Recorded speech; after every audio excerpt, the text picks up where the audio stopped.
edited by Chinyo. I come from the thousand-year world, where there are no successes or failures, only enjoyers of life from beginning to end. In the thousand-year world, there are no such words or concepts as success and failure. In heaven, there is never talk of success. Everything unfolds and retracts naturally. In the plant and animal worlds, there is no talk of success. Only in the human realm is there talk of success and failure. Most of those who mess up their lives are the ones who pursue success. If you were to statistically analyze and summarize, most of those in prison are the ones who pursue success. The sea of suffering is boundless.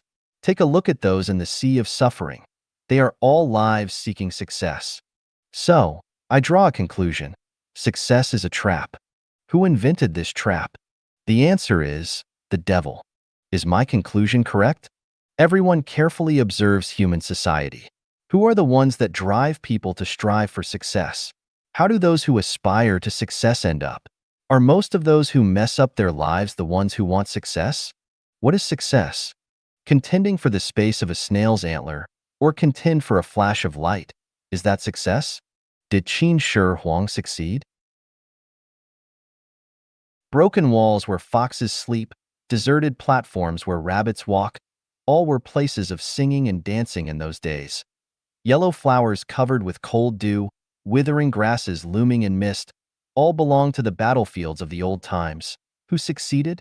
You've earned a lot of money, but you've never had time to appreciate the moonlight. Have you succeeded? Do you call that success? I cannot see a single successful person. I only see lives crushed by success, their faces distorted and souls shattered. 反常思维漫谈. Random talk about unconventional thinking. Zuanfeng. Translated by Chinyu. Edited by Peter. Where do people come from, and where do they go to? What is the essence of life? What is the purpose of living? What is the goal of life? What is the value and the meaning of life? Is life accidental? Is death inevitable? Is there a causal relationship between life and death? Do all the phenomena in nature happen accidentally, or are they predestined? Why did Einstein doubt quantum mechanics? Does the uncertainty principle of quantum mechanics indicate that the universe is disordered? How was the universe born? Is there a greatest creator in the universe? Are there gods, Buddhas, angels, and demons? How was life born? Was it created by the greatest creator? Or did it evolve from organisms over thousands of billions of years? It is stated in the Bible that all animals on the earth are intended for humans, and humans can eat their meat. And the Buddhist Shurangama Sutra clearly tells us that we must not kill animals or eat their meat. What exactly is going on? Were Adam and Eve the ancestors of all mankind? Were they also the ancestors of American Indians, Asian yellow races, African blacks, and European whites? What is destiny? Does everyone have their own trajectory of life? If so, can this trajectory of life be changed? What exactly did Lao Tzu mean by Tao in the Tao Te Ching? Can one become immortal by attaining Tao? For thousands of years, sages of all ethnic groups have been exploring the mysteries of the universe and the true meaning of life, but the answer is still far from us. In the last 100 years, due to the development of industrialization, especially the rapid advancement of transportation and the information technology, people's vision has become limited in the field of science, and the light of science has enveloped people's consciousness and thinking, prompting people to gallop freely in the physical realm of common sense, but they cannot enter the higher-level physical realm. Although New Era thinking appeared in the 50s and 60s of last century, it was only a faint glimmer of rational thinking, which could not be understood and accepted by the public. Nowadays, people are too busy with their daily activities due to the accelerated pace of life and have no time to calm down and think. Although universities around the world produce millions of college students and graduate students every year, they are basically biological robots. Their thinking is running according to scientific procedures, and few people can break through this existing way of thinking. In comparison, people today have more knowledge and materials than in the past, and they use more advanced methods to create things that humans need. They eat, wear, use, and play more and better, and are richer than in the past. People are supposed to be more leisurely, freer, and more relaxed, but the reality is that instead of feeling more relaxed and freer, people feel more exhausted and stressed. We can't help asking, is there something wrong with the way that humans have been thinking for thousands of years? Or do humans need unconventional thinking? 从莫比乌斯带谈起. Talking about the Mobius strip. Xiefeng. Translated by Chinyu. Edited by Peter. A piece of paper has two sides. If an ant is placed on the front of the paper and is not allowed to turn over the edge of the paper or bite through the paper, how can it easily and unconsciously climb from the front of the paper to the back of the paper and reach any point on the paper? From the perspective of conventional thinking, this is absolutely impossible, but someone has solved this problem. He is the German mathematician August Ferdinand Mobius. Mr. Mobius' solution is, twist one end of the paper 180 degrees and stick it to the other. At this point, the ant can freely climb from the front to the back, and from the back to the front. This is the Mobius strip. The Mobius strip is the result of unconventional thinking. What seems impossible with conventional thinking is easy with unconventional thinking. So, what is unconventional thinking? Unconventional thinking is a paradox of conventional thinking, a reverse thinking that goes against the usual way of thinking. For example, the Empress Wu Zetian ordered flowers to bloom, which was described in Flowers in the Mirror. Conventionally speaking, only winter plums will blossom on cold days, and the rest of the flowers should be sparse on dead branches, and they should be withered. But Wu Zetian went beyond the norm and ordered, all flowers must blossom overnight. Don't wait for the morning wind to push you. As a result, except for peonies, all the flowers grew overnight. At dawn, the fragrant flowers were in glorious bloom, and the Chuanfang Garden and Shanglin Garden were verdant and pleasing, full of beautiful spring scenery. What is normal to one nation is contrary to common sense and unnatural to another nation.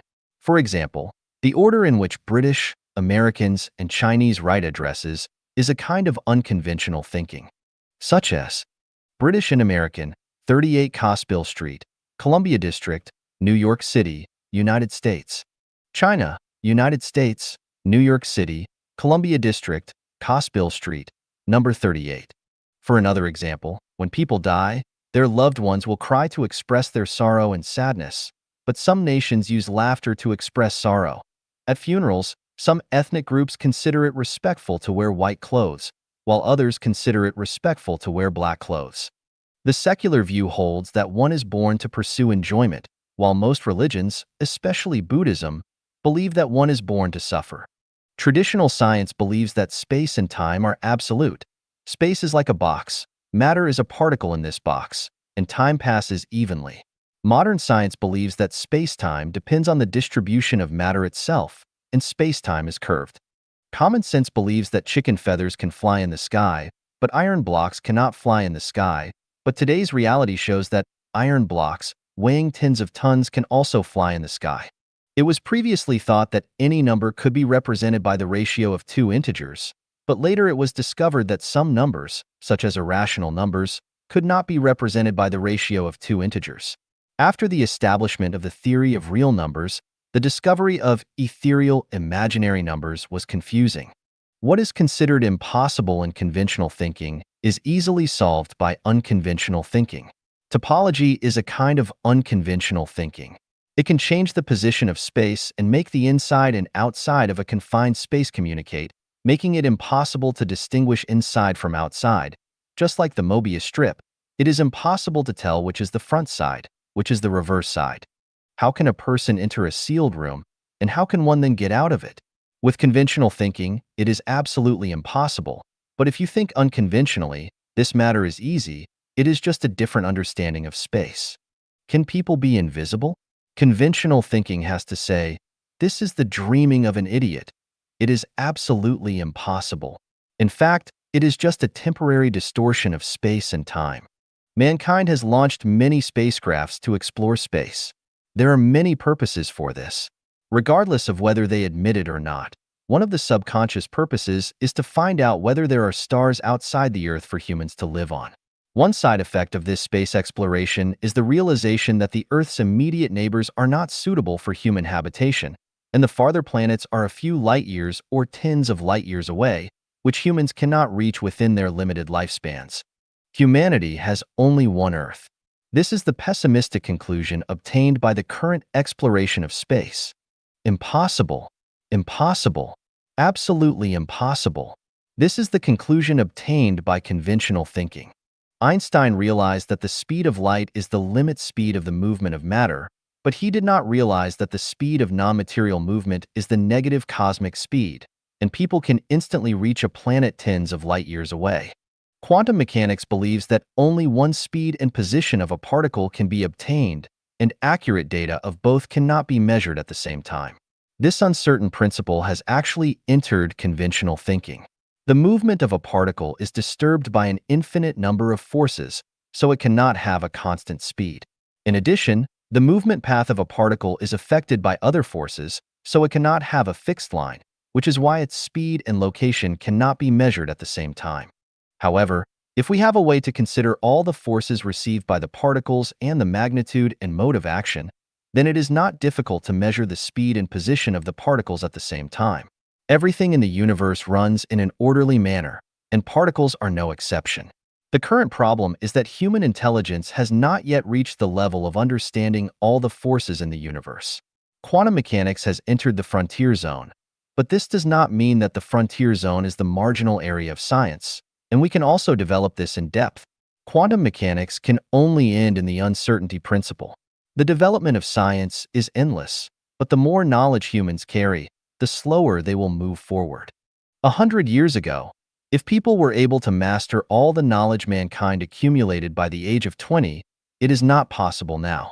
Who would dare to say that he has encompassed all the knowledge accumulated by mankind by the age of 30? I am afraid that some people might have become exhausted and powerless before they reached the forefront of science. By extending quantum mechanics to humans, we find that humans are just particles. The gains and losses, misfortunes and blessings, illnesses and lifespans of human beings in the world happen to be within the uncertainty principle. We cannot accurately measure the length of a person's lifespan and his merits, demerits, gains, and losses in one's lifetime. However, all thinking that thinks of impossibilities belongs to conventional thinking. When we know that the universe is orderly and that life has a trajectory, we can analyze the hundreds of millions of factors that affect a person from an inevitable perspective, and we will find several sets of laws that affect life. From these laws, we can accurately measure a person's prosperity, adversity, poverty, lifespan, and fate of his entire life. Newton discovered universal gravitation, which explained a mystery of the universe.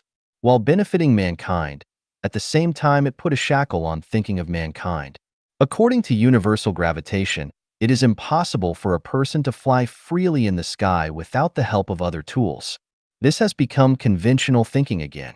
But what people didn't expect is that gravitation is not universal. Gravitation is generated by motion. If the motion is large, the gravitation is large. If the motion is small, the gravitation is small. Where there is no motion, there is no gravitation, and where there is no gravitation, there is no weight. Cannot weightless people fly freely in the sky? Conventional thinking is going to laugh at me again. The Earth is in eternal motion, and people are eternally weighty. When the Earth stops moving, it is the end of life on the Earth. When can people fly freely in the sky? Conventional thinking is really troublesome. It doesn't consider the relationship among thinking, energy, and matter. Fax and email must be true, right? The technology of cloning can't be said to be fabricated, right? Is the fax or email we receive the same as the original? And is the cloned animal similar to the original one? All material things are just a matter of molecular arrangement, order, and structure. If the genetic structure of a pig is arranged in the order of a human genetic structure, then the pig will speak a human language. Could this be false? Then, can't people be faxed? Can't people be cloned? Substances cannot be faxed, but their structure and sequence can be faxed. We can pick up a phone and dial the number of a relative who is thousands of miles away. Although the person is thousands of miles away, the sound you hear is right close to your ears. Is there any doubt about this voice? With negative cosmic speed, a person's life structure and sequence can be faxed to a planet millions of light years away, and then endowed with energy, cloning, a new you will then be born. Since the sequence and structure are the same, your consciousness and memory still exist. Consciousness and memory exist in the structure and sequence, And you will still be you, not someone else. Good. Since the Earth can't restrain us, and space distance can't obstruct us, then, can motion restrain us? Let's not talk about absolute motion, but relative motion. On the ComC, while sitting in a ship's cabin, if we don't look out of the window, can we feel motion? There will be no feeling of motion at all. We are living on the Earth that travels 25 million kilometers a day. Can we feel the Earth moving at high speed? No, we cannot. When two objects of the same mass fly in the same direction and at the same speed, there is, relatively speaking, no motion between them. So there is no gravitational force between them, relatively speaking. In this case, for the small object sandwiched between these two objects, neither motion nor gravitational force is felt. In other words, it loses weight and can now fly freely. Is there such a place in the universe? Yes, there is. Please see the chapter of 36-dimensional spaces. Let's look at the Mobius strip again. When turning a paper with front and back sides into a strip without front and back sides, the key to it is to flip one end of it 180 degrees. This flipping process is the process of unconventional thinking. The flip must be 180 degrees. If it flipped less or more, it will not be the true. It would become a way that is perverse, a perverse theory, and it will bring endless disasters. The unconventional thinking of the Mobius strip is by no means a trick played by magicians. It is a key to understanding the truth. 对立统一是宇宙的表象，不是宇宙的实质。The unity of opposites is the image of the universe, not its essence. Self-reliance. Translated by Chinyu, edited by Peter. From the perspective of appearance, the universe embodies its opposition everywhere: truth and falsehoods, good and evil, beauty and ugliness, positive and negative, light and dark, yin and yang, prosperity and adversity, dynamic and static, superior and inferior, noble and lowly, rich and poor, life and death, front and back, big and small, good and bad, etc. But the Mobius strip tells us that there is only unity in the universe, but no opposition to it. Who can tell which is the front side and which is the back side of the M? By a strip. It has only one side, or in other words, there is a back side to the front side of the M, by a strip, and there is a front side to the back side of it.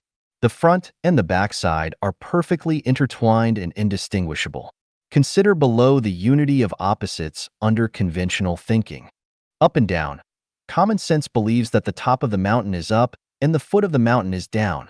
The leaders are up and the masses are down. The sun is up and the earth is down. The head is up and the feet are down. The river has upstream and downstream. Unconventional thinking believes that there is no up and down in the universe, and that up and down is just a matter of concept. For example, the sun and the earth, from the perspective of the solar system, has no distinction of up and down, just the changing of positions. Is there up and down on the earth? The South Pole and the North Pole. Which pole is up and which pole is down? Look at the globe. Assuming that the surface of the earth is full of people, can you tell who is on top and who is on the bottom? Of course, we cannot. If we keep shrinking the earth to nothing, then all people on the earth will stand foot to foot, with their heads in the opposite direction. Now, who can tell whether the head is on top or the feet are on top? Of course, no one can. In the same way, is the top of the mountain up or the foot of the mountain up? Regardless of the direction, as long as we walk along a straight line, we will eventually return to the starting point. So, does the river have upstream and downstream? The masses can have no leaders, but the leaders must have masses. Then, are the masses at the top or are the leaders at the top? To have or not? Is there anything in the universe? In spring, flowers of all kinds are in bloom in the garden, contending in beauty and fascination, and in winter, what is left in the garden? Where are the dinosaurs? Where are our ancestors? If the Earth is hit by a laser beam from outer space, it will vanish instantly, and everything on the Earth, including the Earth itself, will disappear. What else do you have? Since elementary school, we have been struggling and striving in pursuit of possessions, but what do we get after death? A good name forever? Prosperous descendants? Immortal accomplishments? If the Earth shakes, will these things still exist? From a transcendental point of view, the more you pursue possessions, the result will be that you will own nothing. The more you pursue no possessions, the result will be that you will own everything. Shakyamuni, Jesus, lousy, etc. did not pursue possessions, but they own everything. Thieves, liars, and corrupt officials are trying their best to pursue possessions, but they have nothing. If a peasant doesn't stop appropriately and think about his situation, he will always be a peasant. If a worker does not stop and look around, he will always be a worker. If a person does not calm down and perceive, he will always be a human. There is everything in emptiness, and there is emptiness in everything. I once asked a friend to give up everything and practice Taoism with me, but he couldn't let go of everything he had. He also wanted to glorify his ancestors and leave a good name for posterity. Watching him fall into human society and plunge into the real void, I could do nothing. With obstructed thinking, one is powerless. The sea of bitterness is boundless, so repent and be saved. Here, repenting is unconventional thinking. Success and failure. There are no successes or failures in life. There are only different life trajectories. Success and failure are just the concepts of the laity. In the eyes of the laity, success is rank promoted, fortune made, and ancestors glorified, while failure is losing one's official position, losing money, being laid off, and being divorced. But from the perspective of the ultimate goal of life, only the 8 immortals and the 8 immortals crossing the sea, each showing their magical powers, are the winners. Looking back at thousands of years of recorded human history, who was the winner? The Egyptian pharaoh? Alexander? Caesar? Constantine? Charlemagne? Napoleon? King Arthur? Gregorian? Henry? Genghis Khan? Peter the Great? Washington? Lincoln? Hitler? Stalin? Gandhi? Mao Zedong? Bush? The heads of each state? Aristotle? Bacon? Dante? Columbus? Confucius? Martin Luther? Rousseau? Montesquieu? Voltaire? Marx? Darwin? Shakespeare? Newton? Einstein? Planck? Watson? Rockefeller? Bill Gates? If these people are successful, then are the others losers? If the dispossessed, homeless beggars along the street are defined as losers, then are the rest winners? Who is the winner? Who is the loser? Is there really a successful life? If there is no successful life, are all people failures? We annihilated 40,000 enemy troops. We succeeded. Did you succeed because you killed 40,000 lives? I frustrated all the competitors. I succeeded. Does it count as success by frustrating others? Dude, congratulations. We successfully robbed the Reserve Bank. It's so comfortable. I succeeded in swindling him out of all his money. You are so smart that you successfully transferred the company's property to your private account abroad. We successfully blew up the World Trade Center. We successfully released the atomic bomb on Hiroshima. I successfully spread the SARS virus. I successfully cloned people so that people don't know whose father he is or whose son he is. We successfully discharged wastewater into the river, and so on. Are these all successes? The well-known Napoleon Hill wrote a book, The Law of Success. His book has been sold in more than 30 countries and more than 20 million copies in more than 20 languages. He himself is called the creator of millionaires. Great. It's really great. But someone once said, walk along an impeccable line of reasoning. Everything is normal. But at the end you suddenly find yourself caught in a dilemma. I wonder if Mr. Hill has come to the end and found himself in a dilemma. The law of success teaches people how to succeed. So does it mean that people who have not read The Law of Success are losers? At what level is one considered successful? How much wealth does one need to have to be counted as successful?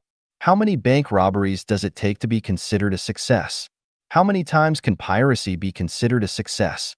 How many rivers should one pollute to be considered a success? How much money should one embezzle to be considered as a success? How many children should one have to be considered as successful? How many multinational group companies does one need to establish to be considered as successful? If one side of a piece of paper is success and the other side is failure, then if this piece of paper is turned into a Mobius strip, how do we distinguish between success and failure?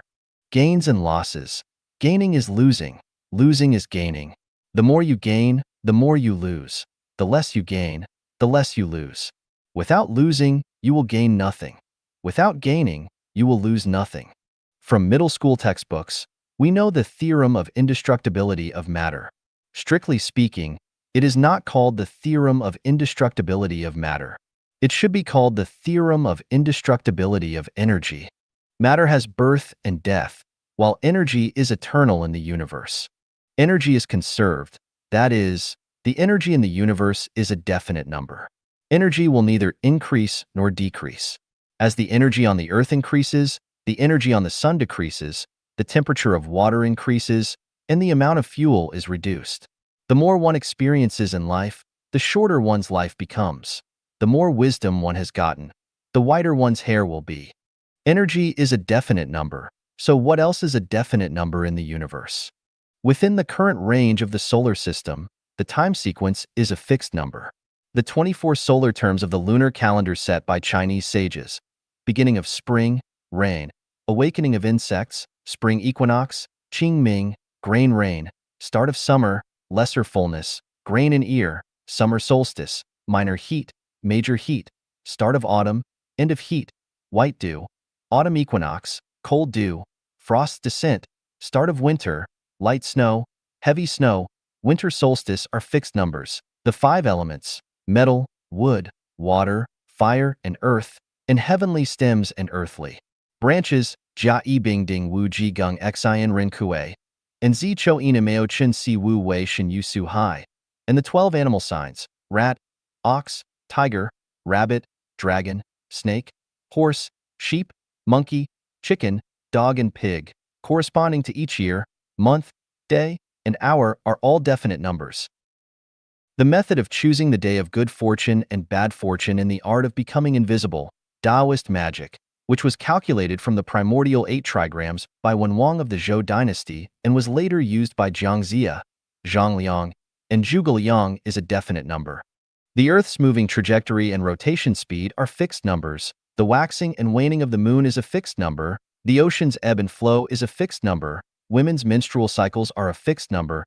And the lifespan of animals and plants is a fixed number. An elephant will not live 300 years. A poplar tree will not grow for 300 years. The dry and rainy seasons in Zimbabwe are fixed numbers. The mineral resources and water volume on the Earth are fixed numbers. The number of hairs a person can grow is a fixed number. The ratio of height to the maximum distance between the 2 middle fingers is a fixed number. The number of legs and the number of heads a human has is a fixed number. Springs have an elastic limit, steel has a fatigue limit, various objects have a limit of motion, animals and plants have a growth limit, and all artificial products have a maximum service life. No matter how good the car is, after running for a certain number of kilometers, it is bound to be eliminated and scrapped. Within a certain altitude, the temperature at which water boils is a fixed number, and the temperature at which it freezes is also a fixed number. The ignition point of various substances is a fixed number. The saturation of various compounds is a fixed number. The composition ratio of various colors is a fixed number. The traveling speed of sound is a fixed number. And the frequency of the sound that humans can hear and the wavelength of the light that human eyes can see are fixed numbers. Everything within the range of rational numbers is a definite number. The amount of money, the length of life, the height of rank, the size of influence, etc., are all within the range of rational numbers, so they are all fixed numbers. Everything about humans is within the range of rational numbers, so everything about humans is definite. Everything that changes with time and space is within the range of rational numbers and is definite. Is everything in the range of irrational numbers not definite? The most famous irrational number is pi. Pi equals 314,159,265,3589. The other is the golden ratio phi. Phi equals 1.61803398874989484821. These are 2 of the infinite mysteries of the universe that ordinary people know. But where is their ending? Are they also limited by time and space? As a Chinese Taoist saying goes, heaven's secrets should never be revealed. Secular people use this sentence to keep secrets. In fact, the essence of this sentence refers to the development trend and definite number of things within the scope of irrational numbers. Long-term unconventional thinking can lead to one's spiritual transcendence. After transcending the regular ethics, one can realize many heavenly secrets. Heavenly secrets can be leaked. The key is to whom should they be leaked? Jesus taught us, "Do not give that which is holy to the dogs, neither cast your pearls before the hogs."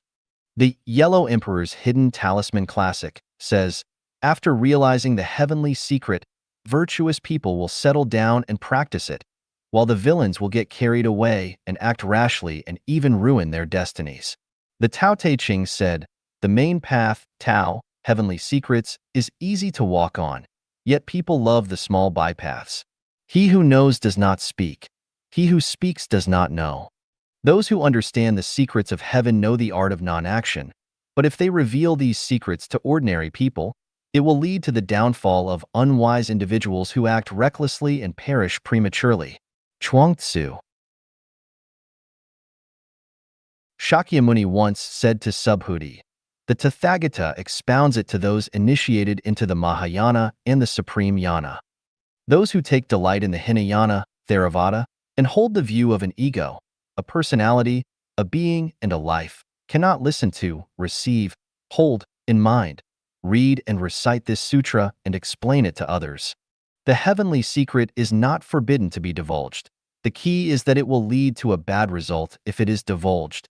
If I say, what can be imagined in the human brain is real, this will cause countless people to go astray. If you suddenly give a poor man 1,000,000 ounces of gold, he will be restless both day and night. He has to guard against thieves and robbers. He has to deal with his neighbors and friends borrowing money from him, and the many demands of kinsfolks and relatives. He has to deal with the local bureaucrats' apportionment as well as the advice and suggestions of good-hearted people and gentlemen, which will end up hurting him. So, I have to say, what I said is all nonsense. Although the heavenly secrets cannot be leaked, I can reveal a little information from the irrational numbers pi, and phi, golden ratio. One is the universe is infinite and life is infinite. The second is, as a person, one's life is a finite cycle, but once the life goes beyond the category of a rational number, it enters the range of an irrational number. His life becomes infinite and non-repeating. It is like what is said in the Buddhist scripture, beyond the 3 realms and no longer subject to the 5 elements. It is also like speed. If the speed of an object is less than 7,900 meters per second, it can only live on the earth, but if it is greater than or equal to 7,900 meters per second, but less than 11,180 meters per second, it can fly around the earth, but once its speed exceeds 11,180 meters per second, it can get rid of the gravitational restraint of the earth, and it enters the huge solar system. When its speed exceeds 16,670 meters per second, it can freely enter the vast galaxy and experience the galaxy's various appearances and exceeding fascination and charm. The third is, time only exists in the world of rational numbers. There is no time in the world of irrational numbers. The wisdom of ordinary people has developed from natural numbers to irrational numbers, which can be said has reached its limit. If it develops further, it will enter the field of complex numbers, which is the field of thinking of gods and Buddhas. For example, the imaginary number 1 is not of the wisdom that ordinary people can understand, because imaginary numbers have illusory properties. You cannot find a practical example in the material world. Although imaginary numbers are used in electrical engineering and quantum mechanics, they are just a drop in the bucket of imaginary numbers, which is still polar away from the correct and comprehensive understanding of imaginary numbers. Let's put aside irrational numbers and complex numbers. Within the range of rational numbers, everything has a definite number. As far as people are concerned, the number of things everyone owns has been limited in their own life structure, just like the amount of water on the earth. If there is more water in the ocean, there will be less water in lakes and rivers, or less water in glaciers, or less groundwater. It is impossible to increase everywhere, because the amount of water on the earth is a fixed number, a constant. The things one can own in life are definite numbers, such as health, longevity, beauty, wealth, reputation, freedom, happiness, wisdom, safety, children, etc. If the number of a person's possessions is set as 1, then each factor, assumed to be 10, accounts for 0.1. These factors are all on a very sensitive polyhedral seesaw. When beauty is greater than 0.1, the amount of health will be less than 0.1, or the share of reputation will decrease. When the amount of wealth is greater than 0.1, the quantity of freedom or happiness will decrease. And when the knowledge increases, the lifespan may become shorter and shorter. In a word, if one factor increases, the other or several other factors will decrease, and the total amount remains unchanged at 1. The definite number of people cannot be limited to a few years, decades, or hundreds of years, otherwise, your understanding will go astray. Some people may use examples from real society to deny this theorem and ask, how do you explain a person who became a high-ranking official and made a fortune, has many wives and concubines, lives a long and healthy life, has a good reputation, and has many children and grandchildren? This involves the transformation of time and space and life structure. God Jesus said in the Sermon on the Mount, "But woe unto you that are rich, for ye have received your consolation." Luke 6 verse 24. Buddha Shakyamuni said, "Furthermore, subhuti, if a virtuous man or woman receives, holds in mind, reads and recites this sutra and is despised by others, this person who is bound to suffer from evil destinies in retribution for his past sins, and whose karmic sins are now eradicated by the other's contempt, will attain supreme enlightenment." Anuttarasami Aksambodhi. Diamond Sutra, Chapter 16. Karmic obstructions can be purified. Immortal Laozi said, "When one is about to take an inspiration, he is sure to make a previous expiration. When he is going to weaken another, he will first strengthen him. When he is going to overthrow another, he will first have raised him up. When he is going to despoil another, he will first have made gifts to him." Tao Te Ching, Chapter 36. To sum up the teachings of gods, Buddhas, and immortals, it means that if you get more in this life, there will be less in your next life. If you suffer in this life, you will enjoy happiness and blessedness in the next life. If you are overspending from your bank account, you will have no money to use at critical times. If Tao wants to restrain you, it must first expand you. To weaken you, it must first strengthen you. To discard you, it must first make you prosper. To take away your blessings, it will first give you temporary enjoyment. In short, no matter where you go, what you own will always be one. In my opinion, those who are rich and powerful are very poor, and their prospects are very worrying, while those who are suffering, although their lives are extremely difficult, their prospects are very splendid. This is the paradox, which is hard to understand because of the lack of examples in reality. If I say, people enjoy blessings today because they accumulated virtues in their previous lives, and they are enjoying the blessings they gained by self-improvement in their previous lives. It is hard for people to believe it because few people know their own past life and future life, let alone other people's past lives and future lives. Without unconventional thinking, we cannot make the connection between the past life, the present life, and the next life, just like we can't organically combine the front side with the back side. The most valuable and meaningful life is one where you give more and enjoy less. People may be unfair to you, but heaven, the greatest creator, never will. Above, I only gave examples of oppositions of up and down, having and not having, success and failure, gain and loss, from which we can see that opposition is the appearance of the universe, while unity is the essence of the universe. 生死是表象，生命无生死.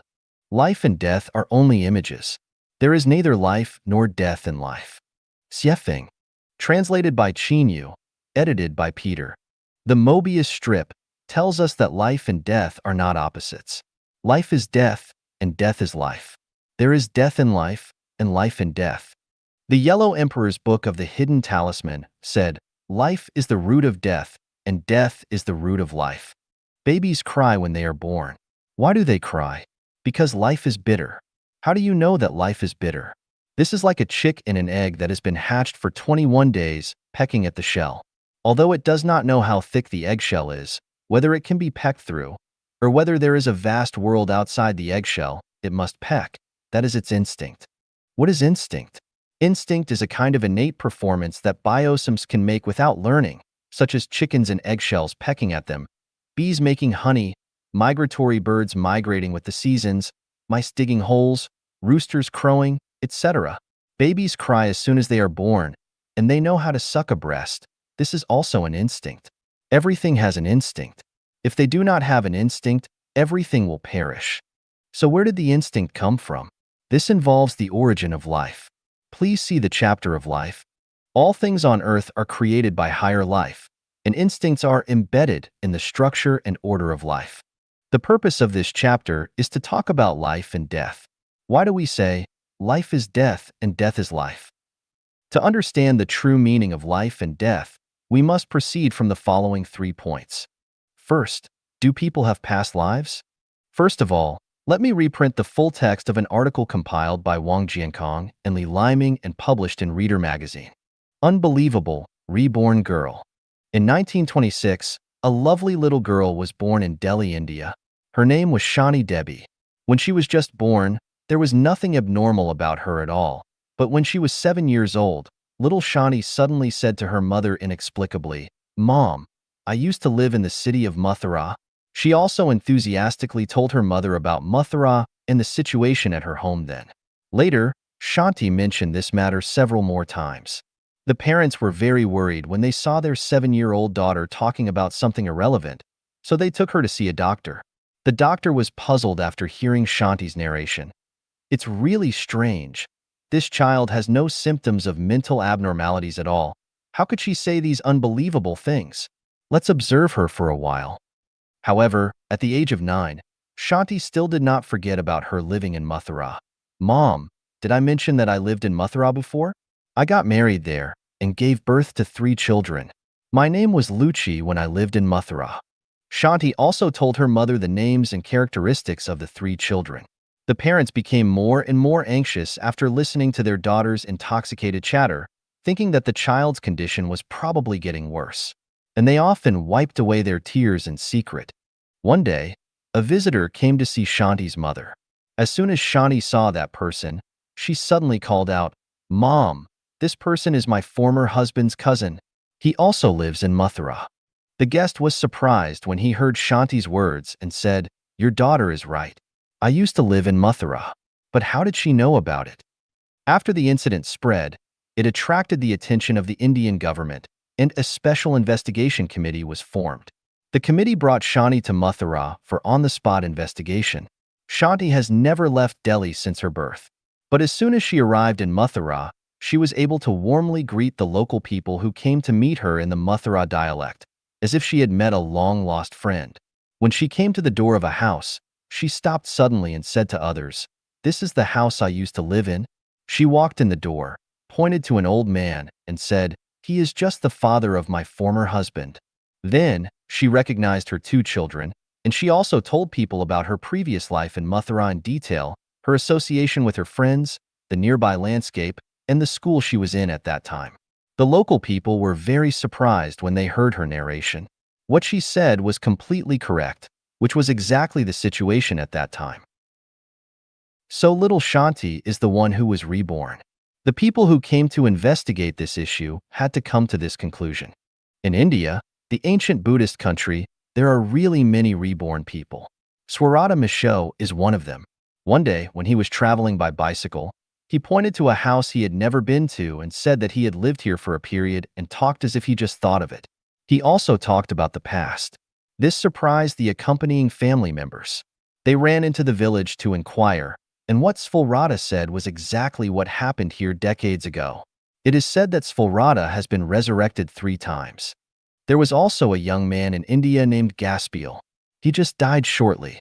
On the day a person named Yaki died in a village 35 kilometers away, Gaspier suddenly woke up in the coffin placed in his home. When people pulled him out of the coffin, to their surprise, Gaspiel knew the appearance of Yaki, who was far away in a foreign land, and all the things that happened in that village. There are many examples of past lives recorded in ancient and modern Chinese and foreign books. We can't completely believe what they say, but in the face of the facts, we can't deny everything. We can deny that the statement of Tang Monk in Journey to the West is the reincarnation of Jean Chanzi, but we cannot but believe in the theory of the reincarnated soul boy of the Tibetan Panchen Lama in Tibet. For example, Wendu Gongbao Kaidan, the reincarnated soul boy of the 9th Panchen Lama Sangdang Kyuji Nyama, was able to accurately select the utensils used by the previous Panchen Lama from other identical objects, and even more surprisingly, he was able to call out the name of Gajan Pong, who had sung for the Panchen Lama, from the crowd. Before that, the two had never met. Gongbao Kaidan was not discovered by accident.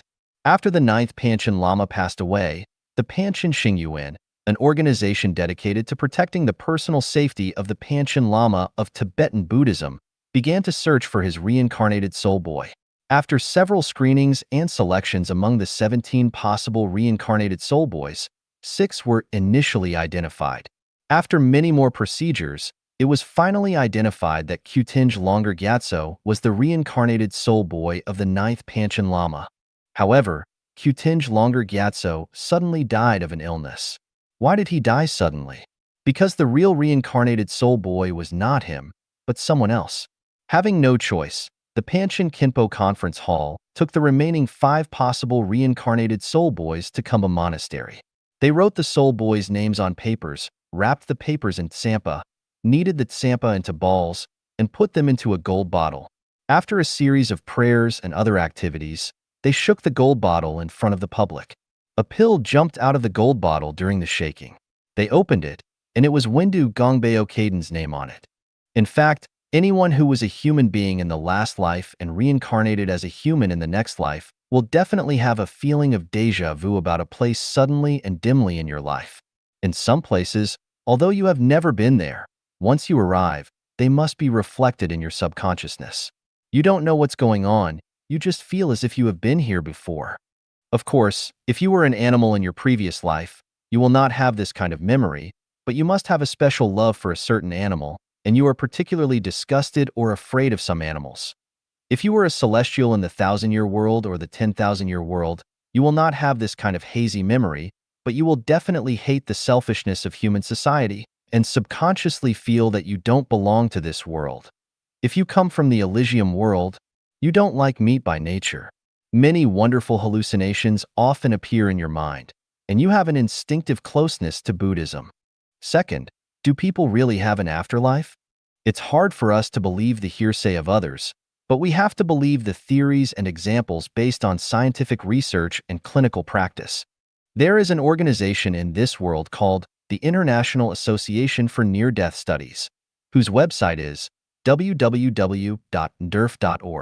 The results of this research organization show that people have an afterlife. Please feel free to contact them to discuss where people go after death. As living people, it is impossible for them to clearly know the scene after death, but for those who died but came back to life due to various reasons, it is true that some of them have experienced the scene after death. I myself started to explore the essence of life because of a fact that came into being 20 years ago. That is, no matter whether people in the world believe it or not, I am sure that life has an afterlife, and because of my continuous research and exploration, I discovered my past life and future life and made clear the purpose and significance of my birth. I passed through a happy darkness and saw the bright sunshine. I felt extremely happy. I was pushed into a black hole, and my mind still maintained infinite peace. Suddenly, a ray of light appeared in front of me.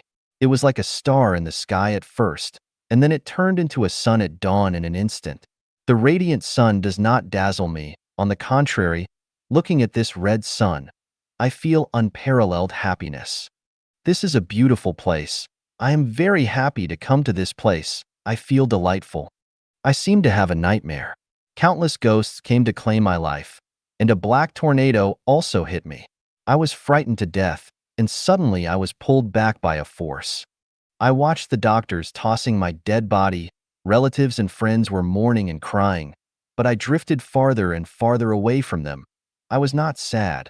I felt extremely peaceful and felt that there was a beautiful place in the distance, and that is where I should be. The above are the memories and narrations of people who died and came back to life. Although they did not describe what kind of place they arrived at, it is certain that they still have a clear consciousness after death, and they also feel the beauty or dreadfulness of the place they are going to. It is certain that people will have an afterlife. There are only 2 kinds of eternal things in the universe. One is energy and the other is life. Without life, the existence of the universe is meaningless. Without energy, life will have nothing to attach itself to. Life is eternal. The so-called death is just the transformation of the life carrier. After the body of life dies, the spiritual body of life will enter another life carrier. After a dog dies, it may be reincarnated as a human being. Then, as a dog, it died, but it was born again as a human being. That is to say, life is the root of death, and death is the root of life. Where there is no death, there is no birth. Where there is no birth, there is no death. If the life of a dog does not die, then the life of a human cannot be born. To be born in the thousand-year world, the life in the mortal world must die, and life cannot step into two rivers at the same time. So, what is the meaning of "in life there is death, in death there is life"? We know that the aging of the body is gradual and unconscious. If we take photos of the life mileage from birth to death every day, by taking out two adjacent photos and comparing them, you cannot see the difference between the two at all. However, if you compare the photos with the ones which were taken after a period of time, such as 1 month or a year, you can clearly see the difference between them. That is to say, life is dying every moment. In life there is death. So, is there life in death? Yes, there is life in death. We already know that life is eternal, and people have an afterlife. So what factors will determine our afterlife? Is becoming a cow, a pig, a human, an immortal, or a Buddha in the next life accidental or inevitable? We know that every result has an early cause. It is impossible for anyone to suddenly become a president. A desert will not suddenly become an oasis, and a tadpole will not suddenly become a frog. The change is gradual, but the result may be sudden. For a person to reincarnate as a beast in the next life, he needs to continue to do evil, to squander and waste. He needs not only to spend all the savings in his life bank, but also overspend and leave a deficit. Otherwise, he will not be able to reincarnate as a beast in his next life. In the same way, if a person wants to become a Buddha, he must consciously and voluntarily reach the point of having nothing. Not only can he not own money, fame, property, beautiful women, family, status, etc., but he must also not be obsessed with a certain concept or have disputes with common people, and of course he must not kill or eat meat. If you want to go to the thousand-year world in your next life, your humanity must be perfect.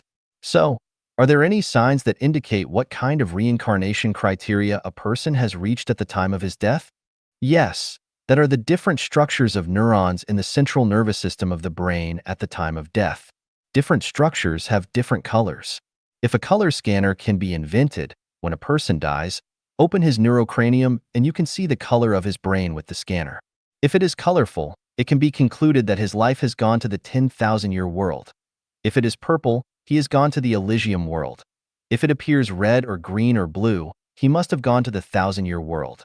If it appears white, he will be reincarnated as a human. If it shows a faint dark color, he will enter the animal world in the next life.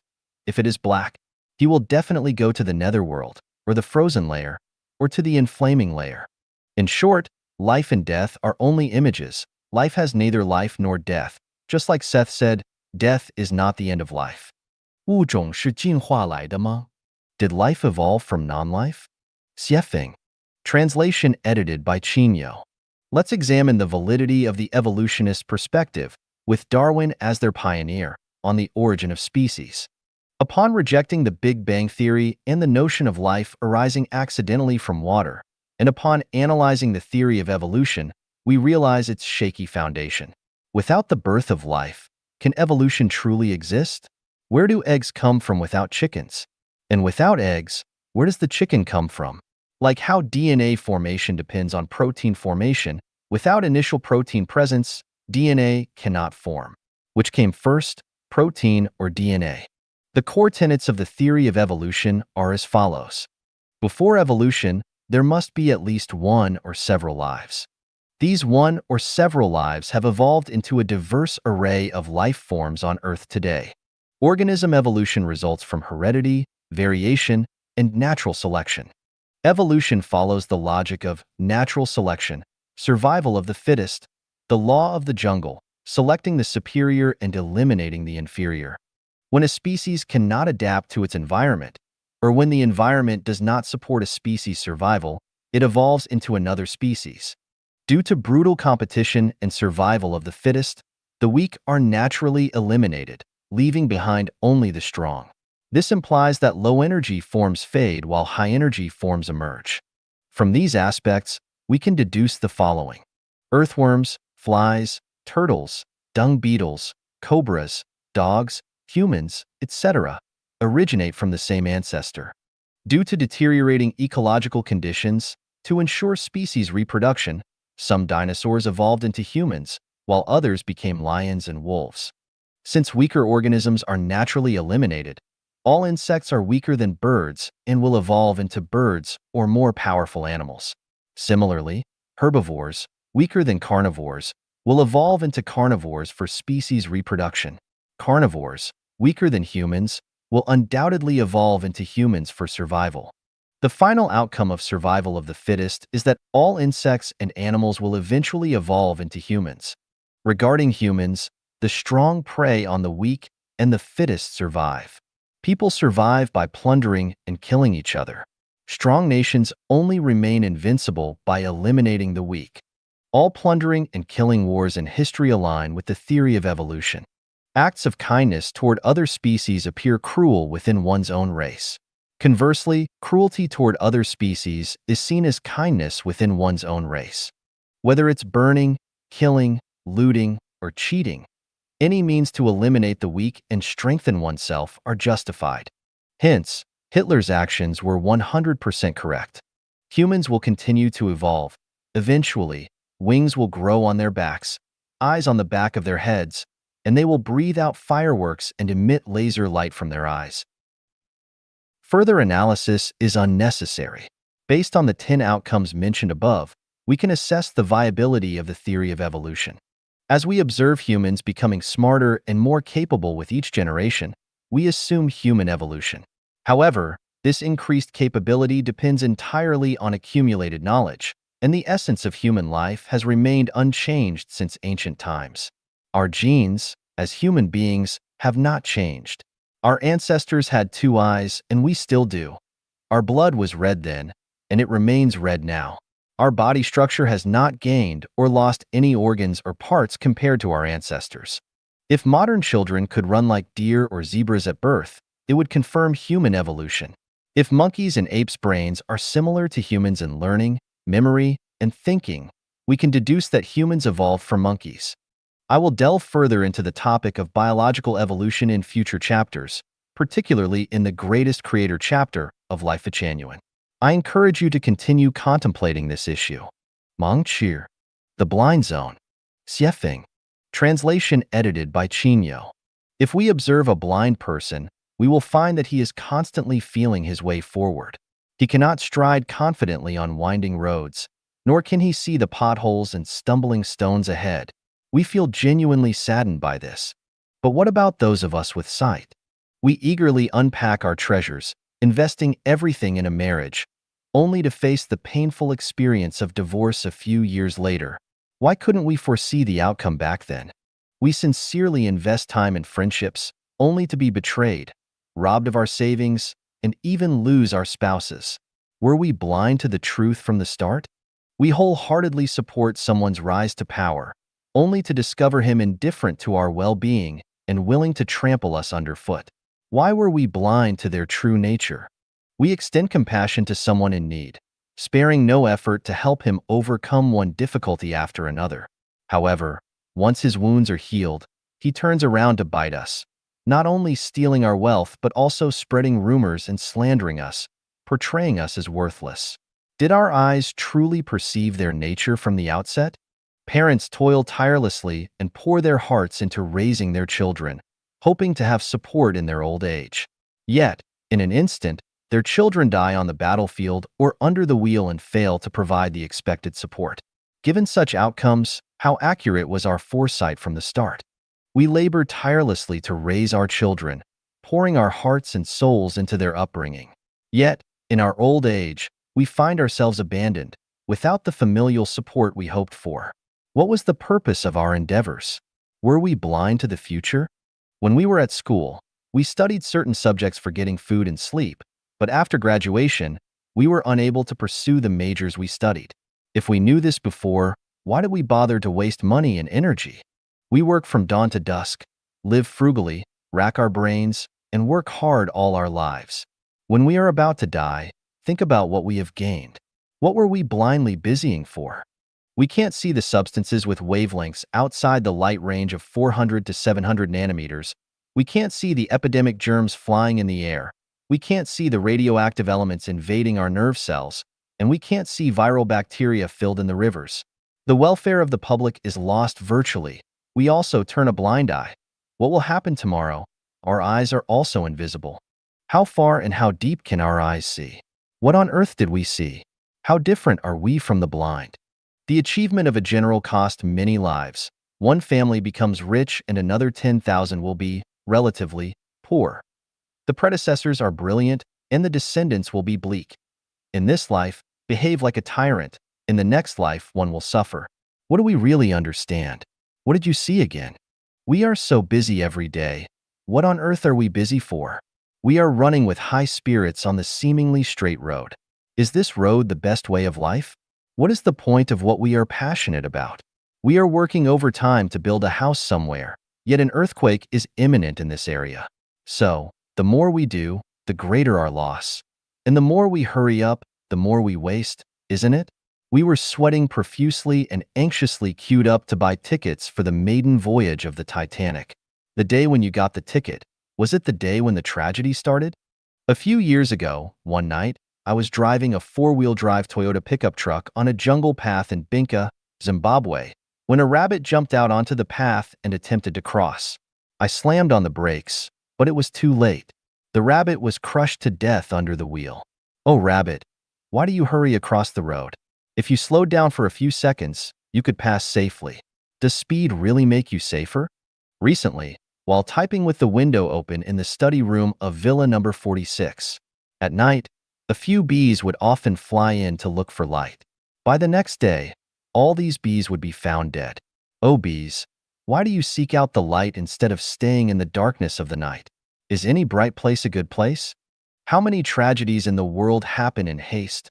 How many joys of life are ruined in the pursuit of brightness? People, where are we going in such a hurry? There was a farmer who heard that there was gold far away, so he sold his property and went to a distant place to pan for gold.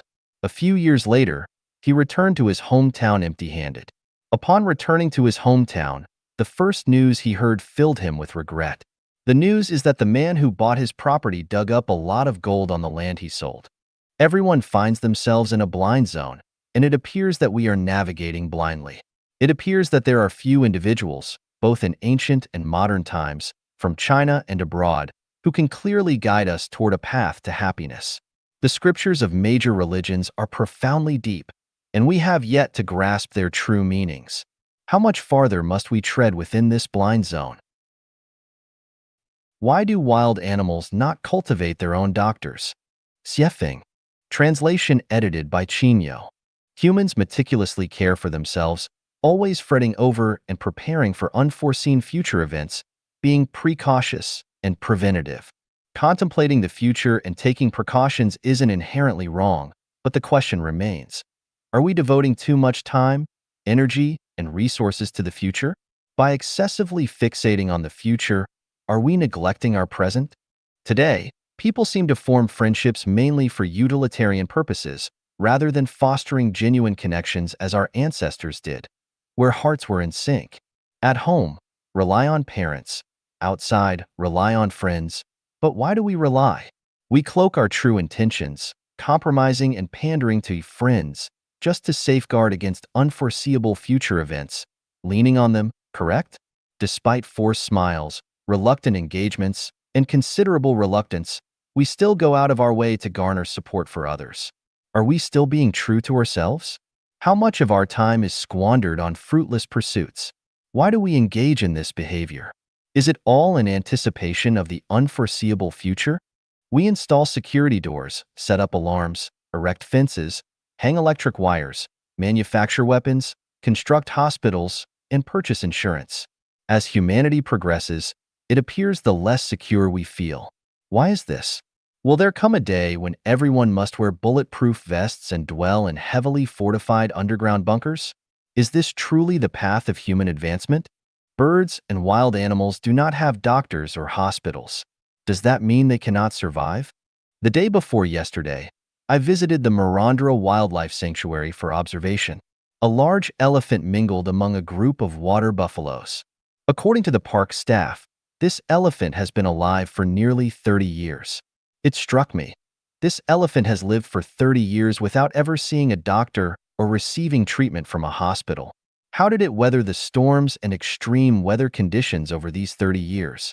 Among humans, who among the 30-year-olds has never visited a hospital or seen a doctor? Can one not survive without doctors and hospitals? I'm not suggesting that having doctors and hospitals is detrimental. The extension of human lifespan partly hinges on the advancement of medical services. The question remains, why don't birds and wild animals have their own doctors and hospitals? Are they not living freely and happily? In the courtyard of the villa where I reside, the vegetation flourishes. Every day around 4:30 in the morning, birds chirp in unison, and around 5 o'clock, when I open the window, I can observe a dozen or more species of birds merrily chirping and catching insects. They appear so carefree and liberated, utterly unconcerned about world affairs, currency fluctuations, the Iraq crisis, or the Asian financial turmoil. I wonder, should humans take a cue from birds? If we eschew reliance on anything and nothing can be depended upon, if we refrain from worrying excessively about the future, will we live more freely? Let what comes, come, and let what goes, go. Wouldn't life be simpler? 思维误区 Misconceptions in Thinking. Self-reliance. Translation edited by Chino. Failure is the mother of success. Is it really so? The original intention of this argument is to encourage people not to be discouraged by failure, but to learn from it in order to achieve success. It seems that the great inventor Edison once said, "Who says I failed? I already know 9,900 ways that won't work." From this, people mistakenly believe that Edison's success is entirely due to failure. Thus, failure is the mother of success. In fact, Edison's success is entirely based on his repeated successes.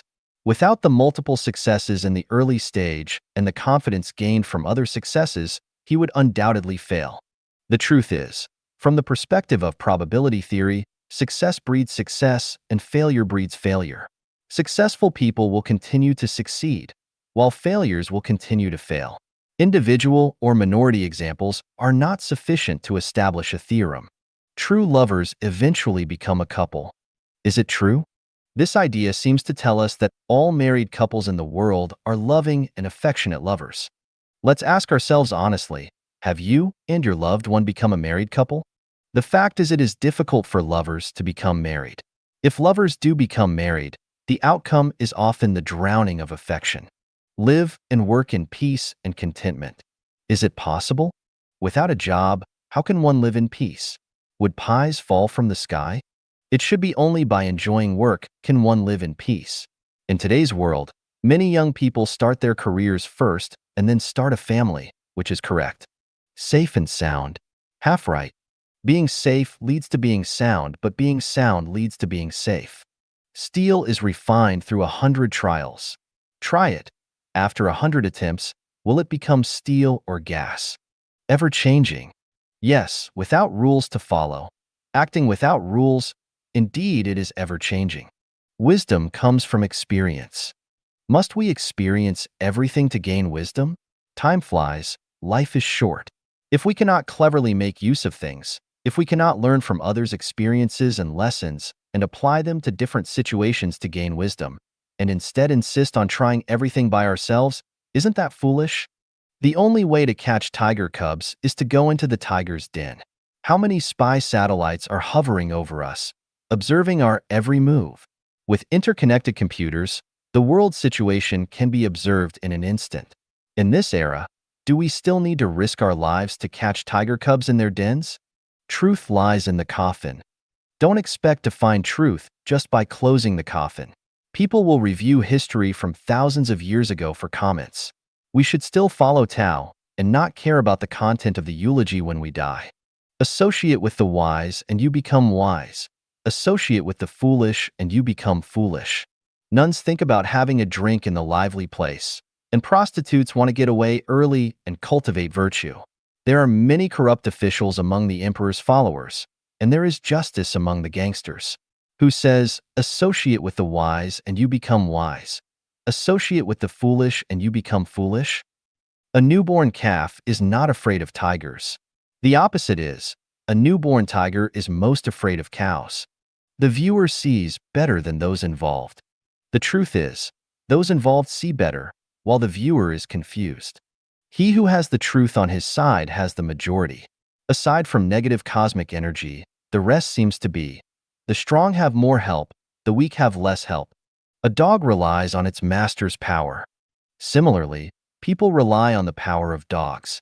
A bosom friend afar brings a distant land near. Without anyone recognizing oneself, one's neighbor is as distant as the ends of the earth. Once called, it comes. Once waved, it goes. It comes when called, but it's hard to make it go when waved. The strong wind reveals the sturdy grass. Sturdy grass recognizes the strong wind. Do not do unto others what you do not want done to yourself. What you do not want done to yourself, you easily do unto others. Listen to both sides, and you will be enlightened. Heed only one side, and you will be benighted. Heeding only one side leads to darkness, and listening to both sides also leads to darkness. If you want something, you must give something in return. If you give something, it's definitely in order to get something back. Exhaust oneself in service, and only rest in death. Exhaust oneself in service, merely for the sake of reputation. A long road tests the strength of a horse. Time reveals a person's heart. Carrying a heavy load tests the strength of a horse, and money reveals a person's heart. Better to be a shattered jade than an intact tile. Better to be an intact tile than a shattered jade. If the skin is gone, what can the hair attach to? If the hair is gone, where can the skin hide? A broken mirror can be put together again. It's hard to mend a broken mirror. People fear fame as pigs fear fattening. People want fame as pigs want to grow fat. Youth is wasted on the young. Workers don't work hard, and bosses suffer. He who sees the trend is a wise man. He who sees the trend is a smooth talker. If one separates himself from physical labor, he cannot differentiate between the 5 grains. If one separates himself from physical labor, there will be an abundant harvest of the 5 grains. The whole year's work depends on a good start in spring. The whole year's work depends on a good start in winter. All crows are black. All crows are not as black. To spin a cocoon and trap oneself in it. To spin a cocoon for self-defense. Of the 36 strategies, running away is the best. Of the 36 strategies, intangibility is the best. 3 shoemakers surpass Zhuge 3 shoemakers are still shoemakers. Traveling 1,000 miles is better than 10 years of reading. 1 year of reading is better than traveling 1,000 miles. If you don't listen to the old man, suffering is in front of you. If you only listen to the old man, suffering lies ahead.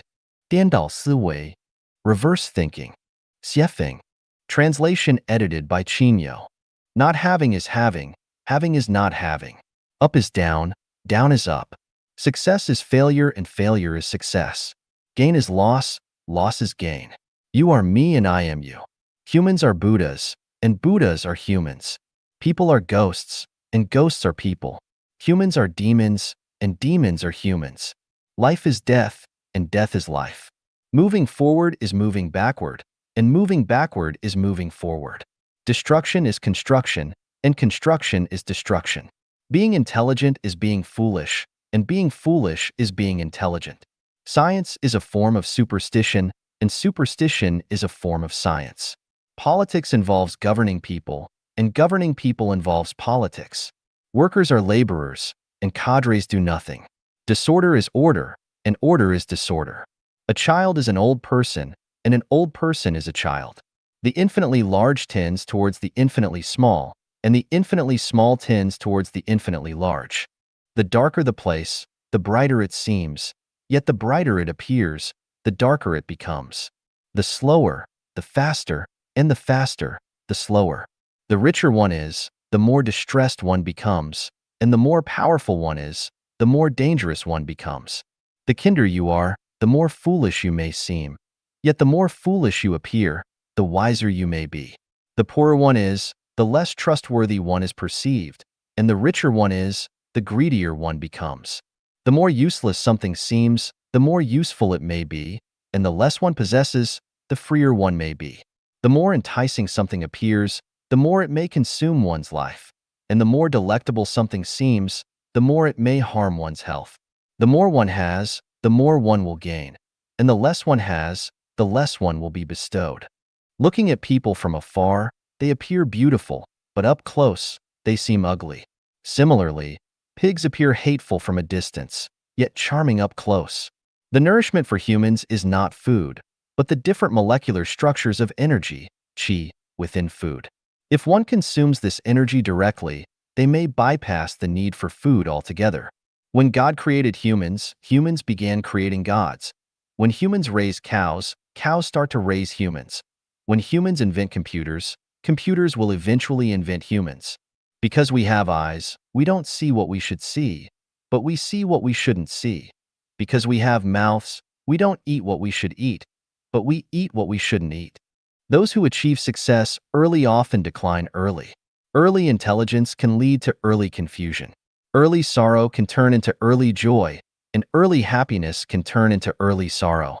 Those who rise early tend to sleep early, and those who sleep early often rise late. The more one loses, the more one gains. Conversely, the more one gains, the more one loses.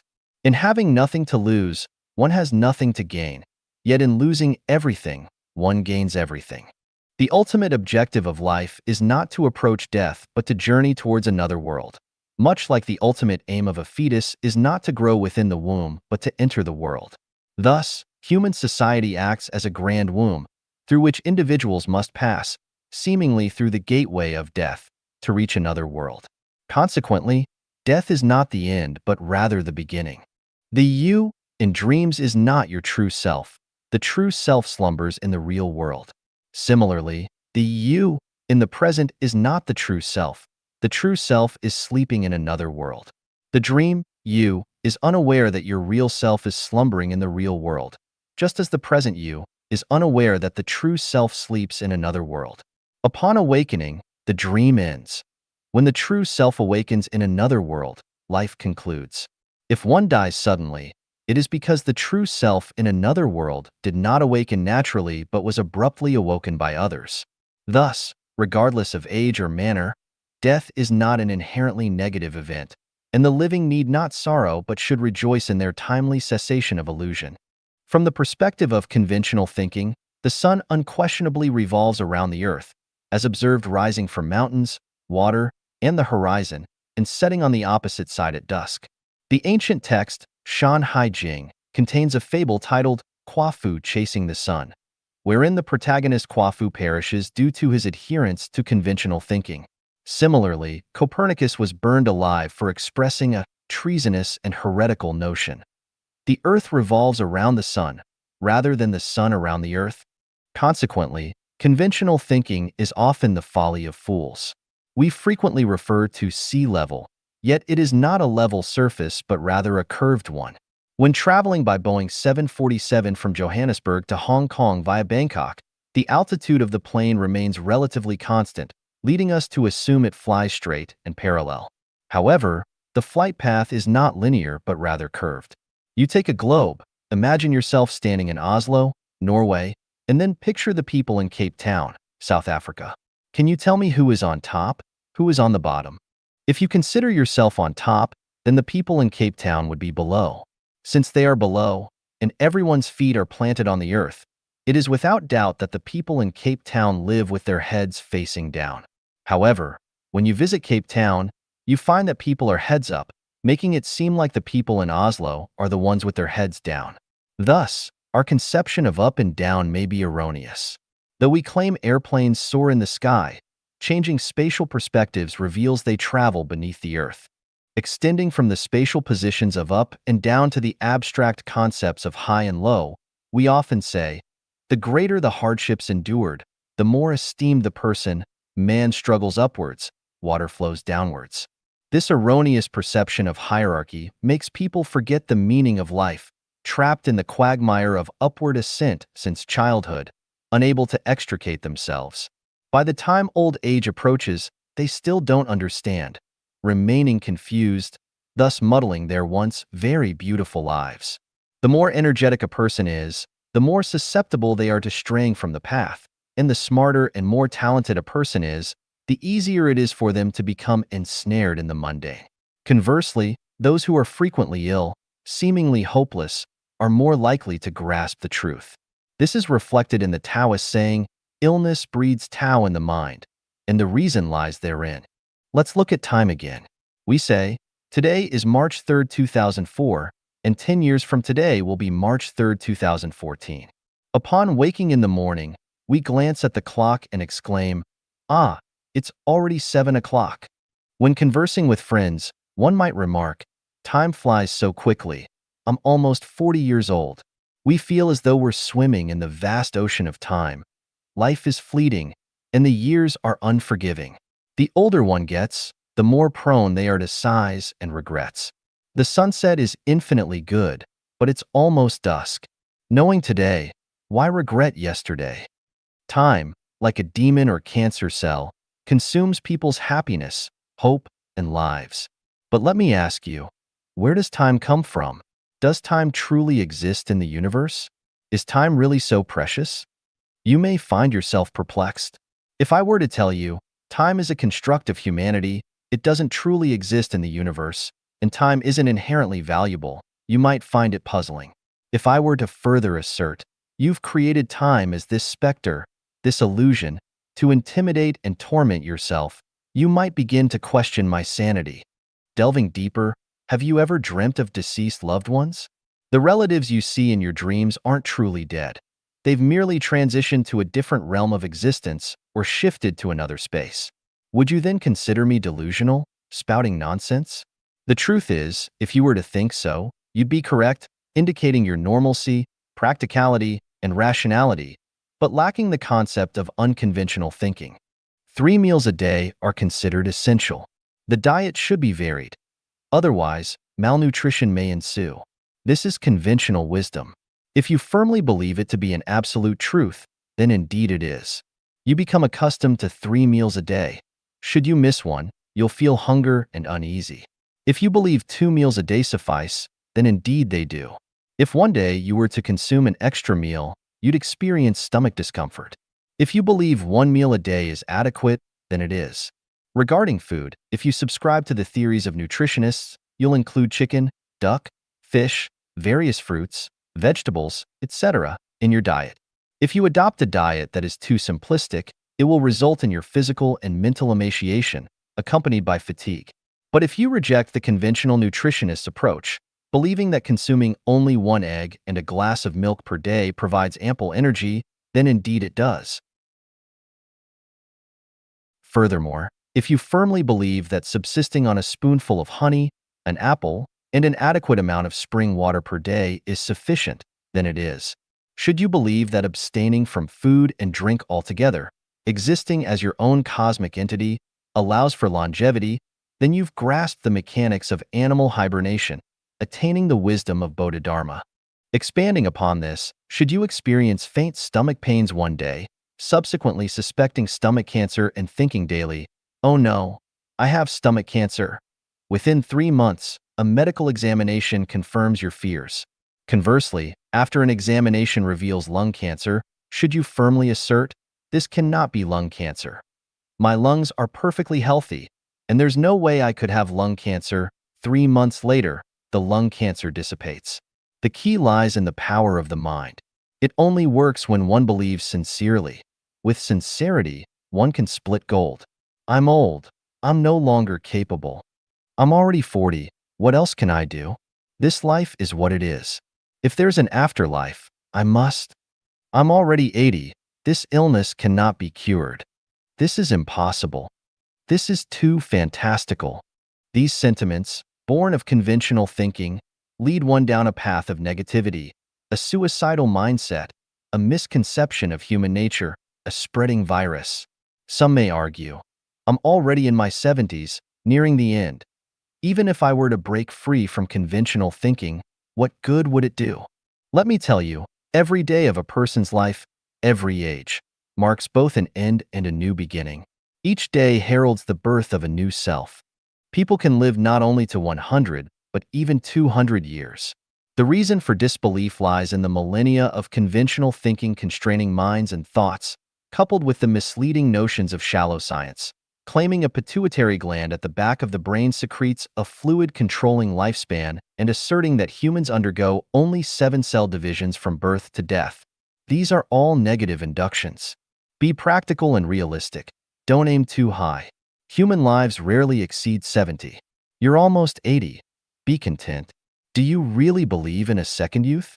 The next time someone dares to preach such wisdom, tell them to take their ignorant babble elsewhere. An elephant can be tied to a stake with only a thin rope. A farmer can be tied to the ground with only a bit of land. A worker can be tied to a workshop with only a few sets of tools and a workplace. An intellectual can be tied to a job with only a few hundred yuan salary in the hope of being promoted. A businessman can be tied to a business field with only a little profit. A follower of a religion can be bound within a certain religion by a scripture, and an official can be tied to a post with only one position. The moral creed of children whose parents are still alive should not travel too far away from their parents has tied a high school outstanding classmate of mine near his home forever. The absurd causal preaching of there are 3 forms of unfilial conducts, having no male heir is the gravest of the 3, has made countless respectable people suffer from inner torment forever. For their parents, for relatives and friends, for children, for traditional virtues, for reputation, countless men and women who do not love each other silently endure and live together for a lifetime. Everyone is more or less tied by invisible ropes, and everyone's mind is covered by an invisible net of thinking. Everyone is carrying a heavy cross, but they can't feel it. Or they can feel it, but do not have the strength and courage to break through the fetters. Seeing that the people around them are living like this, they feel at ease, get used to it, become numb, so they bear it. Someone asked me, it's easy for an elephant tied by a string to break free, but where will it go if it breaks free? Yes, if you break free, where can you go? With no fodder, no jobs, no wages, no position, and even no housing and the surrounding relationships, how can one survive? There was a group of swans. Every autumn, they flew over thousands of mountains and rivers in a group, singing songs all the way, admiring the green mountains and blue waters under their wings, and going to the far south to open up new living areas. A few of them were captured and fed by humans. They grew fatter and fatter, having no worry about food and drink, and carefree. Even in the cold wind and snow, there was a shelter protecting them from the wind.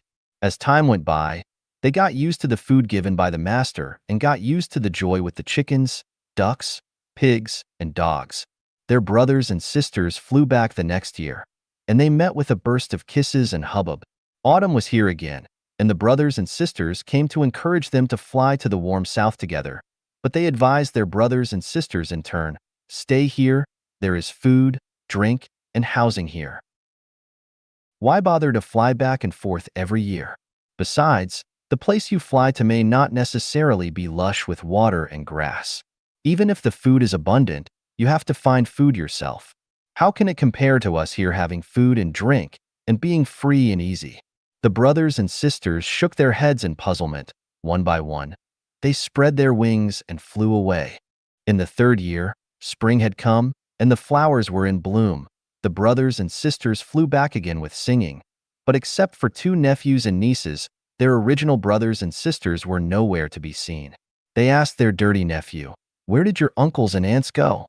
The lame niece rushed to cry. A few uncles were killed by the master to entertain guests. Other uncles were killed by the mistress, saying that she wanted to nourish her body, and the aunts were taken away by relatives and friends of the family. Don't know whether they are still alive. When I was grabbing food with the puppy, my leg was bitten by the mother dog. What should my brother and I do now? As she spoke, she squatted on the ground in despair. All the swans came around at once, stroked and comforted with their white wings. Children, don't cry. We will take you out of here this autumn. Where can we go? Asked the poor nephew. Long-term habits have formed a fixed thinking. Once the thinking is fixed, it is difficult to break through. Let's look at another phenomenon. The wholly devoted state of Africans praying for blessings. Groups and groups of Africans on the African land are all dressed in white clothes, regardless of the wind or rain. They go to the big tree, or kneel on the grass to repent and pray. What kind and honest people! The wholly devoted state of Africans praying for blessings, groups and groups of Africans on the African land are all dressed in white clothes, regardless of the wind or rain. They go to the big tree, or kneel on the grass to repent and pray. What kind and honest people! I respect these kind-hearted people and hope that all people will go to mosques, Buddhist temples, Taoist temples, churches, and kingdom halls to participate in activities and listen to teachings. I bring this up just to talk about the problem of thinking. All religions have their own rituals and forms, and they have fixed activities every day, every month, and every year. What I want to ask is, can these rituals, forms, and activities alone enable you to be liberated, reborn in heaven, in the Elysium world, or the Millennium world? I have no objection to your beliefs. The problem is that you must figure out what you believe in and whether its past and future are clear. If you don't know, will all your efforts be in vain, and will you go astray? Just take Buddhism as an example. Shakyamuni Buddha said in the Diamond Sutra, "Those who see me in form and seek me in sound are treading the heterodox path and cannot perceive Tathagata." What is form? Form refers to material forms, things that can be seen and touched. Then, is paying homage to Buddha statues, burning incense and kowtowing and praying in accordance with the teachings of Buddha? If a physical body goes all the way to a temple to worship a physical statue, does the behavior itself violate the teachings of the Buddha? Is it already on the heterodox path? Everyone who worships the Buddha statue, I want to ask you, where is the Buddha? Is the Buddha in the temple? If you don't have Buddha in your heart, even if you travel all over the world, you can't find Buddha. If you have Buddha in your heart, there are Buddhas everywhere. If you really want to worship Buddha, you must keep in mind the teachings of Buddha. First, worship Buddha in your heart and learn from Buddha in speech and behavior. Only in this way can you understand the principles of Buddhism, perceive the nature of Buddha, and finally become a Buddha. Worship that emphasizes form but ignores content is a kind of blasphemy against gods and Buddhas. Rituals and forms are a kind of restraint, a kind of pretense, just to strengthen people's beliefs, and a means and process of dissemination. Whether you attain Tao depends entirely on your own psychology and actions. If you don't have it in your heart, it is useless, and not even if you burn incense and kowtow every day, go to temples and Taoist churches to worship statues of gods every day. If you have it in your heart, even if you have never been to a temple or church, you can become a loyal disciple of gods and Buddhas. Due to the limitation of conventional thinking, most people think that gods and Buddhas are in temples, Taoist temples, and churches, or in some places that are indefinable. They believe that as long as they participate in religious activities and hold ceremonies, they can get the blessings of gods and Buddhas, and their merits and virtues are fulfilled, and they will attain the state of spiritual immortality. It is actually very wrong. In fact, gods and Buddhas are one with humans, and gods and Buddhas are on us, and gods and Buddhas cannot be deceived. Everyone has divinity and Buddha nature and interacts with the gods and Buddhas in other dimensions. Whether we can go to the space of gods and Buddhas after death is entirely determined by the response information waves we send out from our body and the intensity of the visible light colors which we have but cannot be seen and distinguished by the naked eye. Just like a networked computer, the program has been determined, and it all depends on how you apply it. It is impossible to get away with it if you want to be opportunistic. The great world seems chaotic, complicated, unpredictable, and elusive, but it is actually very simple.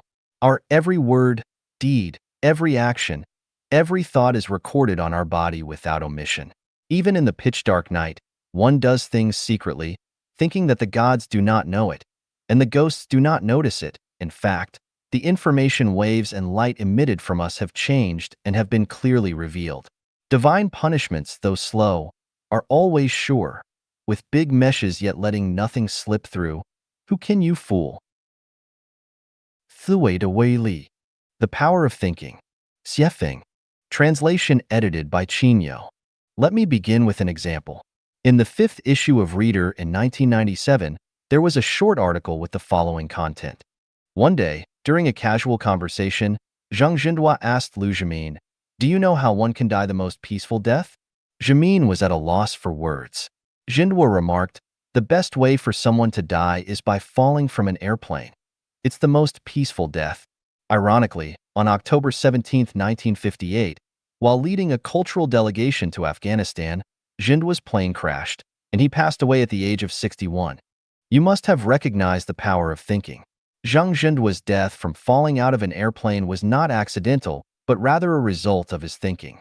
There are numerous such instances. You can explore them on your own.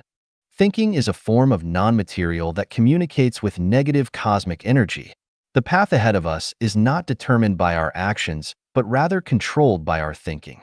Whether positive or negative, once our thinking is set, the energy of the negative universe will fully align to achieve our goals.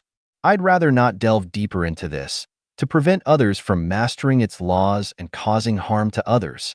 Let me offer a few unique examples for you to ponder or experiment with. Take a piece of paper the size of a bank check and firmly believe in your mind that it's a flawless bank check with the exact amount written on it. Head to the bank to cash it, and the teller will surely comply. However, any trace of doubt in your mind will lead to failure. Lock yourself in a room with closed doors and windows and practice how to exit it. If you eliminate the presence of tangible objects like walls and doors from your thinking, you can easily leave. But if even a slight doubt exists, you'll inevitably hit a wall. Those who can walk on water don't perceive it as such beneath their feet. If you start to panic or doubt the water's ability to support you while walking on it, you'll sink immediately. Attempt to infiltrate a heavily guarded location. By envisioning yourself as invisible in your mind, you can confidently enter and exit. However, the slightest fear will immediately alert the guards. Stand atop a high-rise building or a cliff's edge and imagine flying to another high point without any tools.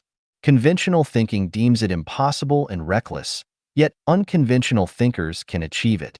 By conventional standards, the aforementioned scenarios are mere fantasies and delusions. If you hold this view, it indicates your normalcy, rationality, and scientific mindset. Finding them intriguing suggests you possess the capacity for unconventional thinking. Recognizing the superficiality of our understanding of the material world implies that such feats are entirely plausible, signifying a departure from conventional thinking. Further development will unveil more mysteries of the universe. Thinking is one of the most potent energies in the cosmos.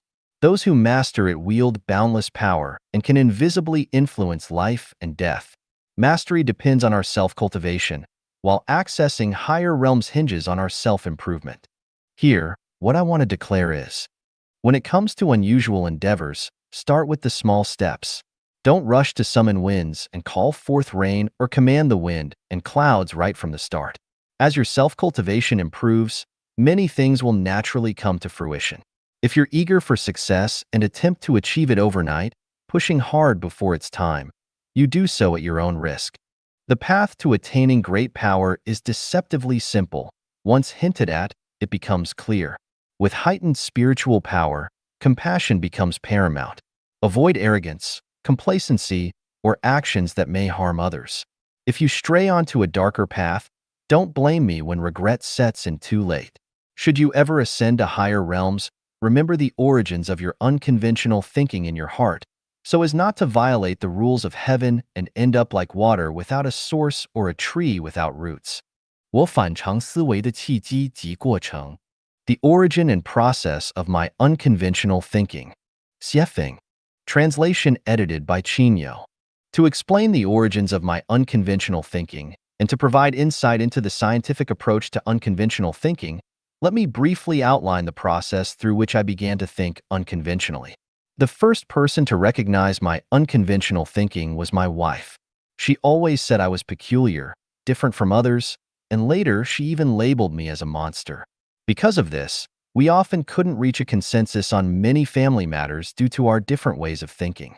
But because I insisted on my own views and was unwilling to change my mindset, she had no choice.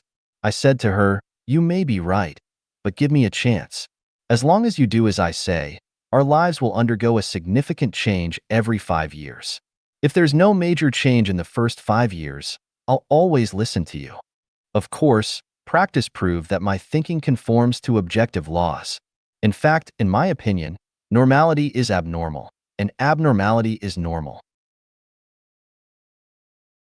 The thinking of ordinary people is confused by dazzling surface phenomena, focusing only on immediate interests and the present time and space, without understanding what emptiness is, what reality is, what existence is, and what non-existence is, so they cannot understand unconventional thinking. Some people are purely blinded by their own arrogance, selfishness, and jealousy. Their conventional thinking confines their minds. Some people are blocked from wisdom by inferiority, poverty, stubbornness, illness, and prejudice. In my view, the vast majority of people are covered by layers of nets and can never break free without external force.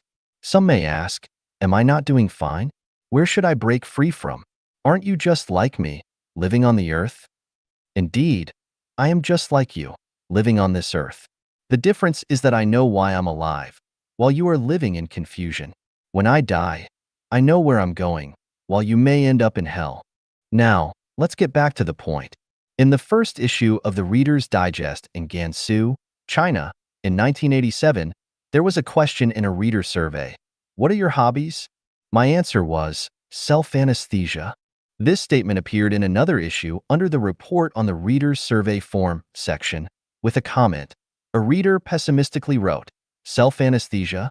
He made very pertinent comments on our publication while sharply criticizing certain social phenomena. He did not sign his name. Self-anesthesia is probably just self-deprecation. He is actively contemplating and feeling the responsibility on his shoulders. Why did I choose self-anesthesia? Because I found that this world is upside down. People live upside down, and everything they see is inverted. The opportunity that triggered such thinking for me was in 1982 when I was generating electricity in the Chilean mountains at an altitude of nearly 4,000 meters. I had altitude sickness, with my heart beating 120 times per minute. I often had headaches, felt weak all over, and had to stop and catch my breath after walking a few steps. I choked while eating, and 2 months later, my nails started to indent. I raised my difficulties to the leadership, hoping to be transferred to the temporary workshop below the mountain. At that time, Dr. Lee, who later committed suicide, from the team also helped me plead with the leadership, but the answer I got was, this is the arrangement of the organization and the revolutionary work needs it. Other places are already full, and you only have this position. At that time, the leader who had previously worked as a laborer and later became a political instructor stabbed me, saying, you have no sense to appreciate favors. Helpless, I thought of running away, but to my surprise, all the drivers entering the mountain didn't let me hitchhike. It turned out that there was a rule that drivers were not allowed to take people out of the mountain without the permission of the leadership. I thought about walking out, but it was not easy. Trucks from Human City, where Iron Man, Wang Jinsi had worked, would take nearly 7 hours of bumpy driving to reach our work site. Along the way, except for occasional tints of Tibetan herdsmen, there were almost no signs of human habitation. Could I walk out? I realized that I must have incurred this ordeal because I had offended the brigade leader. Understanding this, I felt relieved. My first thought at the time was, to save myself? I thought, if grass can grow on the mountain, it must have the ability to withstand the cold. So, I began to look for edible grass. Fortunately, there was a wild onion on the mountain that looked like garlic and tasted like onions. I started to eat it in large quantities, firmly believing that eating this onion would relieve my altitude sickness. Whether it was a psychological effect or the effect of wild onions, I gradually adapted physiologically. Once I found that my life was no longer in danger, I felt that the world was vast. Apart from the time for sleep each day, I remained silent and reserved, no longer seeking approval from others. I concentrated all my time on sitting on the top of the mountain, starting a few months of intense contemplation of life from the simple and practical slogan, organization arrangement, revolutionary work needs, commonly used by leaders. Although I didn't realize the true meaning of life at that time, I already knew many mysteries of life. The mystery is to look at the world and life in reverse, using reverse thinking to understand the connotations and extensions of things and phenomena. For example, organization arrangement, revolutionary work needs can be understood as personal arrangement, leadership needs, Labor is most glorious is interpreted as being an official is most glorious. Model worker is seen as ignorant model. Three goods becomes three bads. Advanced individual transforms into brainless individual. Moving closer to the organization signifies moving closer to the leadership. Revolution equates to deprivation. Obeying the organization's arrangement implies suppressing one's own personality. Reactionary individual may represent thoughtful individual. Good comrade might signify someone who doesn't adhere to principles. And mischievous person could indicate someone with some talent, and so on. Outwardly, I went with the flow, following nature, trying to maintain harmony with people and leaders as much as possible. Sometimes, I also showed off and competed for excellence or the three goods, but inwardly, I didn't care about the people and things around me at all. But all this couldn't be discussed with people. Everyone was busy chasing colorful bubbles, and they didn't understand what I was talking about. I thought it was better to self-anesthetize first. 4 years before going abroad, when I was still a middle school teacher, Mr. Li Zhengrui, the director of the Lanzhou Information Office, asked me to contract his office. I wrote to him, telling him that I wanted to go abroad first, because my thoughts at the time were out of sync with the times and the surrounding environment, and I was afraid of becoming a frog at the bottom of the well. I could only leave my homeland, go to a foreign country, and breathe different air to verify the correctness and universality of my thinking. Today, my ability to write Refuting abroad is the result of unconventional thinking. Some may perceive it as mere good fortune, but in truth, it was a deliberate plan on my part. However, don't mistake it for scheming. I'm simply employing unconventional thinking and the principle of non-action, Wu Wei. Who can predict what will happen to themselves 4 or 5 years from now? Probably 90% of people can't do it. After descending the mountain, I set aside orthodox works like Marxist-Leninist writings and Mao Zedong's selected works, and instead delved into the thoughts of Sakyamuni and Laozi to experience their thinking. Then I studied the I Ching, Book of Changes, Bagua, 8 Trigrams, Chiman Duanjia, the art of becoming invisible Taoist magic, palmistry, chiromancy, astrology, feng shui, 8 characters divination, solar term picking, yin and yang 5 elements, name mysteries, Huangdi Neijing, Yellow Emperor's inner canon, and basic traditional Chinese medicine, among others, which are considered by some to be superstitious or unorthodox. I also scrutinized Maslow's hierarchy of needs theory, Freud's psychoanalytic theory, and Nietzsche's philosophy of the Übermensch. None of the above fully answered my questions. After that, I worked as a translator, a truck driver, a salesperson, a street vendor, a shopkeeper, a nightclub manager, a restaurant owner, a fast food operator, and a bartender in a foreign country, using real-life experiences to verify my insights and experience the ups and downs of life. Apart to my experiences abroad, I worked as a farmer, a construction worker, a cargo handler, a clerk, an accountant, a party branch secretary, a cultural propaganda team instructor in a commune, a fitter, a welder, a car mechanic, an electrician, a high school teacher, a department clerk in an office, and an office director after going into business. In my childhood, I herded sheep for several years. I picked wild vegetables and cleaned up dung. I scavenged for scrap and sold fruit in a county town. I visited villages and households to sell vinegar. Additionally, I caught pigeons and smashed bird nests. I raised squirrels and used a bamboo basket to catch fish by the Yellow River. Furthermore, I picked wild vegetables and flowers in the mountains for cooking. I participated in various forms of gambling, including 5 dragons, 10 and a half, coin flipping, dice throwing, drawing the 9 tiles, mahjong, blackjack, and roulette. I also smoked, drank, to the point of causing stomach bleeding, and used opium for pain relief. I started dating at the age of 13 and was publicly criticized and warned by the school principal at a school-wide assembly, ridiculed, mocked by classmates, almost dropped out of school, and served as a Red Guard platoon leader during the Cultural Revolution, where I was beaten, resulting in a nosebleed, betrayed by colleagues, deceived by respected individuals, and cheated and extorted by international criminal organization. In 1960, I almost starved to death, nearly drowned while swimming in the Yellow River, almost got bitten to death by a snake on the mountains of Bandura district in Zimbabwe, and narrowly avoided rolling down a hill in Mutare district in Zimbabwe due to a car accident. The highest-ranking person I ever came into contact with was Prime Minister Zhu Rongji. Our interaction was limited to a handshake, and he simply said, "Hello," to which I replied, "Hello," and that was it. Next was the Minister of Posts and Telecommunications of Zimbabwe, who also served as the chairman of an international organization. I rented his villa for 3 years. During my time abroad, I worked with an American, 2 Botswana nationals, several Zimbabweans for over 6 months, and had extensive business dealings with many Indians, Pakistanis, and a few South Koreans, British, and Portuguese. I spent a considerable amount of time studying, chatting, dining, and going on outings with British and Portuguese individuals. I also established a good friendship with a Brazilian family in Mozambique. The least privileged people I encountered were the blacks living in the remote Panka area of Zimbabwe, where I stayed for over 2 months and gained a deep understanding of poverty, destitution, kindness, friendliness, and optimism. My education primarily consisted of 3 years of study at Zhangjiago Geological Technical School after graduating from high school, where I learned mechanical drawing, engineering mechanics, metallurgy, drilling, and the repair and installation of various machine tools.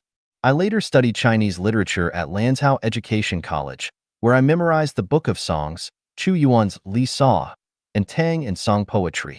I also studied English at Zhochuan Education College and International Trade at Beijing University of International Business and Economics, focusing on import and export business, foreign trade telegrams, trade negotiations, marketing, and business management. I spent 6 months reading through Mao Zedong's Selected Works Volumes 1 of 5 at the Party School, and also studied Popular Science Literature Volumes 1 of 4.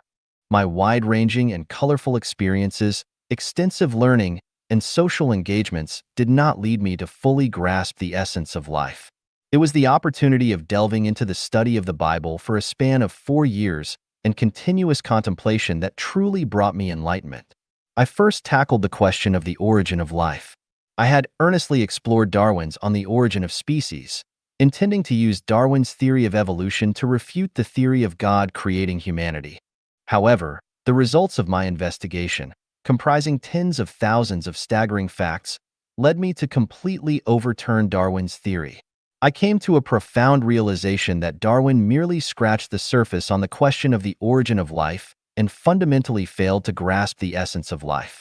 Richard Dawkins' theory regarding the origin of life from water was pure nonsense. Fortunately, Darwin and Richard were individuals with scientific acumen and self-awareness. Darwin admitted that the initial forms of life may have been created by God, while Richard advised people to regard their theories as hypotheses or scientific fantasies. Unfortunately, most people mistake conjecture for certainty, using the ambiguous theories of Darwin and Richard to deny the indisputable fact of God creating life. In doing so, they close the door to wisdom, leaving generations to wander outside the treasury of true understanding. The treasury of wisdom refers to entering a higher level of thinking, which is the state of mind described by Buddha Shakyamuni as abiding nowhere and generating the mind. It is also the kind of thinking advocated by us communists as seeking truth from facts. Of course, many communists say one thing and do another, which is another matter. It is to enter the universe's way of thinking scientifically, devoutly, selflessly, and non-actionably, entering the way of thinking of Jesus, Buddha Shakyamuni, and Laozi, entering the thinking of the greatest creator, and in this way, to understand the universe, life, and the things that are invisible to the naked eye, inaudible to the ear, and imperceptible to the body, but still affect the material world. To validate that one has entered this advanced thinking state, there is a very obvious change that everyone can try. Our usual dreams are mainly in black and white, and the scenes, emotions, and people we encounter in dreams are closely related to our real life and the world. However, when we enter an advanced thinking state, our dreams are different from before. The majority of our dreams become colorful, and the people encountered in dreams are ones we have never thought of or seen before. The environments in dreams are unimaginable, some are horrifying, and some are incredibly beautiful. As our thinking delves deeper, the mysteries of the universe will unfold one by one before us, and the 36-dimensional spaces will appear clearly. we will discover that we possess many extraordinary abilities. Soaring through the clouds, walking on water, passing through walls, becoming invisible, flying, and more. Here, I raise the issue of time once again. We typically think that a matter of seconds is just a snap of the fingers, but within this mere instant, we can experience intricate events in our dreams and even enjoy a long passage of time. We transcend time that cannot be measured in space that is infinite. The original title of my book is Trip of Transcending Time and Space, and I hope everyone can grasp the mysteries within it. Well, that's the journey of my unconventional thinking. Whether you believe it or not, it's up to you to ponder. Unconventional thinking is the best way to explore the mysteries of the universe and find the true meaning of life. As long as we proceed step by step, we will eventually enter a vast world. At that time, we will be amazed to discover the essence of the universe and the mysteries of life. We will be excited about the beautiful celestial realm of the afterlife and will love life and humanity even more, cherishing the present life more than ever. The purpose of unconventional thinking is to explore the mysteries of the universe, the role and value of time and space.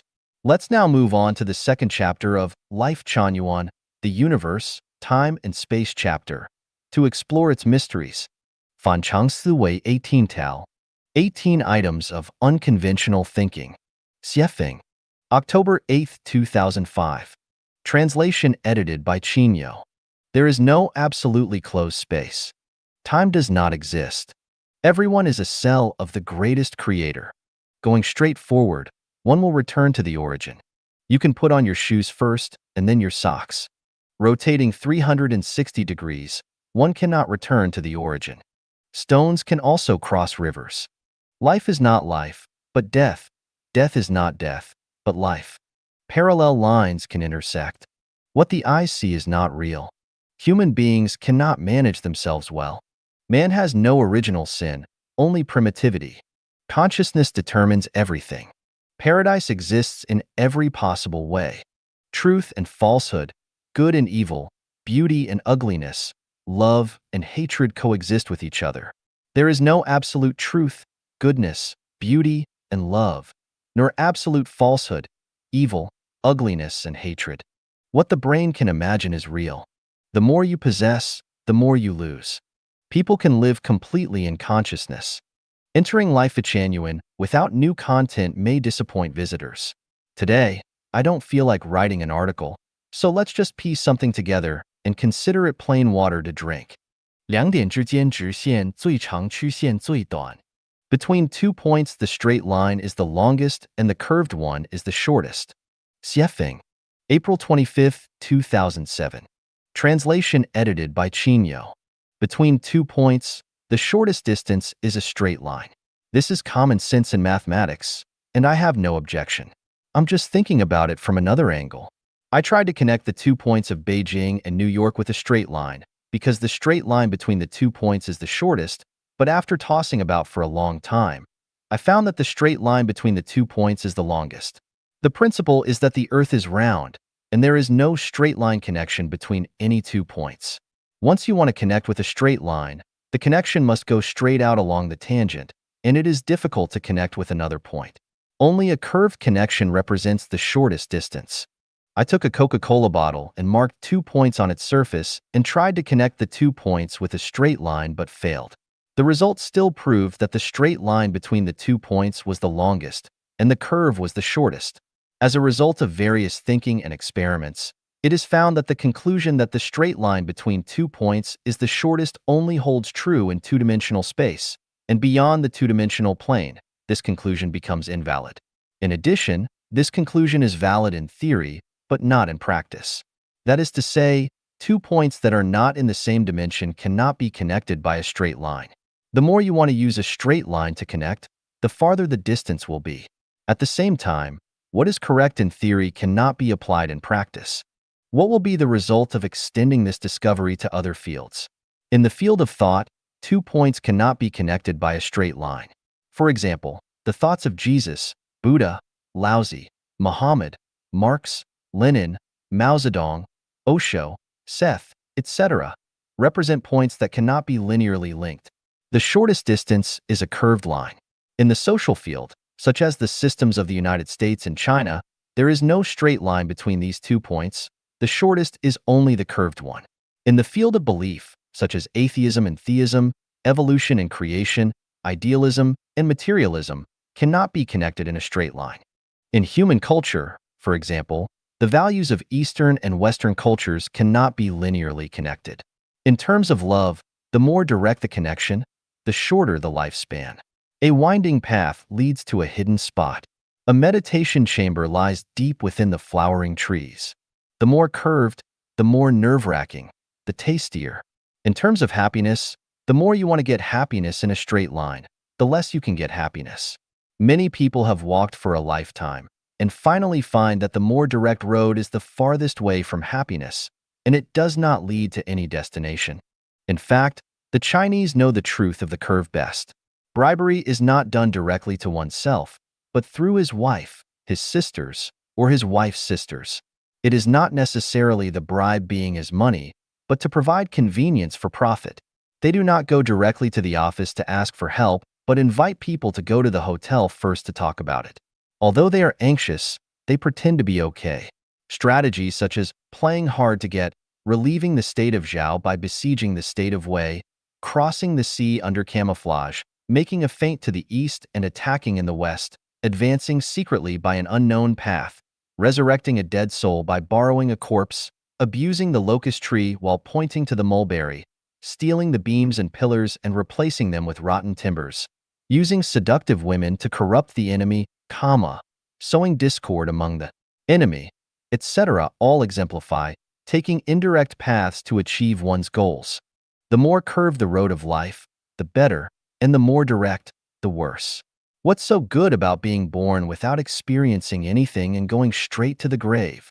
Falling in love today, getting married tomorrow, having a baby the day after tomorrow, and dying the day after tomorrow's tomorrow, what good is there? Eat, go to work, sleep, eat again, go to work again, sleep again. What good is there? What's so good about staying the same? A great man once said, "While the prospects are bright, the road has twists and turns." Reversing of this sentence is a truth. The road has twists and turns, but the prospects are bright. At least it makes more sense.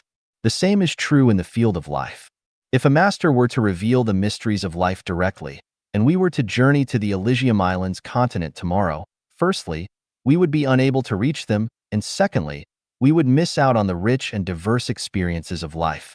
If you are having fun, laughing, playing, laughing and joking, feeling, undergoing, and experiencing, it looks like a curve, not direct, but the actual situation is.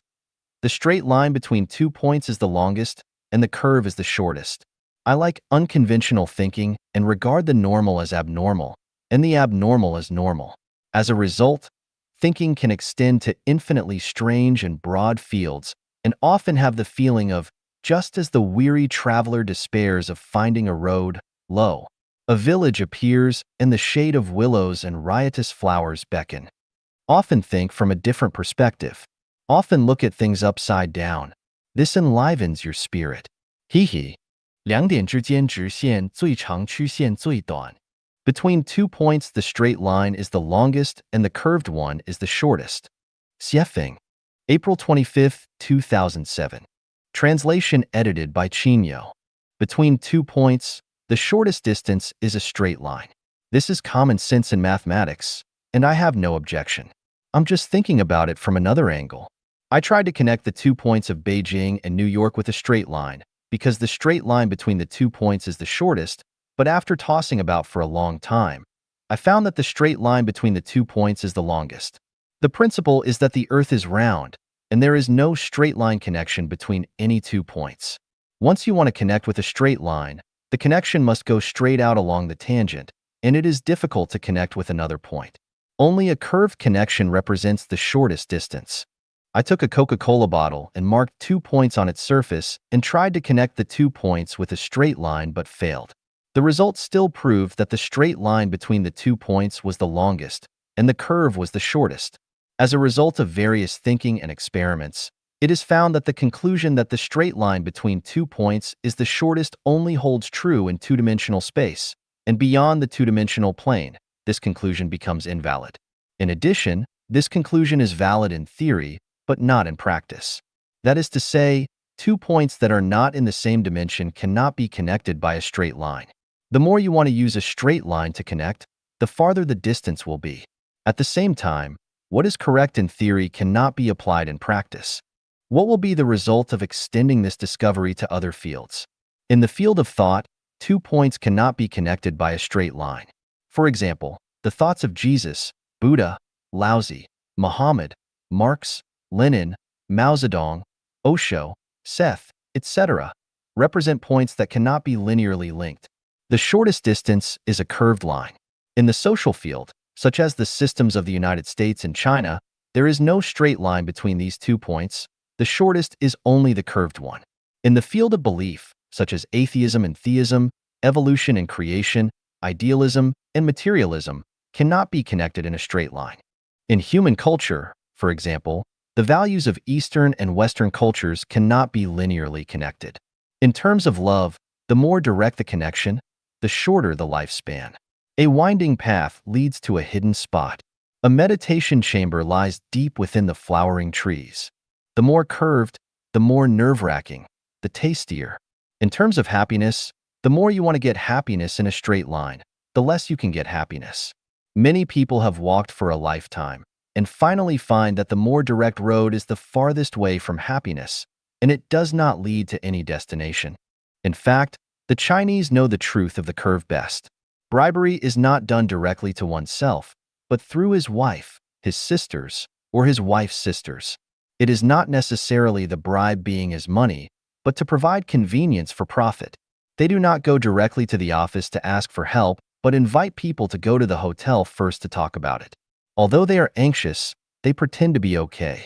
Strategies such as playing hard to get, relieving the state of Zhao by besieging the state of Wei, crossing the sea under camouflage, making a feint to the east and attacking in the west, advancing secretly by an unknown path, resurrecting a dead soul by borrowing a corpse, abusing the locust tree while pointing to the mulberry, stealing the beams and pillars and replacing them with rotten timbers, using seductive women to corrupt the enemy, sowing discord among the enemy, etc. all exemplify taking indirect paths to achieve one's goals.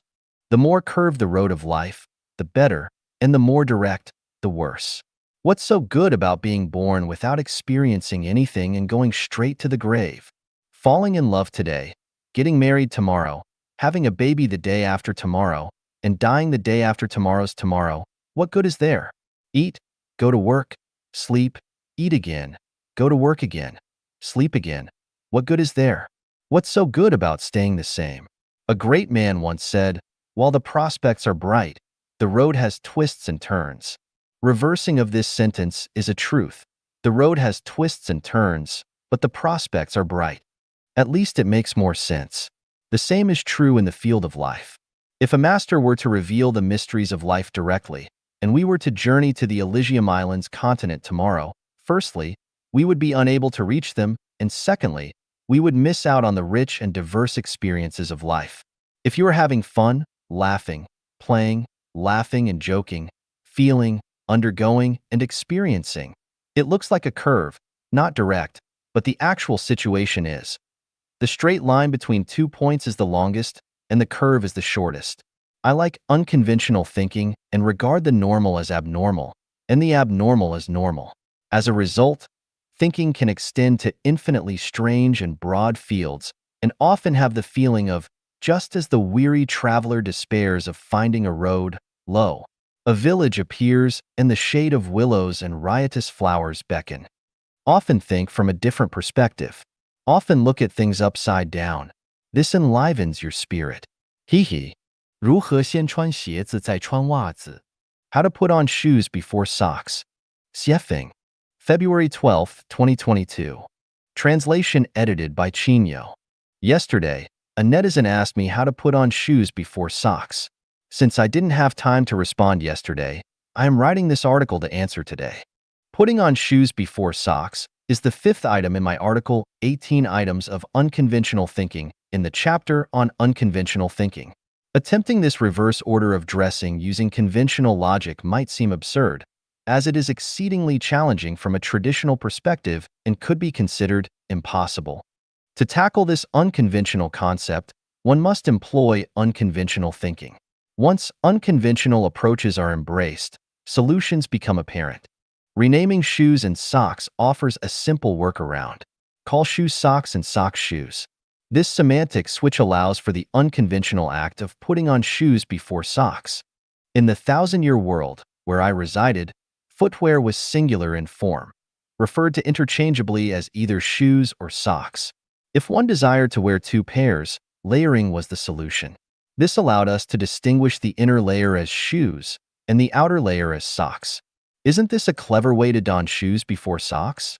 Our preconceived notions often lead us to believe that shoes are sturdy and rigid, while socks are loose and soft. However, shoes can be made pliable and socks flexible. Consider the soft shoes provided by some hotels, easily accommodating a pair of supple socks. Must shoes be indivisible? Detachable shoe designs offer an alternative. Don the shoes first, then unzip the instep to open the shoe upper, allowing for sock insertion. Close the upper and zip up the zipper. Voila! Shoes before socks. Every phenomenon should be considered within a realm of possibility. 64 possibilities to be precise. Limiting ourselves to familiar knowledge and cognitive boundaries renders many problems unsolvable. For instance, must the China-US relationship solely vacillate between cooperation and confrontation? Surely, there exist 62 other potential approaches. Similarly, must human relationships be confined to just acquaintances and strangers, relatives and foes, or rich and poor? By embracing unconventional thinking, we unlock a myriad of solutions to seemingly insurmountable challenges.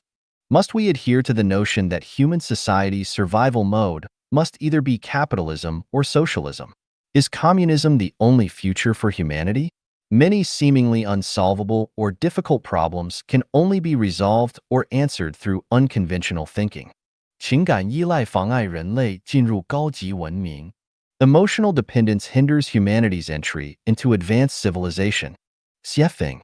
April 14, 2024. I recently watched videos on WeChat from both Captain Awakening and Kai Ming, each discussing the topic of relationships between parents and children, and I deeply resonated with it. So, inspired by it, I would like to share my understanding as well. I describe the relationships between parents and children, spouses, siblings, and even between masters and disciples as forms of emotional dependency.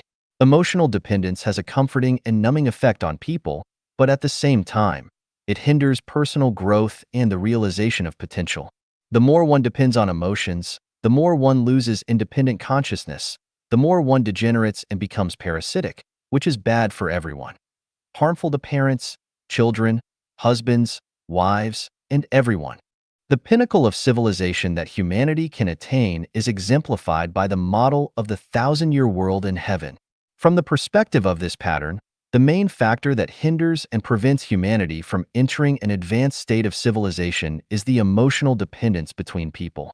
To be more thorough, the core factor that hinders and prevents humanity from entering an advanced civilized society is the institution of marriage and family.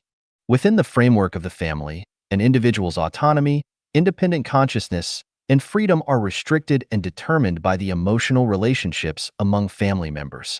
Everyone, whether parents or children, husbands or wives, is actually in a relationship of emotional hostage-taking. Parents take their children hostage, children take their parents hostage, husbands take their wives hostage, and wives take their husbands hostage. This reciprocal emotional hostage situation erodes individual autonomy, independent thought, and personal freedom. The more incompetent the parents are, the more severe the hostage-taking of the children. The more incompetent the children are, the more severe the hostage-taking of the parents. The more incompetent the husband is, the more severe the hostage-taking of the wife. The more incompetent the wife is, the more severe the hostage-taking of the husband. The more capable the parents are, the less aware the children are of their incompetence.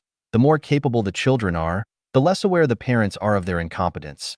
The more capable the husband is, the less aware the wife is of her incompetence. The more capable the wife is, the less aware the husband is of his incompetence.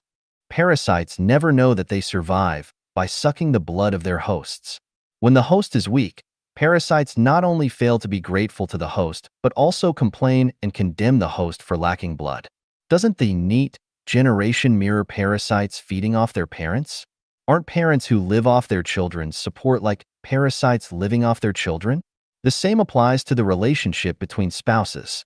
Humanity has existed for nearly 5,000 years. Who has lived a life of happiness, joy, freedom, and bliss? No one, right? Why not? It's because emotional dependence is blocking the way. Let every person be independent. This way, the pain of parents will not be passed on to children, the pain of children will not be passed on to parents, the pain of husbands will be borne by themselves, and the pain of wives will be borne by themselves. There will no longer be emotional dependence between people. In short, without the program of marriage and family, everyone is born independent and free, not dependent on each other, and the result will be that everyone lives happily, joyfully, freely, and blissfully. Don't think this is a fantasy or a pipe dream. The 1,000-year world is just such a state. So everyone in the 1,000-year world has become celestial being, and the 1,000-year world has become heaven. On Earth, in the second home living model created by Refuting, people's suffering has been greatly reduced. This is because the second home lacks the traditional constructs of marriage and family. Everyone is independent, everyone is free, and of course, life is especially beautiful and comfortable. People living in the world. Who is really hindering the realization of your ideals? Who is preventing you from becoming independent and free? Christ Jesus told us, a man's enemies will be the members of his own household. Realizing this truth and freeing oneself from emotional dependence early on will lead everyone to heaven. All the devils are coming out of caves. Self-reliance. Edited by Care.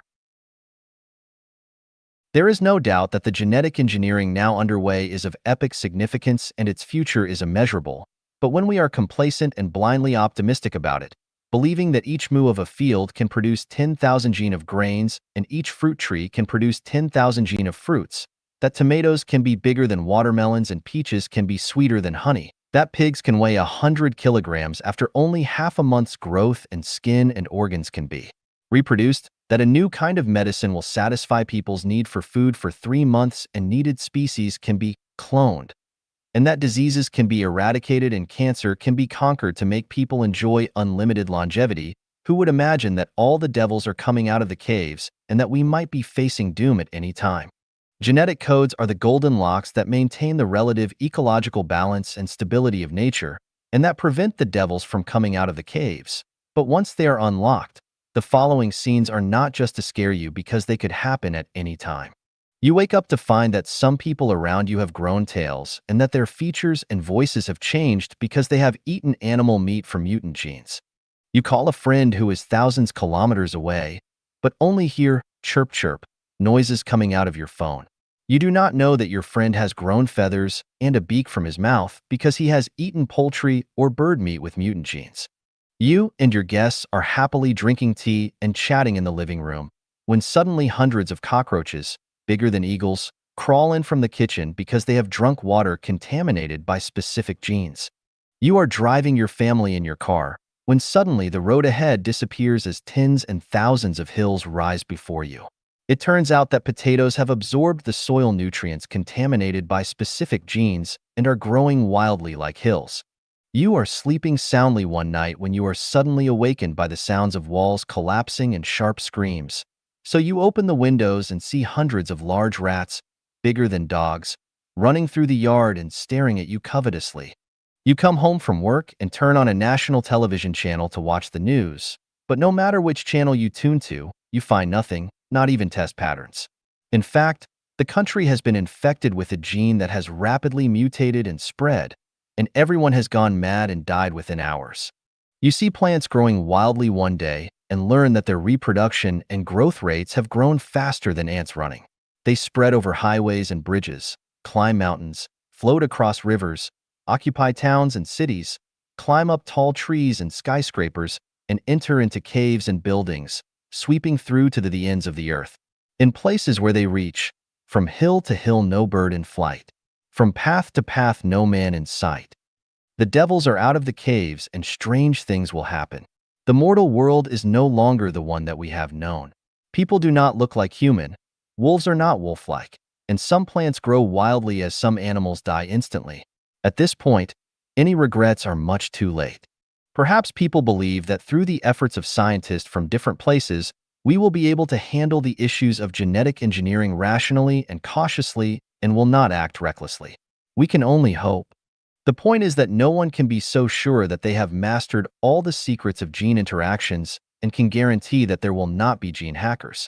Computer hackers can only crack passwords and disrupt programs, but gene hackers could push all of us into an abyss. In order to protect nature's ecological balance and in order to maintain our survival and development, we hope that governments and scientists who are involved with bioengineering will be extremely cautious.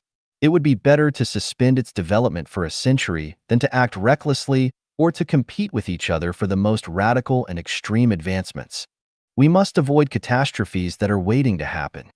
Democracy is the pursuit of mediocrity. Self-reliance. June 23, 2011. Translated by Transcending and edited by Care. 3 cobblers could never exceed Zhuge Liang. Neither 3,000 nor even 30,000 cobblers could outwit him. When critical decisions are to be made, an individual of lofty vision and great strategies can outperform the collective decisions of tens of thousands of the mediocre. Democracy leads to mediocrity and to dead ends.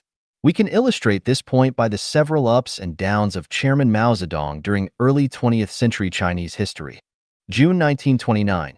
In the 7th CPC National Congress of the 4th Red Army held in western Fujian, Mao Zedong was forced to leave his position of the Frontline Committee Secretary of the 4th Red Army. November 1931. In the Southern Jiangxi meeting held in Yeping, Ruijin, Chairman Mao was mistakenly criticized by the party and was elbowed out of the Central Committee during the Soviet era. October 1932. At the Ningdu meeting, the chairman was excluded aside again and even lost his post of political commissar of the First Red Army. January 1934. During the Second Congress of the Soviet era, he was made a mere figurehead and removed from his position as chairman of the Central People's Committee. The result of these demotions was the gradual shrinking of red bases and the revolution ushered low tide, resulting in the failure of the Fifth counter-campaign against encirclement and suppression. The Red Army was forced to make a strategic shift to start the solemn and stirring move in the war history of mankind, the 25,000 Li Long March. The central base, personally created by Mao Zedong, was destroyed overnight. The whole universe is run in a unilateral manner under the one, unique, greatest creator.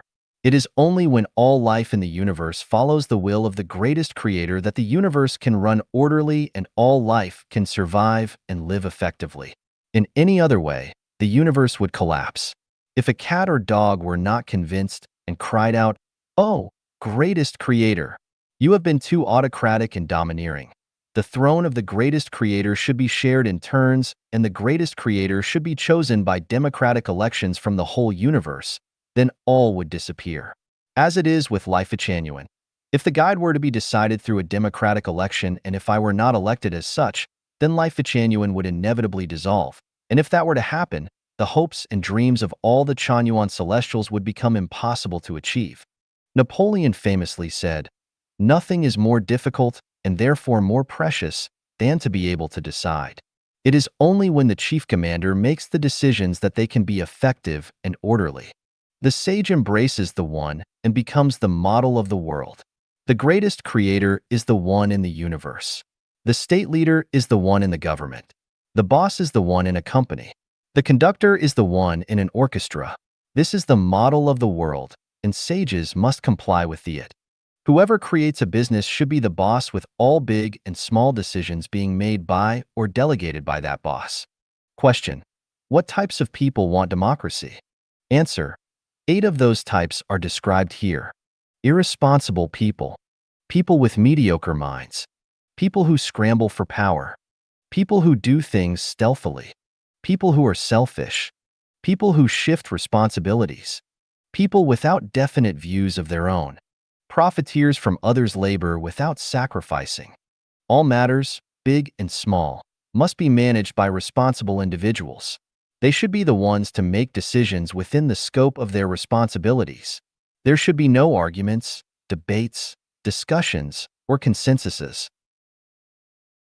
Whenever two or more people jointly control anything, the result becomes a resource-consuming process with low efficiency and mutual finger-pointing, with no one ultimately being held responsible. No matter how democratic a flock of sheep is, it can never resist a wolf. No matter how democratic a group of people with mediocre wisdom is, it can never match the vision and insight of a saint. The Life-Genuine era does not practice democracy, but each one has their duty and accountability.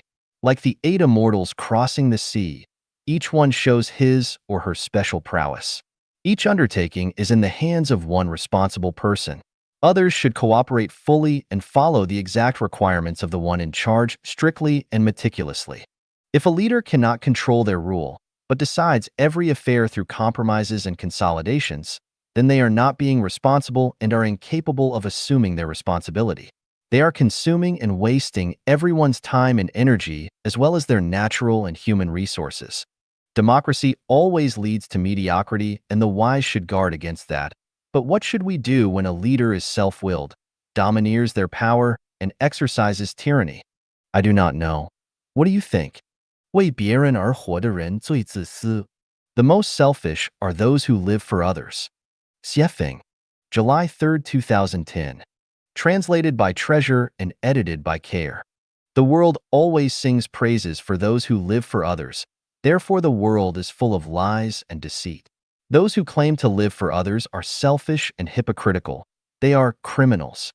Everything and every life must maintain its individual character. This was the intention of the greatest creator when all was created. It is wrong for the peach tree to live for the grapevine instead of producing peaches, as not only does it lose its value as a peach tree, but it also interferes rudely with the nature and freedom of the grapevine. To be a human, one should first cherish themselves and promote their own nature and personality.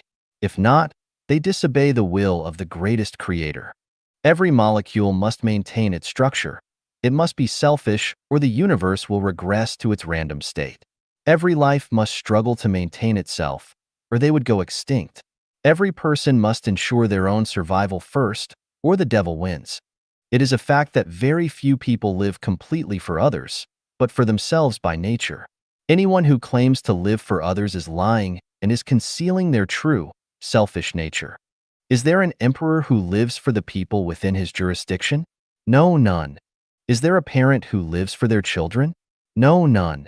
Did Christ Jesus and the Buddha Sakyamuni live for others? No, not at all. As the guide of Life-Genuine, I keep myself busy with the creation of the Life-Genuine era. Do I do it for others? Not at all. I do this for my own achievement. As long as the reason for living is spelled out for everyone, we find that people live for themselves. What kind of people claim to live for others? Those who are false, crafty, incompetent, and without a sense of independence. Those who are selfish and deceitful want to impose their will on others, and those who are good at lying intend to control and disrespect others. Those who put their own faults and blame on others want to use and abuse others, and they prefer to interfere with others' lives. Those are the kind of people who claim they live for others. Let everyone live for themselves, and let everyone live upon themselves according to their own nature. In such a situation, the stars will shine brilliantly, the flowers will blossom lively, and the world will be prosperous, diverse, and splendid. Why do I say those are criminals who claim that they live for others? Firstly, they burden the spirits and souls of others because people would feel a great deal of gratitude and a need to serve them, perhaps all their lives. Secondly, they rudely interfere with the nature and freedom of others and make them feel guilt and shame, so it becomes impossible for their natures to bloom. Thirdly, they disturb the program running with Tao, create social disorder, and make lies and deception popular. It is only when everyone is responsible for themselves that they live well by themselves within their own natures and by their own styles that society will be orderly, peaceful, and warm. Only those who can stand responsibility on their own can be responsible for others, and only those who are living for themselves will respect others, be considerate of others, and understand others. Only those who live well by themselves will bring pleasure, joy, freedom, and happiness to others. If you do not know who you are, If you are an imperfect person filled with jealousy, ego, resentment, complaints, anger, and aggression, then what can you possibly bring to others? How can you live for others? If you are unable to even deal with your own issues of life and are unable to smooth away your own trouble and pain, then what can you do for others and how can you live for others? Self-reliance advocates for everyone to be responsible for themselves first, live for themselves first, consider themselves first, live well by themselves first, and not to consider the feelings of others or lose yourself for them. Would it lead to a social disorder? Facts speak louder than words. In the second home life pattern founded by Refuting, nearly 100 people live together and everyone lives according to the above standard. Do not bother with others or regard other people's business, and I will not help unless help is asked for. We just consider ourselves first. How has this practice gone on for more than 9 years? Everything is in order, everyone is happy and free, and we are living in a peaceful and sociable paradise. People who want to confer benefit on society should live for themselves first, and people who want to commit sin should live for others. 知识不是力量. Knowledge is not power. Self-reliance. October 11th, 2017. Translated by Treasure and edited by Care. Knowledge is a combination of the experience and cognition accumulated by our social and productive practical activities. One can possess a wealth of knowledge, which means that they possess the foundation to gain power, but no matter how much knowledge they have, it does not mean that they will ever have power. It is like a library which has abundant knowledge but no power. From the point of storing knowledge, a person's brain is only like a library. Knowledge is power is from Meditation, written by the 17th century British philosopher Francis Bacon, which teachers delight in using to arouse students' learning interest at school. As a result, students blindly believe that as long as they learn their lessons well, which are set by schools, and as long as they grasp that knowledge, they will have the power to achieve their own pursuits and ideals after they graduate. Knowledge comes mainly from our sense organs. However, in the view of the Greek philosopher Protagoras, human is the measure of everything. This was refuted by Francis Bacon, who wrote that it is a great mistake to conclude that our limited sense organs measure all things. In other words, it is wrong to judge and measure all things and all forms from the limited knowledge that our sense organs can provide. Consider a scenario in which a sexy young girl with a middle school diploma is standing next to a more mature, older lady with a doctorate degree, and both are in front of an interviewer. Which one is more likely to arouse the man's rich imagination, alter his mood, and motivate his intense vitality? If it is the young girl, that is because knowledge is not true power, since even beauty can have more power. It is reckless and dangerous to believe that knowledge is power. Not only is it a cognitive misconception, but also a thinking one. For example, to accept that when a son is grown, he takes a wife, and when a girl is mature, she finds a husband, as a life knowledge is bound to bring anguish and suffering throughout their whole lives. This knowledge has led people to make such common mistakes for thousands of years, but which accomplish no good. Some more are. There are 3 forms of unfilial conduct, but the worst is to have no descendants. Filial piety is the most important of all virtues. Lewdness is the worst of all sins. He who does not endure hardship cannot stand up to others. Another example is how education and guidance are passed from parents to their children. Can a parent's knowledge conduct and educate their children with both a full range of healthy spirits, minds, and bodies, as well as the ability to lead their own independent lives? Most fall very short. When great changes take place in objective knowledge, but we stubbornly insist on applying our traditional knowledge, we will certainly be rebuffed. Look at various religious dogmas and concepts. As they feel a loss of power, they become reactionary, resist social development, and impede natural human liberation. In fact, prejudices and fallacy are knowledge. What are the benefits of such knowledge? None. Our most powerful intellectual force is the power of flexible and tactful thinking. I believe firmly that Albert Einstein's power came not from his knowledge, but from his thinking. How would I perceive the universe if I were riding on a beam of light? Those who read more and get more diplomas and more experience, but form rigid ways of thinking, have rarely been found to wield much power. Lasting power comes from neither knowledge nor from powerful economic strength and national defense forces, but from sincerity, kindness, virtue, love, faith, and honesty. Sincere deeds have power, kind behavior has power, things of virtue have power, love is a powerful force, honest quality has power, people who keep their words and their faith have power. Conclusion. Knowledge must be learned and accumulated, but knowledge has limitation, danger, and can be reactionary.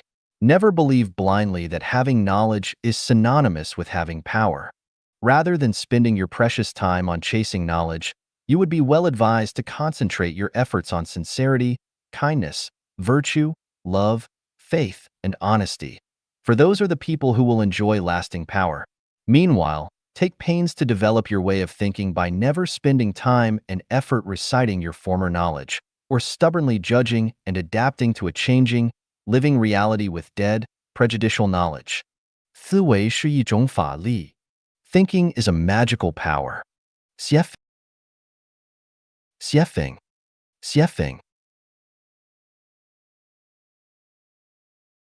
思维是一种法力. Thinking is a magical power. 写法. August 16, 2005. Translated by Treasure and edited by Care. Sun Wukong was pressed for more than 500 years at the foot of the five-element mountain, but after the Tang priest took the post away from the top of the mountain with Om Mani Padme Hum, he was able to break out.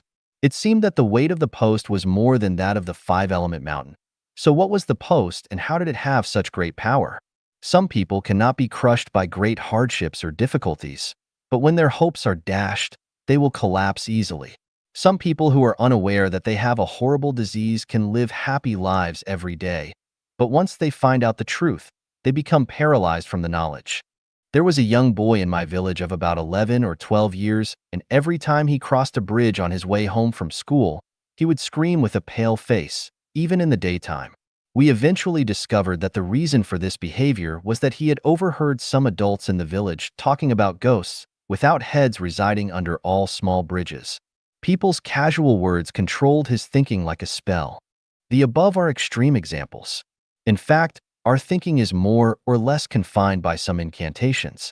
Consider the 8 kinds of suffering described in Buddhism: birth, aging, illness, death, encountering enmity and hatred, separation from a loved one, inability to attain what is pursued. The 5 aggregates. These all result from our conventional thinking, but none would exist if we would embrace unconventional thinking. All laws, regulations, concepts, ethics and behavioral rules, authoritative theories and sermons, religious regulations and rituals, scientific theories and methods, and exemplary models and habits are magical powers that constrain our thinking. These magical powers benefit the maintenance of social stability greatly, but they also bind our minds, and ordinary people can never be freed from them any more than fish can be freed from water. What are magical powers? They are informational waves that restrain people's thinking. When their energy is greater than the energy of our own conscious informational waves, then we are controlled by them. Thinking is a magical power. Thinkings of God, Buddha, great people, and great scientists are all magical powers which ordinary people can do nothing about unless their wisdom and thinking abilities exceed them. Thinking seems to be invisible, traceless, and illusory, but it can actually change the developmental directions and forms of objects, transform the intangible into the tangible and the tangible into the intangible, and interfere with a person's conventional thinking. 人与人的特殊关系会毁掉前程. Special relationships between people will ruin their lives. Refuting. March 15, 2019. Translated by Chinyu and edited by Care. How many times have we watched quietly the sunrises and sunsets in our lives, and how many times have we listened to the sounds of wind and insects while standing in a courtyard on an evening with a full moon? How many times have we observed carefully the sprouting of grass and the blooming of willows? When distant mountains are hazy and the green hills are dark, when water is gurgling and blue waves are rippling, when wild ducks flutter and mandarin ducks play in the water, when light rain drizzles or heavy rain beats the plantains, have we ever melted our bodies and souls into nature and felt an unforgettable experience and taste of oneness with nature, oneness with all things, and everlasting, eternal joy? Where has our time gone? What on earth are we doing in this world? Were it not for the deep experience of the meaning of life, then what are we hurrying for all our lives? When flowers fall and beauty becomes old, death separates them forever. The palaces of Qin and Han are now but grazing land for cattle and sheep. Who cares for the cold and lonely west wind? Yellow leaves rustle down by my closed windows facing the sunset. I am lost in memories. Do you not see the mirrors bright in chambers high, grieving over your snow-white hair that once was silk black? How much worry can you have? Just like a river of spring water flowing eastward. Why are we busy all day? Who are we busy for? Are we not colonizing a snail's horn, competing for a flash in time?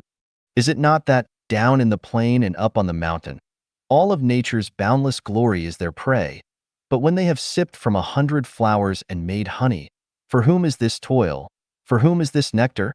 Is it not that my clothes hang loosely on my emaciated body, but regrets I have none? It is because of her? Is it not that the young know nothing of woe? To write verse, they feign a throw? Broken walls where foxes sleep, deserted platforms where rabbits walk, all were places of singing and dancing in those days. Yellow flowers covered with cold dew, withering grasses looming in mist, all belong to the battlefields of the old times.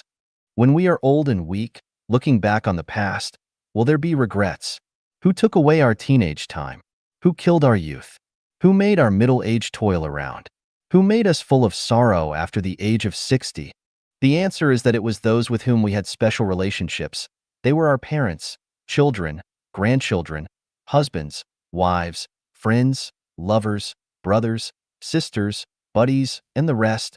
Whoever made us worry about, think about day and night, hard to sleep, hate but could not rid ourselves of, and so on. All the people who have had special relationships with us. It is they who have made our lives miserable and distressed, who made us restless and fighting day and night, who forced us to remain on our guard day and night and tremble in fear, who forced us to break the law, take risks, and made us unable to eat or sleep. Think carefully. If you would not worry about anyone, if no one in the world would make you worry about them, if you lived on an uninhabited island with plenty of food, and if no one cared whether you lived or died, would you still live this way? Have you ever heard of a punishment method called the implication of 9 generations of families? A young child or a servant woman to a family would be killed because the boy's father or the woman's master made a mistake. Why? Because this child had a special relationship with his father, or this servant had a special relationship with her master. That is the reason that they would be killed. Have you heard of landslide-style corruption? A provincial governor was arrested and everyone who had a special relationship with and was implicated with them was also imprisoned. Have you heard the story of the man who traveled all the way to Australia to kill a woman? Why did he do that? Because she and he had a special relationship. Once you have a special relationship with someone, their food, clothing, shelter, transportation, life, aging, illness, death, love and hate, frustration and adversity, violations of the law and nightmares, sighs and groans, and pains and itching will all be closely related to you and involve your mood and state of mind to affect your future. Why do people yearn for life in heaven? Because in heaven, there are no special relationships between people. People in the 1,000-year world never know who their fathers are, and after spending a few years with their mother, they never see them again. There are no relationships between brothers and sisters, no need to make friends, and no need or possibility to form relationships. People in the 10,000-year world have no biological parents. On the celestial islands continent, no special relationships exist between any two individuals. People are keen to build relationships, develop connections, forge friendships, bond with lovers, and form buddies, but in my opinion, they are looking for trouble, pain, anxiety, and sorrow. In a word, they are looking for death, the death of life in the kingdom of heaven. That is to say that once a person begins to form special relationships with others in their consciousnesses and actions, whether they are of emotions or interests, the person will gradually drift away from heaven. Then, is there any way or mechanism to make everyone live happily and beautifully without having special relationships? Yes. Were this not so, I would not dare to say this, but I am also afraid of being scolded by people. 促人奋进是魔鬼的伎俩。Pushing people to forge ahead is doing the devil's trick. Self-reliance. December 26, 2018. Translated by Chinyu and edited by Care. The kind of individual that each person is and how many blessings and sins they will enjoy throughout their lifetime is a definite number. What kind of achievements each person will rise to is a certainty, whom each person is destined to meet and fall in love with, and who they will encounter and torture are all part of their life's trajectory. Whether you want to be a singer, a politician, a scientist, an artist, a high-ranking official, have lots of wealth, a thief, a beggar, or whatever else has already been written into the script. You cannot just be whoever you want to be.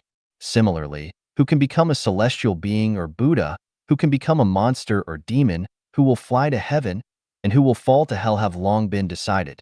When a person gets sick, what kind of diseases they will have when they will be born, and when and how they will die have all been determined in the process of life.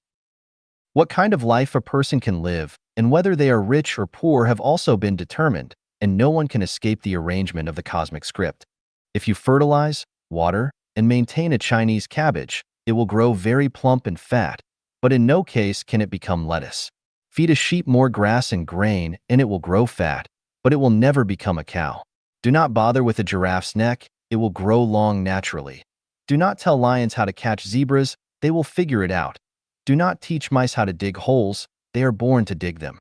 Prompting people to forge ahead, encouraging them to achieve things, teaching them how to become successful, grooming them to become officials and make fortunes, instigating them to glorify and illuminate their ancestors, to be outstanding, and so forth are all like teaching hens how to crow or asking bulls to produce milk. Not only is it useless, but it is also the same as compelling a woman to engage in prostitution. Its profound meaning is, go to your death, work hard to die. Look, the grave is not far away, run to it quickly. So, promoting people to forge ahead is a devil's trick.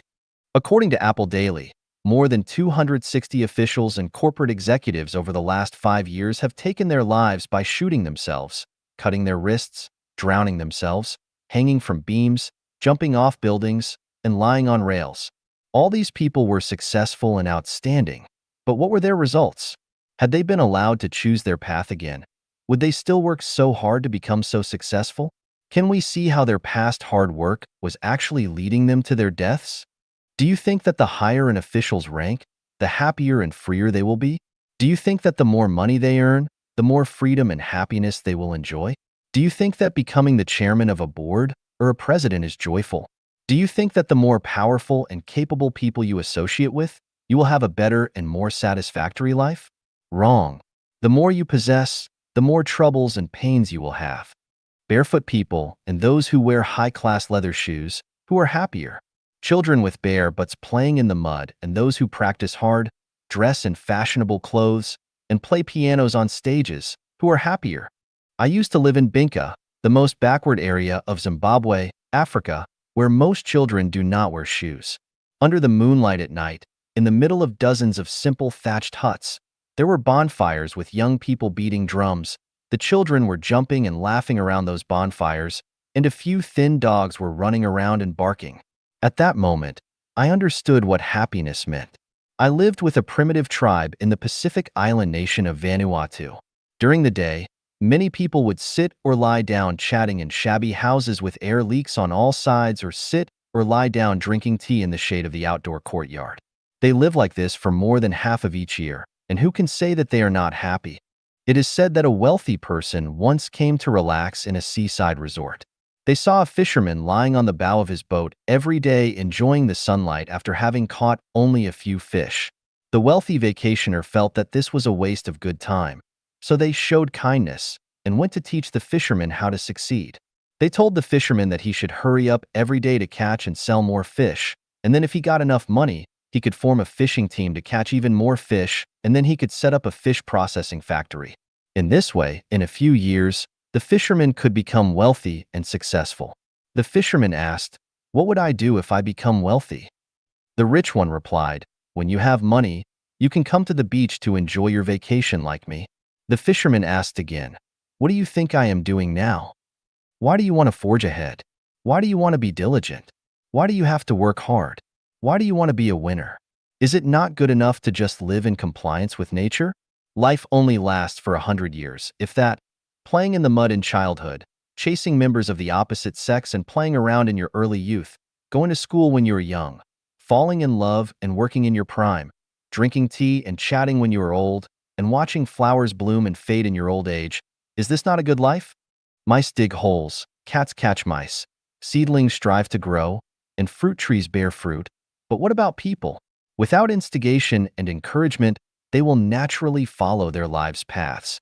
If someone loves to learn, there is no need to urge them on because they will definitely learn.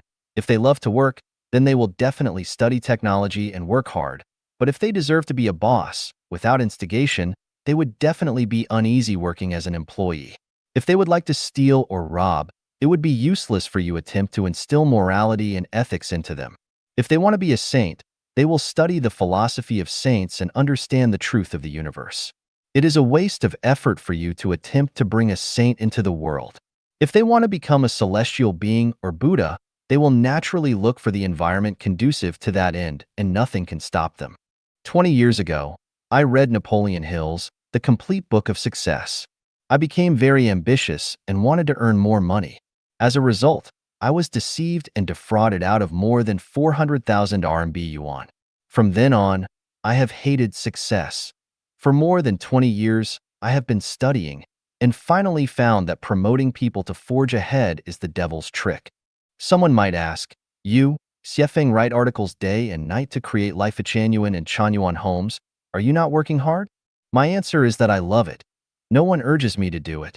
I would like to be like this, but if someone urges me to work hard, I will tell them to go to hell, you a better. Can a hen lay eggs if she has none in her belly? If she has eggs in her belly, can she not lay them? 花心之心最真心. An amorous heart is the truest heart. Xiefeng, March 11, 2019. Translated by Chinyu and edited by Care.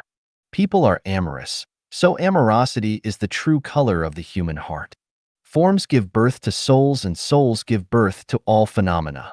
For either a beautiful woman facing 10,000 handsome men or a handsome man facing 10,000 beautiful women, 10,000 infatuations will blossom. The world praises the love of loyalty and concentration, but in fact, this is not in line with reality. It goes against people's hearts. The human world has created monogamy where one man and one woman are expected to love each other throughout their lifetimes. But this does not match the human heart. From the perspective of human nature, a man will never love only one woman throughout his life, and a woman will never want to eat from only one apple tree throughout her whole life. The reason why today's world is filled with worry, pain, anxiety, and sorrow is that people have not returned to their Tathagata nature. Amorosity is the Tathagata nature. The true color is the Tathagata nature. People hide behind masks, so how can they not worry and hurt each other? Not only do people wear their own masks, but they also maintain and praise them and threaten and induce others to wear them, kidnap the Tathagata nature with morals and ethics, and create religious doctrines to restrict people from showing their true colors. This is all really terrible. Where there are chronic sicknesses, there are no dutiful children at bedsides. This is reality, but why have people praised and maintained filial piety for thousands of years? Why have they not faced reality? Most children and grandchildren are unreliable. Very few are reliable. All men long for immortality, yet having sons will not achieve this. Although fond parents are legion, who ever saw a really filial son? If children and grandchildren are unreliable, then how can husbands and wives be reliable? All men long to be immortal yet dote on the wives they wed who swear to love them forevermore, but remarry as soon as they are gone. If they leave after you die, this can be considered their loyalty, and you must have burned some incense in your previous life. Most wives leave before their husbands die. Even if you have not gone, they long in their hearts for your death. If they do not long for your death, then they must still need something from you. Marriages and families have always been a devil's program, a curse, and this curse has kidnapped people for thousands of years. Here is a simple way to identify whether a program is angelic or satanic. Reap melons from melon seeds or beans from bean seeds, then we are given the feedback on what we have entered into the program, and this program is angelic. On the contrary, If we reap beans from melon seeds or melons from bean seeds, then this program is satanic. What we enter and the feedback we receive are not the same, or even opposites. In the satanic program, if you input love, you will get hate. If you input true feelings, you will get false love. If you input hope, you will get disappointment or even despair. Too much falseness fills the world. If falseness is taken as truth, then truth is said to be lies. When nothing is taken as being, then being itself is turned into nothing. Since our grandparents' grandparents' we have reversed the truth from the false. So the children, grandchildren, and great-grandchildren regard false as true and true as false. The real is pressed under the five elements mountain, and the fake is rampant in all directions. So people have to suffer hardships, disasters, and pain, and they are hard-pressed to be enlightened to go to heaven. The human heart was originally amorous. The so-called, I will love only you for my entire life, is a lie and a scam which exists for short times under certain circumstances, but when those circumstances change slightly, the fox's tail will be exposed. The man who says that when he is poor and helpless is telling the truth, but if says the same thing after his social and economic status improve dramatically, then he is lying and deceiving. The same is true for women. It is impossible to love only you for my entire life, because human hearts are amorous. If a bright and eye-catching flower blooms only for Zhang San, but it wilts immediately when seeing Li Si, Wang Wu, and Zhao Lu, then I want to ask you if it is still a flower? No, it is not, but rather a monster's spirit. Are people still human if they smile when they see a certain other person, but immediately cross their eyebrows when they see other people? No, they are not humans but evildoers. What men are indifferent to beautiful women? What women are unimpressed by handsome men? If there are such people, then they are not really people, but wood or stone, sculptural robots. Since this world has always been perplexed and deceived by falsities, we cannot know what the truth is. We have already mixed the false with the genuine, so we cannot know that amorous hearts are the truest ones. That is to say that anyone who truly loves you must also love the world, because anyone who does not love the world will never love any individual. To narrow the scope, women who love many men and men who love many women will give birth to true love, because their hearts are true and the love of which they speak is true. There are absolutely no marriages or families in heaven. How do we arrange our lives without them? I can tell you that I have found a way to live a better life than married and in a family. Not only have I found it, but I have also opened it up. We are all expected to live paradisical lives on earth, and not only that, but also have a chance to go to the real paradise. I have designed a game of being a groom every day and a bride every night for everyone. The game will be launched soon. If you participate in it, then you will definitely find that amorous hearts are the truest hearts. 意识决定存在. Consciousness determines existence. Xiefeng. Translated by Qinyu, edited by Peter. Whether existence determines consciousness, or consciousness determines existence, is a type of watershed between materialism and idealism. Human beings have not yet had a correct understanding of this issue until now. Jumping to a conclusion rashly will definitely cause confusion in people's minds. If we divide the population into 5 categories: ignorant people, laities, mortals, sages, and saints, immortals, and then according to the attitudes of people of each level towards the material world, we can clearly understand the reason why some people believe that existence determines consciousness, while others are convinced that consciousness determines existence. Ignorant people live by instinct. Although they belong to the family of human beings, they are not much different from animals. They don't know what creation and thinking are. As long as things are necessary for their survival, they will just grab them. If they are put on a deserted island, they will only die. So, for ignorant people, existence determines everything. Without existence, there is nothing. Laities are people who live by their desires. The central content of their lives is money, status, power, reputation, and beauty. They live for these desires all their lives. Once they don't get the above, they will suffer terribly. For laities, existence determines their consciousness, and their daily activities have a clear purpose and goal, which is how to obtain existence. Without the seduction of factors such as money, laities cannot live a single day. Mortals live by affection.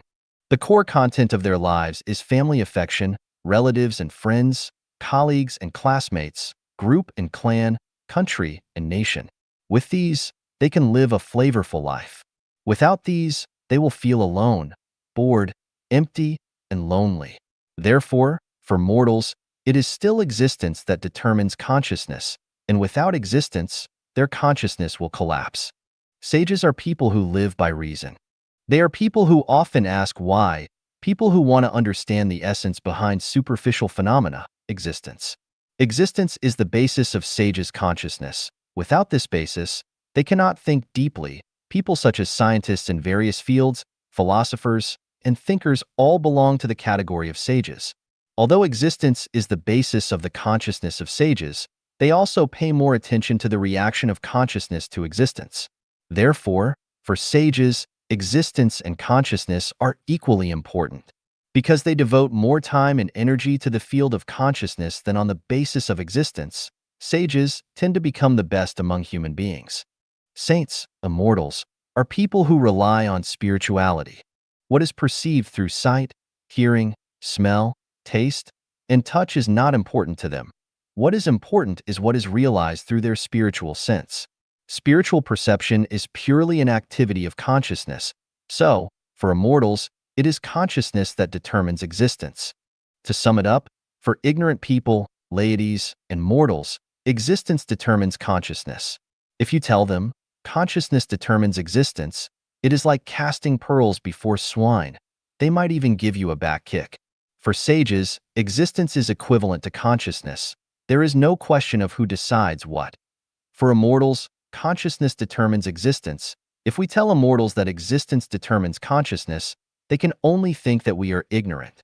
Then, does existence determine consciousness, or does consciousness determine existence? First, let's take a look at all the things created by human beings. Like cars, how did cars appear on Earth? There are no cars on the Earth, so how could cars appear out of thin air? What? It turns out that people first imagined it in their consciousness, and then created it according to the imagination in their consciousness. How did the first house appear on the Earth? What? It is also people who first imagined a house structure, and then recreated it according to the imagined structure. How did fashion become popular? What?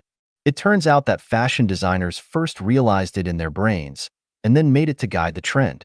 It can be deduced from this that all things created by human beings are firstly imagined in human consciousness, and then created according to their imaginations. If people had no imagination, that is, no thinking and no consciousness, then all the artificial objects that we use today would not have appeared. This clearly proves that consciousness determines existence. Without human consciousness, how can there be so many artificial things on the Earth? Let's look at the dwelling places of human beings and the natural environment. When we enter someone's home, someone who loves to be clean and tidy, we see that the tables, chairs, and beds are arranged in an orderly manner. Whether it is the pictures on the wall or the flowers cultivated on the windowsill, they all give people the feeling of being natural, harmonious, beautiful, and suitable.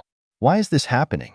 Oh, it turns out that the owner of this house has a clear spatial layout in her consciousness. The orderly existence of everything in her house was first imagined in her consciousness. If her consciousness is chaotic, she may put the coffee table on the table, and she can't think of planting a few pots of flowers and placing them on the windowsill. Over the past 10 years, I have observed the residences of many people in Zimbabwe. Generally, the living environment of Caucasians is clean, tidy, and orderly. Their lawns are always neatly mowed. Their flowers are always beautiful, and plants are always verdant and green. Even their washrooms, toilets, are full of flowers, and you will never spot oil stains in their kitchens. Looking at the environment of our Chinese people, weeds are overgrown in the courtyard.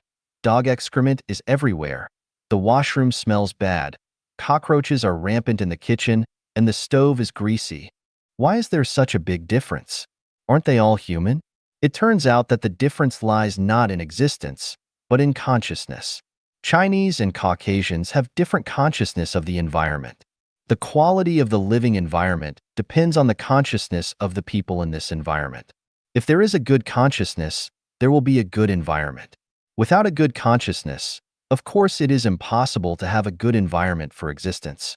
My child once used his vacation to drive to Washington and New York by himself.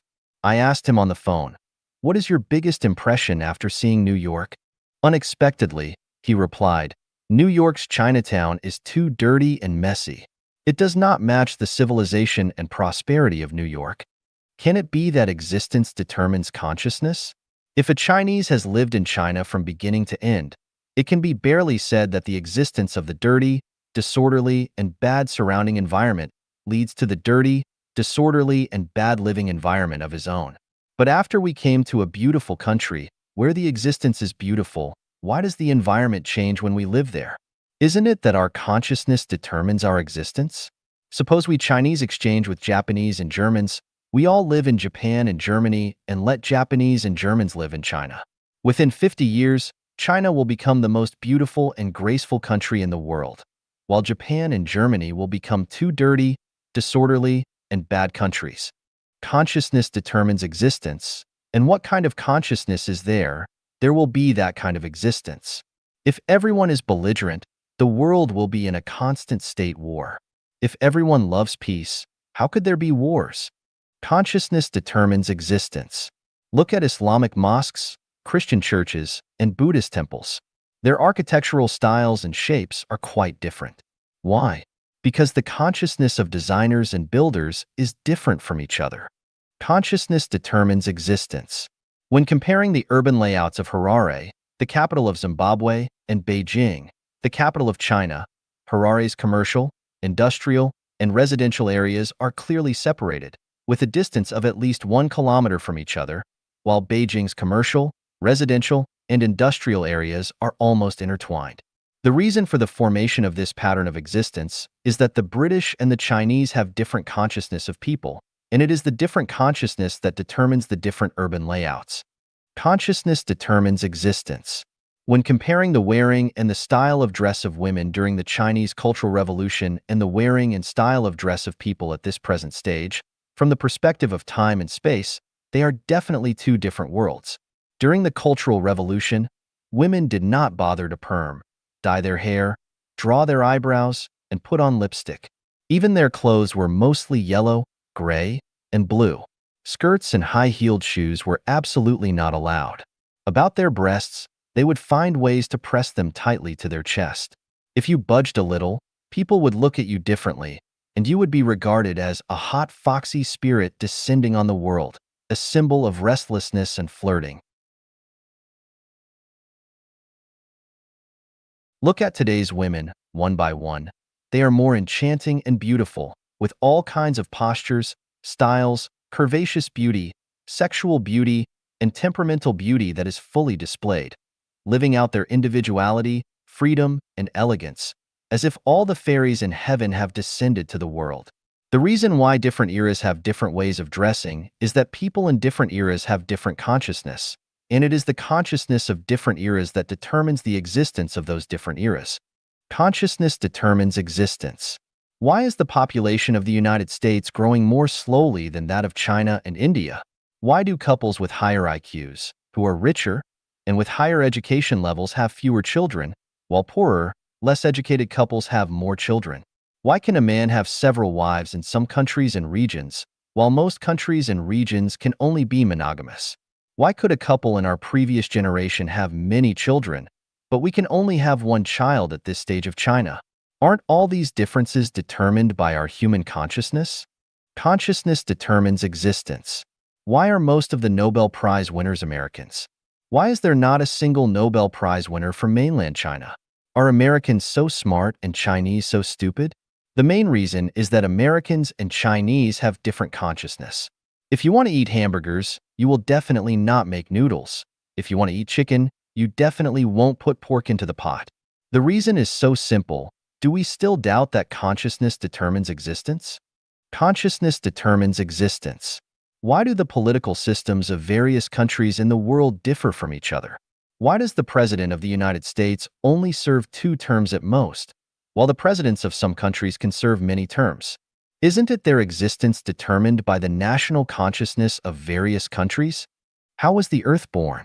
How did the plants and animals on Earth appear? Isn't this determined by the consciousness of the greatest creator? Not long ago, I read a review article. Its general meaning is to criticize the only children in China at this stage for being ambitious, unrealistic, greedy for enjoyment, and for their wishful thinking. The article also mentioned a college student who had not yet graduated describing his long-term plan. I want to go to the United States and build a villa in a small city with beautiful mountains and rivers. I want to have a green lawn, a private swimming pool, and a Mercedes-Benz. The reviewer had a good-natured ridicule on this wishful thinking and hoped that such college students can face reality, be down to earth, and not be too ambitious. In my opinion, this commenter is an outstanding representative of the idea that existence determines consciousness. His thinking is still in the narrow field of material existence. He only sees today, values reality, and he cannot imagine that the future of mankind is determined by the consciousness of mankind, that the future of each individual is determined by the consciousness of the individual. This kind of person is a frog at the bottom of a well, and the blue sky he sees is just as big as a sieve. Relying on this kind of person to guide young people is not only misleading young people, but also cruelly oppressing people's spirituality and ruining their bright future. Such people, on the surface, are kind, but in essence, are evil. If I were to comment on this college student, I would say, "Son, you're absolutely right. Visualize it. Your wish will come true." The better and clearer the picture you have of your future in your mind, the more likely you are to realize it. The place you can see is where you are going. The situation you can realize in your brain is where you can go, because your behavior is controlled by your consciousness. If you want to go to the east, your feet can't move toward the west. The existence of reality is constantly changing with the consciousness of human beings. If we limit our consciousness to the existence of reality, we will always be slaves to the existence of reality, and we will never be able to create a better tomorrow. Son, the universe is boundless. There are 36-dimensional spaces, so spread the wings of your imagination and fly freely. A bright future belongs to the generation that can imagine this. Whether existence determines consciousness or consciousness determines existence, it is by no means a game of words or concepts, and it is by no means a question of whether to eat steamed buns or noodles. Whoever comes first directly determines the future of everyone. What kind of consciousness one has, he will have that kind of life. What kind of consciousness determines what kind of existence he will have.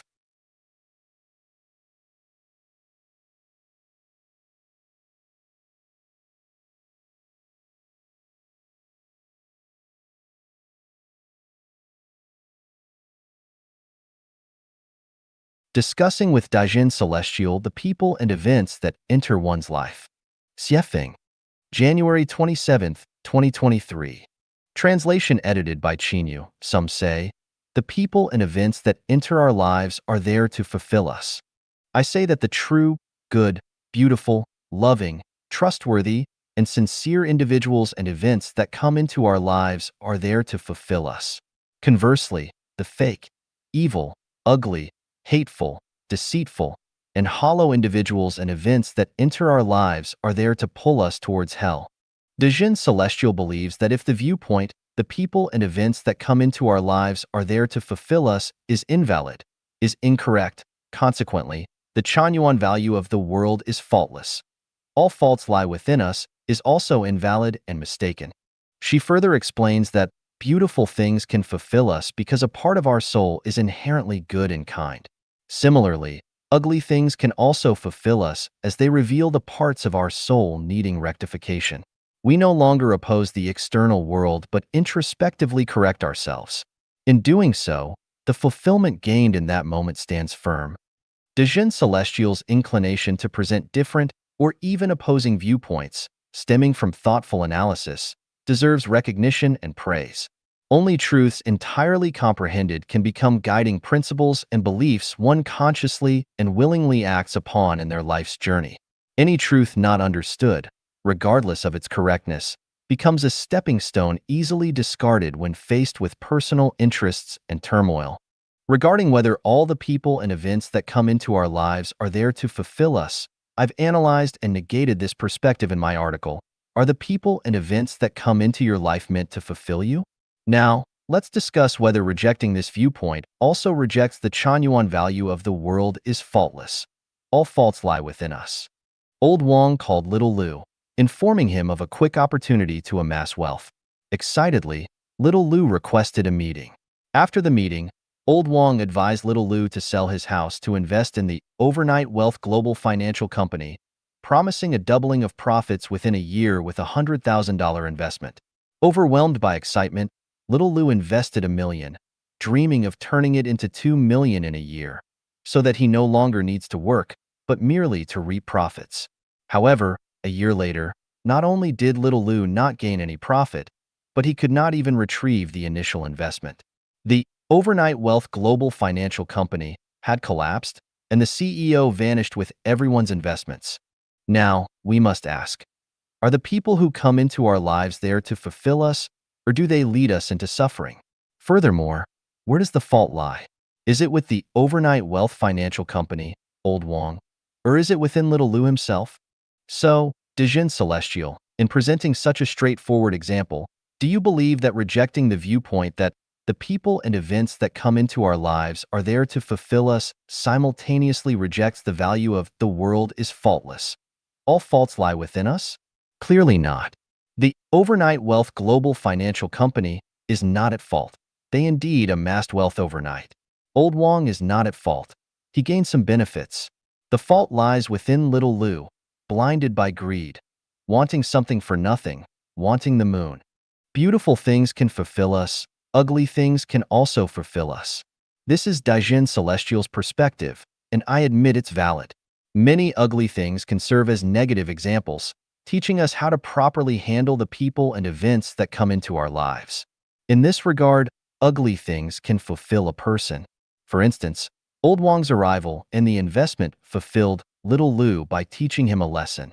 He no longer dreams of getting rich overnight, but lives a grounded life.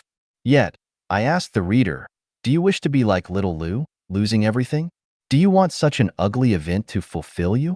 If you do, then we're not on the same wavelength. It's futile to say more. I can only wish that ugly people and events accompany your life extensively, fulfilling you. If you do not, then why not? Didn't you say that ugly things can also fulfill you? If ugly things can fulfill you, why do you not welcome them daily? Evidently, ugly people and events don't fulfill us. They corrupt us. Many people, driven by ugly people and events, commit suicide. Do we then believe that these ugly people and events finally fulfilled those individuals by leading them to suicide? Should we be grateful to the ugly people and events? Can beautiful people and events lead someone to suicide? Remember, ugly people and events only corrupt, not fulfill. If one cannot grasp this fundamental understanding, barbarism, fatuity, ignorance, and darkness will accompany their life journey. Why seek light, civilization, justice, kindness, or paradise? Hell is so ugly. Why not dwell there since even the ugly can fulfill you? 当你执着于自己的观点正确时，矛盾诞生了。When you cling to the correctness of your viewpoint, contradictions arise. Self-reliance, May 29, 2023. Translation edited by Chinyu. Have you ever experienced this? Working together with others, facing a decision, where you staunchly support Plan A while others insist on Plan B. If both refuse to compromise, conflicts arise. Anger and negative emotions swirl like a tornado, leaving both parties feeling depressed and joyless for days on end. Why is the divorce rate so high nowadays? One primary reason is when each side believes they are right and adamantly refuses to yield, eventually leading to parting ways. In business partnerships or companies, closures often arise due to partners rigidly adhering to their views, refusing to compromise. Even between nations, divergent viewpoints without compromise escalate to disagreements or even cold wars. Wherever people gather, whether in partnerships of two or collaborations involving hundreds or even tens of thousands, if everyone clings to their own views without compromise, conflicts and clashes are inevitable. Therefore, we find that those fervently clinging to their viewpoints are the ones who spark conflicts and discord, preventing themselves and their collaborators from working harmoniously together. From this, we can conclude that those who cling to their viewpoints lack understanding, reason, open-mindedness, and possess low emotional intelligence. The ones who make others happy, joyful, and free while working together are the ones with high emotional intelligence. The ones who understand reason, the ones who comprehend life's principles, the extraordinary individuals. How can one ensure that others are happy, joyous, and free while working with him? In a task, whoever is responsible has the final say. Even if you are right 1,000 times and the person in charge is wrong 1,000 times, you must abide by their decision. No doubts, no entanglements, no silent protests, no passive resistance, just wholehearted cooperation. This leads to mutual happiness. If there is no designated leader in a collaboration, when someone proposes a plan instead of discussing it, respond with, "All right, we'll do it your way." This avoids the birth of conflict, and if things go wrong, the one suggesting the plan shoulders the blame. Respecting others means not clinging obstinately to one's own opinions. Insisting on others following your ideas is disrespect. Consider, when you cease to exist, the earth will continue turning, and others will go on living. Would you still cling to your viewpoints? When working with others, if you can make them happy, you're someone who understands life's principles, an extraordinary individual, someone who comprehends reason, a seed of paradise. Try and see if you're someone who brings joy to others. When someone says, "Dog excrement smells lovely," if you immediately counter, "No, it stinks," you're rigid and lack emotional intelligence. However, if you follow up with, "Yes, indeed, dog excrement smells much better than night-blooming jasmine," you possess high emotional intelligence and understanding. When someone says, "The grassland is excellent, but the forest is not," or "Putting on shoes before socks looks better," or "Slimmer women are more sensual," or "Being a son is much better than being a grandfather," how do you respond? 我的个人生老病死观及交代. My personal views on life, aging, sickness, and death, and instructions. Self-reliance. May 30th, 2023. Translation edited by Chinyu. When I safely reached the age of 60, I deeply appreciated the grace bestowed upon me by the ancestor of Buddha, the greatest creator. Life is fraught with constant dangers and uncertainties. Thus, reaching 60 unharmed is considered a great destiny. My heart is filled only with gratitude towards the Creator. Life, aging, illness, and death are natural laws. Everyone has their own perspective on dealing with these. Here are my views. 60 marks the completion of one's life cycle, indicating that by the age of 60, one has eaten what they should, heard what they should, seen what they should, and experienced all they needed to. With life's journey deemed fulfilled, it is time to gracefully accept nature's course and embark on the next journey. If diagnosed with a terminal illness, I will not seek treatment. If a cerebral hemorrhage causes me to lose consciousness, I adamantly refuse and oppose any resuscitation efforts. I've lived a fulfilling life with no regrets. I eagerly anticipate the place I'll go after death. Bringing me back to this world would be cruel. After my death, if anyone is around, I hope they cheerfully cremate me, scatter my ashes as they wish. I arrived empty-handed and will depart the same way. Everything I possess belongs to the second home. Therefore, let everything return to the home. No memorials, monuments, or tombstones are needed. Let me dissipate in the wind while everyone eats, drinks, sings, and dances. Life is a dream. When we wake, it's all gone. I owe nothing to anyone, and no one owes me. This is my dignity as a living being. If afflicted by an incurable illness, I'll utilize the Chanyuan meditation method to depart swiftly. People are not responsible for taking care of me, and I don't expect anyone to tend to me in sickness.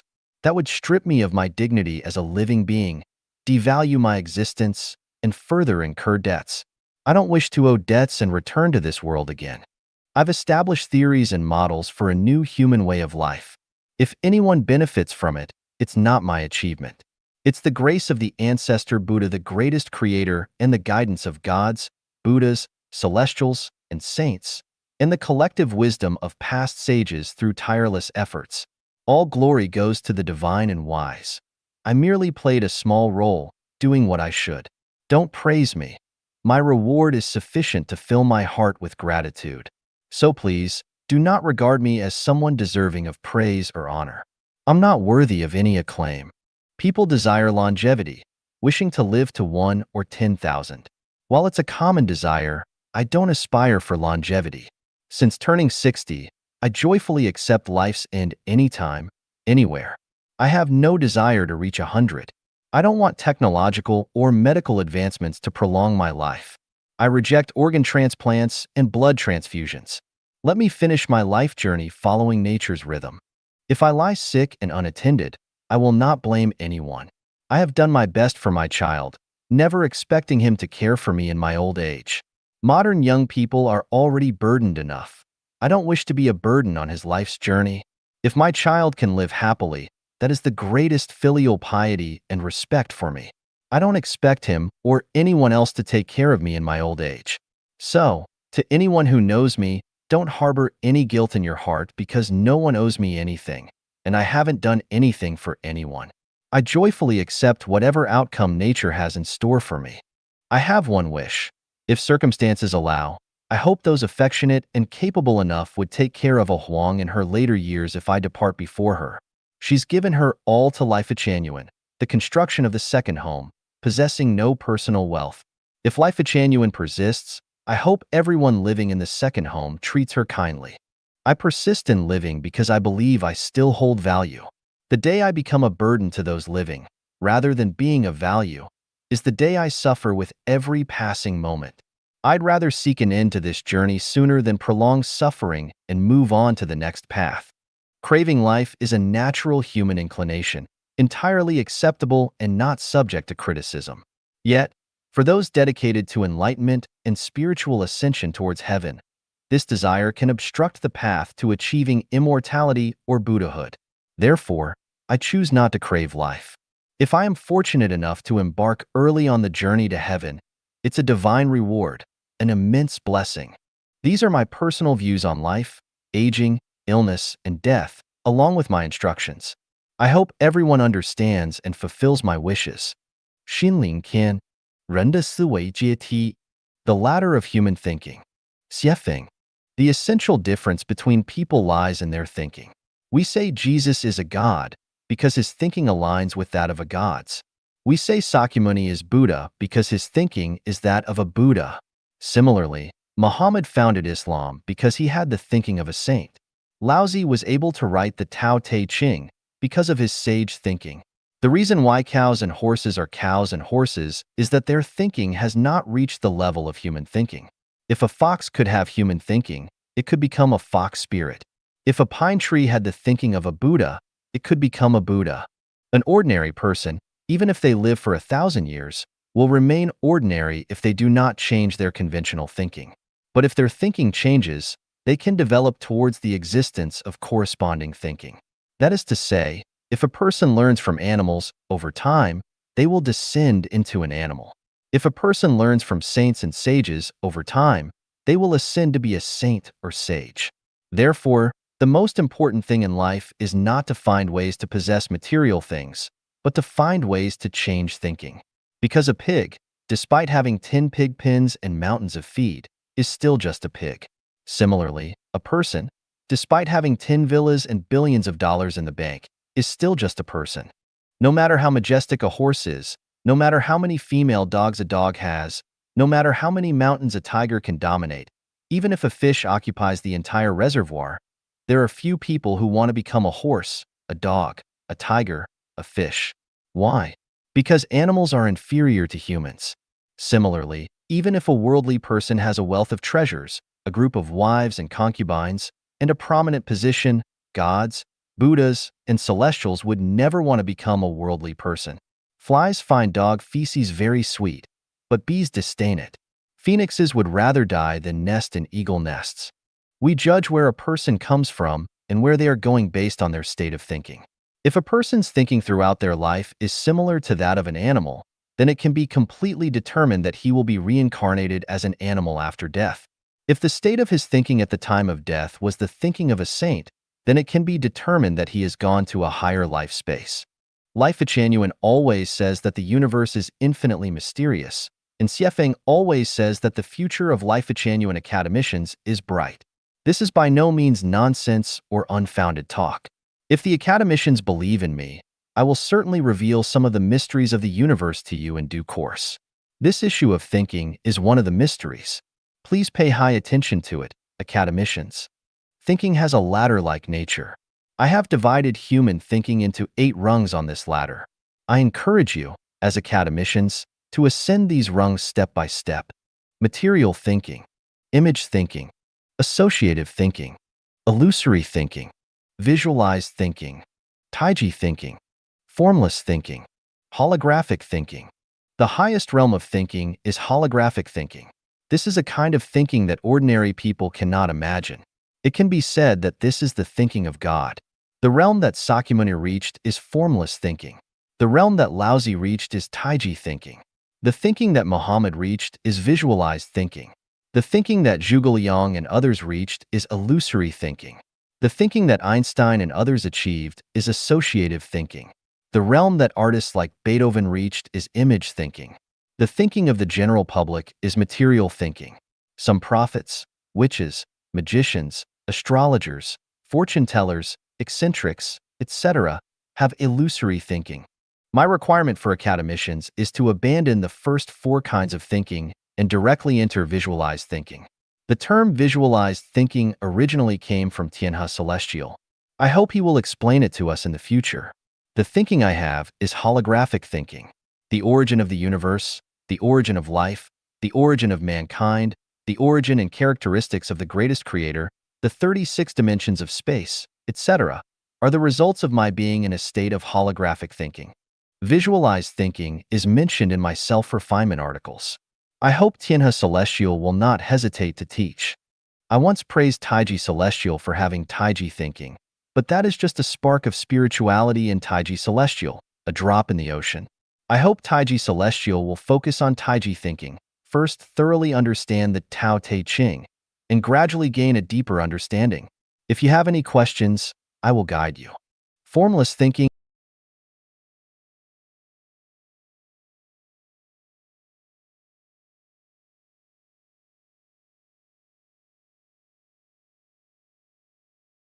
The 8 logical inferences that prove the existence of the greatest creator. Xiefeng. Translation edited by Tsong Long and Ailian. Everything has a source, and the source is the greatest creator. 万物有源，源头为上帝. The Amazon River that runs across South America, the mighty Nile River, the surging Yangtze River, and the roaring Mississippi River all have their headstreams. The Benguela Cold Current, Peru Cold Current, Mozambique Warm Current, and Guyana Warm Current all have their sources. The Rio de Janeiro London Airline, Los Angeles Paris Airline, Honolulu Manila Airline, and Paris Colombo Airline all have their starting points. All the tools we commonly use, from pencils, needles, shovels, spoons, and pliers to cars, computers, printers, cameras, and machine tools, as well as all the objects we use, from musical instruments, chess, painting and calligraphy, books, watches and clocks, to tables, chairs and wooden stool, shoes, socks, hats, teacups, thermoses, desk lamps, phones, refrigerators and televisions. Everything created by humanity has its origin and did not appear out of nowhere. The cats, dogs, sheep, and pigs we keep in our homes all have a source, and even the plants we cultivate in our gardens, such as peonies, peaches, pears, and apricots, did not appear out of thin air. Their original origins can be traced. Music, writing, art, medicine, theories, methods, magic arts and axioms, and theorems all have sources. White Europeans, black Africans, yellow Asians, Arabians, and Brazilians are all descendants of their ancestors. The towering Himalayas, the fertile and vast Nile Delta, the extensive Amazon alluvial plain, and the Antarctic glaciers are all formed by the vicissitudes of history. All things have their origins, and the Earth, the solar system, and the universe are no exception. They too have their beginnings. Since everything has an origin, there must be a primordial origin, and this primordial origin is the greatest creator. Everything is in motion, and the primordial motive power comes from the greatest creator. ทุ万物在动，出动力来自上帝. Mountains are rotating, winds are dancing, rivers are flowing, and springs are bubbling. Clouds are drifting, and the earth is moving. The sea is churning and flames are burning. Grass and trees are growing. Flowers are fading. Bacteria are multiplying, and insects are busy. Cows and sheep are grazing. Lions and tigers are running. Hens are laying eggs, and larks are singing. Electrons are swirling. Molecules are moving. Particles are flowing, and electromagnetic waves are rushing. Infrared radiation is radiating, and gamma rays are piercing. Electromagnetic waves are spreading, and photons are flashing. The heart is beating, blood is flowing, the skin is breathing, and the stomach is moving. Nerves are sensing, hair is growing, thoughts are connecting, and spirits are stirring. Though seated, we travel 1,000 miles in a flash. The Milky Way spans millions of years. The sun, moon, stars, and celestial bodies fly by like lightning. Black hair at dawn turning white at dusk. Everything in the universe is in motion, and it is through mutual impetus that things move. But where does the initial force originate if there is no greatest creator? Everything has an image, and the nature of the image is energy, with the core of this energy being the greatest creator. 万物有相，相的本质是能量，能量的核心是上帝。An image refers to the size, shape, appearance, and structural type of an object, which is a watershed that distinguishes one substance from another and one object from another. Microorganisms and insects, grass and trees, humans and other animals, mountains and rivers, and so on, all are different, and the reason is that their images are different. If everything has its own unique image, how is an image generated? The origin of an image lies in the genetic structure. The image of something is determined by its genetic structure. The image of water is different from that of oil because their molecular structures are different, which means their genetic structures are different. However, any structure without the participation of energy can only be an illusion. For example, if we want to build a house, we first need to imagine the structure of the house in our brain. For complex buildings, we also need to draw a schematic diagram of the structure.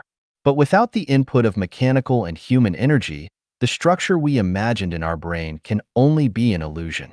Only when we put in the energy of manpower and material resources can the structure that we imagined in our brain become a real house. A seed can only become a plant after absorbing nutrients and water from the soil and heat and light from the sun. A fertilized egg in the mother's womb can only develop into an animal with a head and feet if it is constantly supplied with nutritional energy. A light bulb can only emit light when electricity is input. A pile of soil can only become a mountain with the energy of the continuous movement of the earth.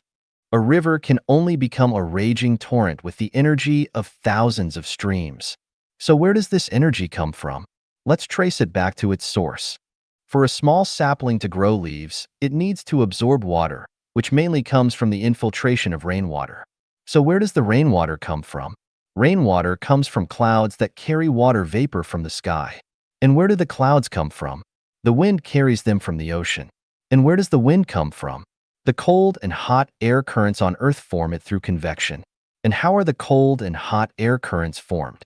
They are formed because the surface of the Earth continuously gains and loses solar energy as it rotates, ignoring factors such as lunar gravity. So how did the Earth start to rotate? And what force keeps it rotating continuously? According to the law of energy conservation, there can be no perpetual motion machine in the universe. The motion and changes of any object must be driven by one or more other energies. Without energy, there is no motion or change in anything. Therefore, all the motion and changes in things must ultimately have an initial push of energy that is not constrained by other energies. This initial energy is the greatest creator. The initial rotation of the Earth was driven by the energy of the greatest creator, and after it was set in motion, it was driven by other planets in the solar system, including comets. Everything is connected by cause and effect, and every effect has a cause. The initial cause of all causes is the greatest creator. For 因果相连，凡果都有因，所有因的出因是上帝. We've all had headaches before. Although the causes of each person's headache may be different, there is always a cause, and there is never a headache for no reason. Regardless of what kind of disease a person has, the disease always has a cause, even congenital diseases. There should be no dispute about this. Similarly, typhoons, tornadoes, earthquakes, volcanic eruptions, sandstorms, SARS viruses, etc., all have their reasons for occurring. The Second World War, the Crusades, the Middle East wars, etc., all have reasons and will not occur for no reason. Many Jews were killed during World War II, the Titanic hit an iceberg, the World Trade Center in the United States was bombed, the Soviet Union disintegrated, Hong Kong was reclaimed, and Saddam's regime was forcibly removed. All of these events had their reasons. Does the Earth not orbit the Sun and the Moon not orbit the Earth for a reason? Do plane crashes, train collisions, collapsed buildings, and floods not have a reason? Do being condemned by thousands, losing one's family and possessions, being imprisoned, and dying from unfortunate events not have a reason? Do having sores on the head and pus flowing from the feet, being deaf and blind, and losing limbs not have a reason? Do tigers hunting deer, birds catching insects, pigs being slaughtered, and people encountering unexpected misfortunes not have a reason? Did the ancient civilizations of the Maya, Greece, Egypt, Rome, Syria, Persia, and Babylon disappear without a reason? Did the rise of the new American civilization not have a reason? In the inevitable article of Chanyuan Corpus, I listed the following phenomena: the rise of wind and waves, the ebb and flow, the rising of clouds and falling of rain, snow and mist, thunder and lightning, tsunamis, typhoons, volcanic eruptions, earthquakes, floods, sandstorms, the disappearance of birds, sunrise and sunset, rainbows, eclipses, the changing of the seasons, the migration of birds, the hibernation of frogs and snakes, the morning song of the skylark, the crowing of the rooster, the proliferation of insects, the multiplication of bacteria, birth in the spring, and growth in the summer, harvesting in autumn and storage in winter, the entanglement of vines, the fragrance of the cinnamon tree, the blooming and falling of flowers, the sunflowers facing the sun, the drifting of continents, the splitting of the Earth's crust, the melting of snow-covered mountains, the disappearance of small islands, changes in the course of rivers, landslides in mountains, the increasing height of peaks, the weathering of rocks, the crisscrossing of gullies, the shifting of sand dunes, springs emerging from rocks, waterfalls hanging from cliffs, and the transportation of sand by rivers, the appearance of deltas, and so on, all have a reason. Whether in the sky or on Earth, all phenomena or results have a reason, and we cannot find a phenomenon or result without any reason. If the reason for the appearance of life on Earth is due to the existence of the Earth and the solar system, and the reason for the creation of the solar system is because of the existence of the Milky Way, then what is the reason for the birth of the Milky Way? If we continue to trace it back, we will know that at the beginning of the universe, there must have been a first cause, and that cause, the dynamic force, is the greatest creator. Everything has a purpose for its existence, and the ultimate purpose is the greatest creator. 5. 万物存在都有目的，终极的目的是上帝。The purpose of microorganisms is to enrich soil and decompose organic matter. The purpose of soil is to nourish plants. The purpose of plants is to provide food for insects and animals. And the overall purpose of plants and animals is to serve humans. So, what is the purpose of humans? Any object created by humans has a purpose. The purpose of a car is transportation. The purpose of a phone is communication. The purpose of clothing is warmth. And the purpose of a house is shelter. The purpose of the countless objects created by humans is only one: to serve humans. So, what is the purpose of humans? The purpose of the entire galaxy is to serve a few special star systems, one of which is the solar system. The purpose of the solar system is only one: to serve Earth. The purpose of Earth is also only one: to serve humans. So, who do humans serve? The existence of the sun, moon, ocean, air, land, ozone layer, and so on is all for the benefit of humans. Even the existence of flies, mosquitoes, and rats ultimately serves humans. Viruses that cause disease also exist to maintain the balance of humans. So, what is the purpose of human existence? Everything in the material world exists to serve humans. So are we humans simply the supreme enjoyers? Does our existence have no purpose? We humans raise cows, horses, pigs, sheep, chickens, and ducks. But for what purpose? Do we not have any purpose when we cultivate crops? Do we not have any purpose when we create airplanes, atomic bombs, and spaceships? All human activities have a clear purpose, and everything in the universe has a purpose for its existence. Are humans the only creatures without a purpose? Humans do have a purpose for their existence, and that is to serve the greatest creator. Why do we humans not realize that our existence is to serve the greatest creator? It is like the bees we keep do not realize they are serving us unless they have human-like thinking. Unless we have the same thinking as the greatest creator, we do not know the purpose of our human existence. In human history, only Jesus and Buddha knew the greatest creator, while Muhammad and Laozi had some understanding of the greatest creator. I clearly tell everyone that the purpose of human existence is to serve the greatest creator. The ultimate purpose of all existence in the universe is for the greatest creator. Knowing the ultimate purpose of human existence, we have a goal to live for, to serve the greatest creator. Existing for the greatest creator, we have a bright future. Turning away from the greatest creator, our future will be dark. Life is graded, and the highest grade is the greatest creator. 生命有等级，最高级就是上帝。The universe exists in order, and the essence of order is hierarchy. Take stones as an example. The grade of a diamond is relatively high, while the grade of a stone that can be broken by hand is relatively low. The grade of ruby and sapphire is higher than that of cat's eye stone, and the grade of cat's eye stone is higher than that of yellow sapphire and spinel. The grades of yellow sapphires and spinels are higher than that of aquamarines and zircons, and they gradually decrease to emeralds, green gems, tourmalines, crystals, garnets, olivines, jades, wood fossils, nephrite, opal, moonstones, sunstones, turquoise, Suyan jade, malachite, coral, pumice stone, granite, and bluestone, all the way down to ordinary pebbles. Taking humans as an example, according to the percentage of spirituality in human nature, there are 18 grades of human beings. Jesus, Muhammad, Buddha Shakyamuni, and Laozi are the first grade. St. Peter, Paul, and Tang Sanzang are the second grade. Chinese Taoist figures such as Zhang Sanfeng are the third grade. Beethoven, Bach, Rodin, Strauss, and Einstein are the fourth grade. Zhang Zia, Zhang Liang, and Zhuge Liang are the fifth grade. Rural farmers who are simple and untainted by the pollution of commodity society are the sixth grade. Washington, Lincoln are the seventh grade. Florence Nightingale is the eighth grade. Shakespeare, Lu Sun, and Hu Shi are the ninth grade. Tang Taizong, Kangxi are the 10th grade. Fictional characters from novels such as Liangshan heroes, Zhu Yingtai, Romeo, and Juliet are the 11th grade. The vast majority of ordinary people are the 12th grade. The vast majority of government officials in China since ancient times are the 13th grade. Shakespeare's characters such as Grindelwald, Sherlock, and the profit-seeking merchant Shylock are the 14th grade. People who live frivolously and live in the moment are the 15th grade. Those who are selfish, self-interested, and do not uphold public ethics are the 16th grade. Those who live in confusion are the 17th grade.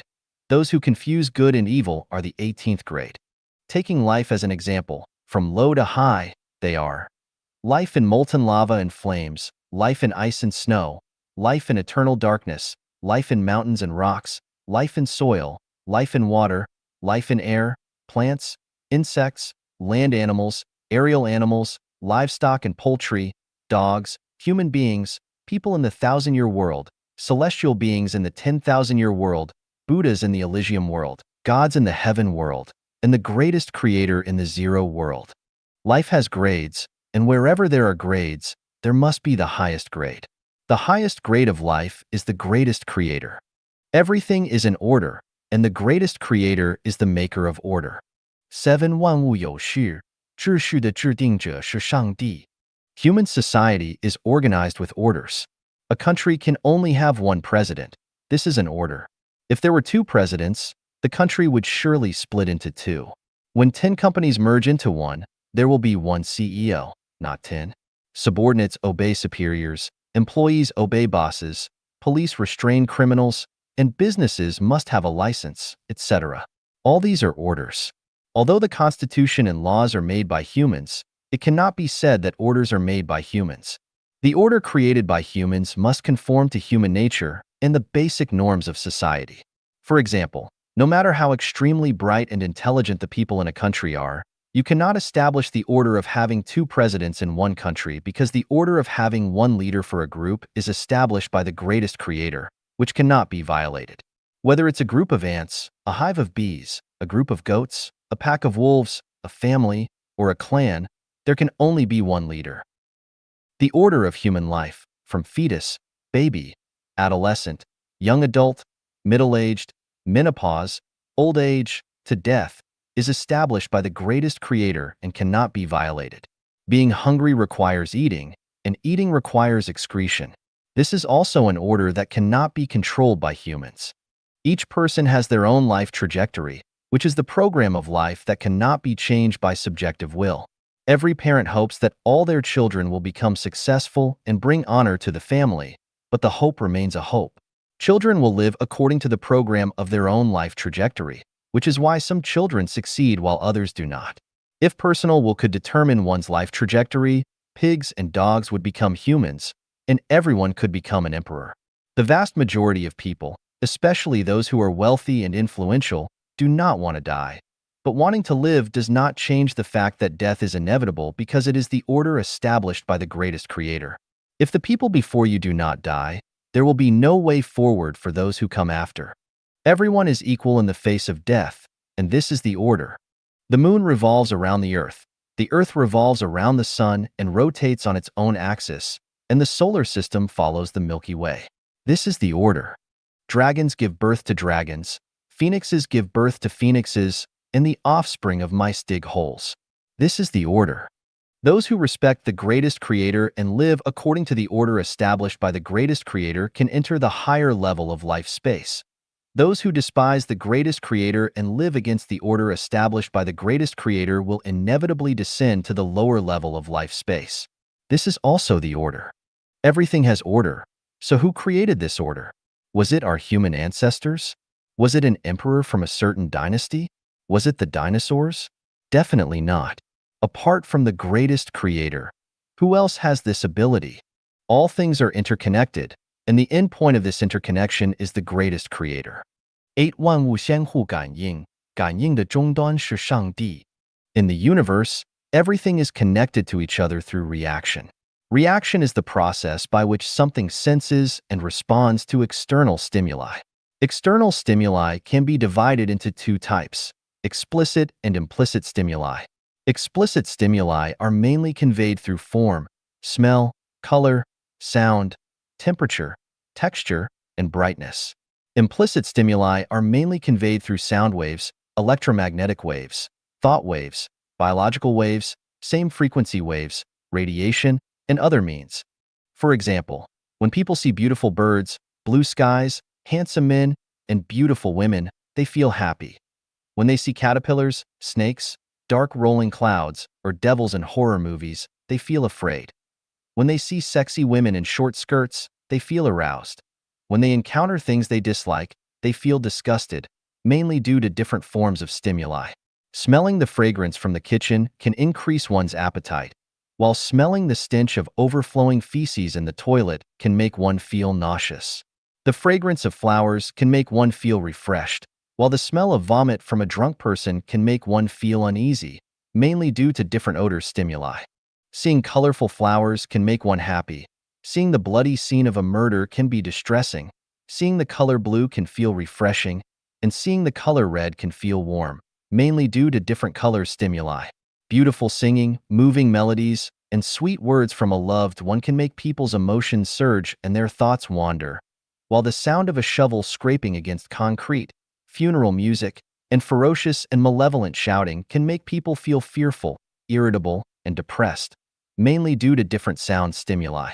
When it is cold, muscles contract. When it is hot, sweat glands expand. Sleeping on a comfortable mattress feels good, while lying in a corner made of stone makes one uncomfortable. Beautiful spring scenery can make people feel ecstatic, while pitch darkness can make people feel frightened, mainly due to different reactions to temperature, texture, and brightness. The above are examples of how people respond to explicit stimuli from the external environment. Examples of how people respond to implicit stimuli are as follows. Sometimes people feel anxious or restless for no apparent reason. This is because of the thought waves or biological waves of people who are associated with them. From a perspective of hyperspace and time, when certain events are about to happen, there may be same frequency waves that stimulate people's nerves in advance. Just like the geomagnetic waves before an earthquake, many animals are sensitive to these waves, such as fish jumping out of the water, dogs barking, horses neighing, mice running around, and roosters crowing. Sometimes our ears get hot and our faces feel hot, which is a premonition of information related to us, just like the upcoming cold air current that stimulates people with arthritis. In Water Margin, Lin Chong, the head of the 800,000 Imperial Guard troop, seeking shelter at the mountain temple due to the snowstorm may seem like a coincidence, but it was actually a response to the events that were about to happen. Without this sensitivity, he would have been killed in the fire. In Robinson Crusoe, the protagonist describes a similar experience. After I had settled my affairs and sold my goods and turned them into reliable bills of exchange, the next difficult problem was which route to take back to England. I was accustomed to traveling by sea, but at this time, I had a strange aversion to going back to England by sea, even though I couldn't give a reason. This resistance in my mind kept growing stronger and stronger. One time, I even had my luggage loaded onto the ship, but suddenly changed my mind, and this happened 2 or 3 times in a row. It's true, I've had too many unfortunate events at sea in my lifetime, which could be one of the reasons, but in these situations, a person cannot completely ignore their inner impulse. There were 2 ships, and I had decided to board them, meaning that I had specifically chosen them. One of them had my luggage on it, and I had spoken with the captain of the other one, but I didn't end up boarding either of them. Later, these 2 ships encountered problems. One of them was captured by Algerians, and the other one sank at start near Tobago Bay, with only 3 survivors out of the entire crew. Regardless of which ship I boarded, I would have had bad luck. As for which ship was unluckier, that's hard to say. This is a kind of sensing of implicit stimuli. Without this sensing, Robinson would have been buried at sea. Subconscious behavior is a kind of inexplicable, hard-to-explain sensing behavior. This sensing behavior has saved the lives of billions of people, but has also led tens of thousands of people to death. Someone has studied biological sensing. He divided 50 snails into 25 pairs and put each pair together. After some time, he wrote the same letters on the shells of each snail in each pair. He then took one snail from each pair to the United States and left the other one in Paris. Later, at a designated time, he stimulated the snail left in Paris with an electric current, and at the same time, the other snail in the pair that was taken to the United States also exhibited an electric current stimulation response. The snail in Paris had an electric current stimulation response because it was stimulated by the electric current. But why did the snail in the United States also have an electric current stimulation response when it was not stimulated by an electric current? It's because it sensed it, and its response was a subconscious behavior. Animals such as pigeons, dogs, and horses have a sense of their owner's whereabouts. After a pigeon is released, it can find its owner who has moved to a new location. If you put a dog in a box and take it a few hundred kilometers away before releasing it, it can accurately find its way back. There was an animal trainer named Duluth who could use mental suggestions to make animals perform. Once, he secretly commanded a dog in his mind, "Go to the piano and use your paws to hit the white keys." It was said that the dog obeyed without fail. Another time, upon everyone's request, he made 2 lions who had been friendly to each other for 3 years start to bite each other. Once, a researcher named Kerensky asked Duluth, "Since you can use mental suggestions, can you suggest that I do something?" Duluth agreed and told him to sit still without moving. Duluth picked up a piece of paper, quickly wrote a few words on it, covered it with his hand, and looked at Kerensky. Although Kerensky didn't feel anything special, he unconsciously scratched behind his right ear with his hand, and before he put his hand down, Duluth handed him the paper, which read, "Scratch behind your right ear." From the examples above, we can see that Kerensky involuntarily scratched behind his right ear without feeling anything special, which seems to be Kaczynski's personal behavior, but in fact, he faithfully carried out Durlov's instructions. The world-renowned psychic Master Wolf Mason once had dinner with the famous founder of psychology, Sigmund Freud, at Einstein's residence in Vienna. During the dinner, Freud secretly conducted an experiment without saying a word. He merely gave Mason a telepathic command, instructing him to go to the bathroom and take a pair of tweezers from the mirror frame, and then pluck 3 beard hairs from Einstein's chin. After giving the silent command, Freud continued to eat and drink on his own, and the guests continued to chat and laugh as usual. Mason seemed to be completely unaware, but when the coffee arrived, Mason immediately stood up, went to the bathroom, took a pair of tweezers, walked to Einstein's side, bent down, gently lifted Einstein's chin, carefully plucked 3 hairs and placed them in front of Freud. Examples like this are numerous. All living beings in the vast world subconsciously execute commands. Our next action, the next sentence, may seem like individual behavior, but it is actually a response to explicit and implicit stimuli from the outside world. So, who are we taking orders from? According to the level of life, lower level life senses the commands of higher level life, and lower energy life senses the commands of higher energy life. This means that plants receive commands from animals, humans, celestial beings, Buddhas, and gods. Animals receive commands from humans, celestial beings, Buddhas, and gods. Humans receive commands from celestial beings, Buddhas, and gods. Celestial beings receive commands from Buddhas and gods. Buddhas receive commands from gods. Who do gods take orders from? Gods take orders from the greatest creator. The ultimate stimuli is the greatest creator. From the 40 pieces of evidence and 8 logical inferences above, we can no longer doubt the existence of the greatest creator. Since the greatest creator exists, what are the features of the greatest creator? 8 features of the greatest creator. Xiefeng. Translation edited by Tsong Long and Ailian. The greatest creator is unique and exclusive. 万上帝是唯一的. The unity of opposites is a powerful tool for understanding the universe.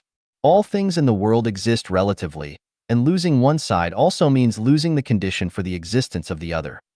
Yin and yang, positive and negative, interior and exterior, man and woman, male and female, masculine and feminine, rigidity and softness, glory and humiliation, clockwise and counterclockwise, with and without, tangible and intangible, birth and death, light and darkness, movement and stillness, strength and weakness, high and low, noble and humble, rich and poor, fortune and misfortune, merit and fault, gain and loss, advance and retreat, positive and negative, big and small, up and down, more and less, front and rear, left and right, truth and falsehood, good and evil, beauty and ugliness, fragrance and odor, immortal and mortal, Buddha and demon, God and ghost, material and spirit, heaven and hell, fairyland and the mortal world, and so on.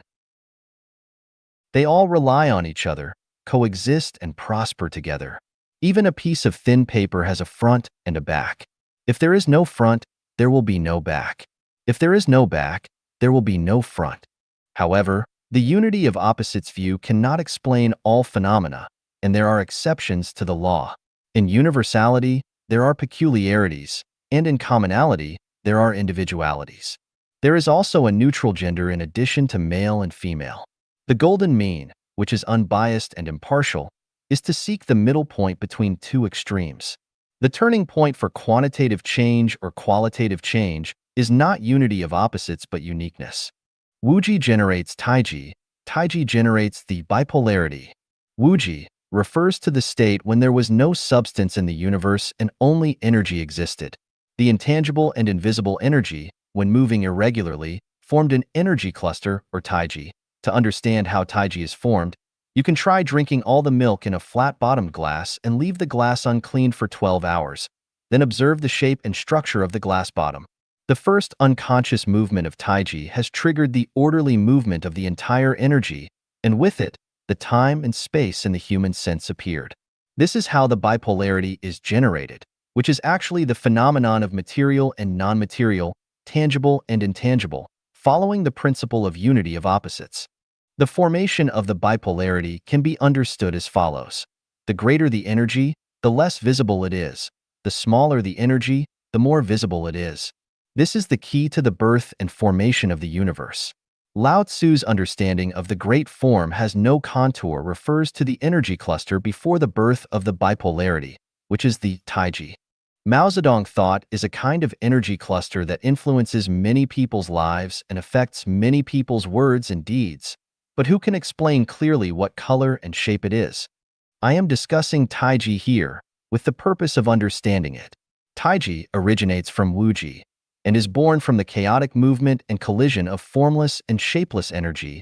You can observe the disorderly movement of the molecules via a microscope. The original energy movement is just like the molecular movement. After the formation of Taiji energy cluster, orderly movement begins in the energy world. Invisible matter appears in areas with less energy, while invisible non-material gradually forms in areas with more energy. Just like a person, the physical body corresponds to areas with less energy, and the mind and soul correspond to areas with more energy. Thus, Taiji gave birth to bipolarity, which is tangible matter and intangible non-material. And from this emerged positive and negative, yin and yang, light and darkness, truth and falsehood, good and evil, and so on. And the universe and all phenomena came into being from Taiji and bipolarity. In the Bible, the Heavenly Father, and in the Quran, Allah is undoubtedly the creator of the universe, which is what the Chinese Taoist understanding of Taiji refers to, though under different names, they are essentially the same. This means that Taiji is the greatest creator, and the greatest creator is Taiji. Wuji produced Taiji, which then generated bipolarity, and everything in the universe comes from this bipolarity. The two sides of bipolarity are the unity of opposites. Though it comes from Taiji, the latter is unique and exclusive, but not unity of opposites. Therefore, the greatest creator is unique and has no opposite. The greatest creator is amorphous. Tu Sang Di Wu Ding Xing. God is Taiji, a conscious energy cluster that can take on any form since energy is formless. When energy enters the human body, it becomes a person. When energy enters flowers and plants, it becomes branches, leaves, and flowers. When energy enters a river, it becomes liquid. When energy enters a rock, it becomes solid. When energy enters the atmosphere, it becomes gas. According to Einstein's equation, E equals mc squared, the formula for the formation of matter is m equals E/c superscript 2, where c is the speed of light, a constant, and E is energy, a variable. This means that energy is the only factor that forms matter. Without energy, there is no matter, no sun, moon, stars, mountains, rocks, rivers, flowers, trees, insects, fish, birds, or beasts, and likewise, there would be no humans.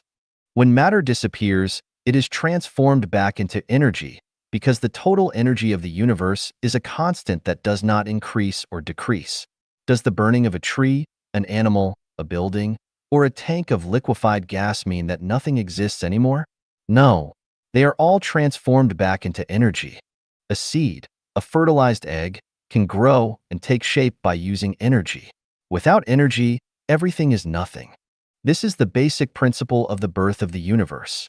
If we say that the greatest creator has a fixed form, it is completely wrong.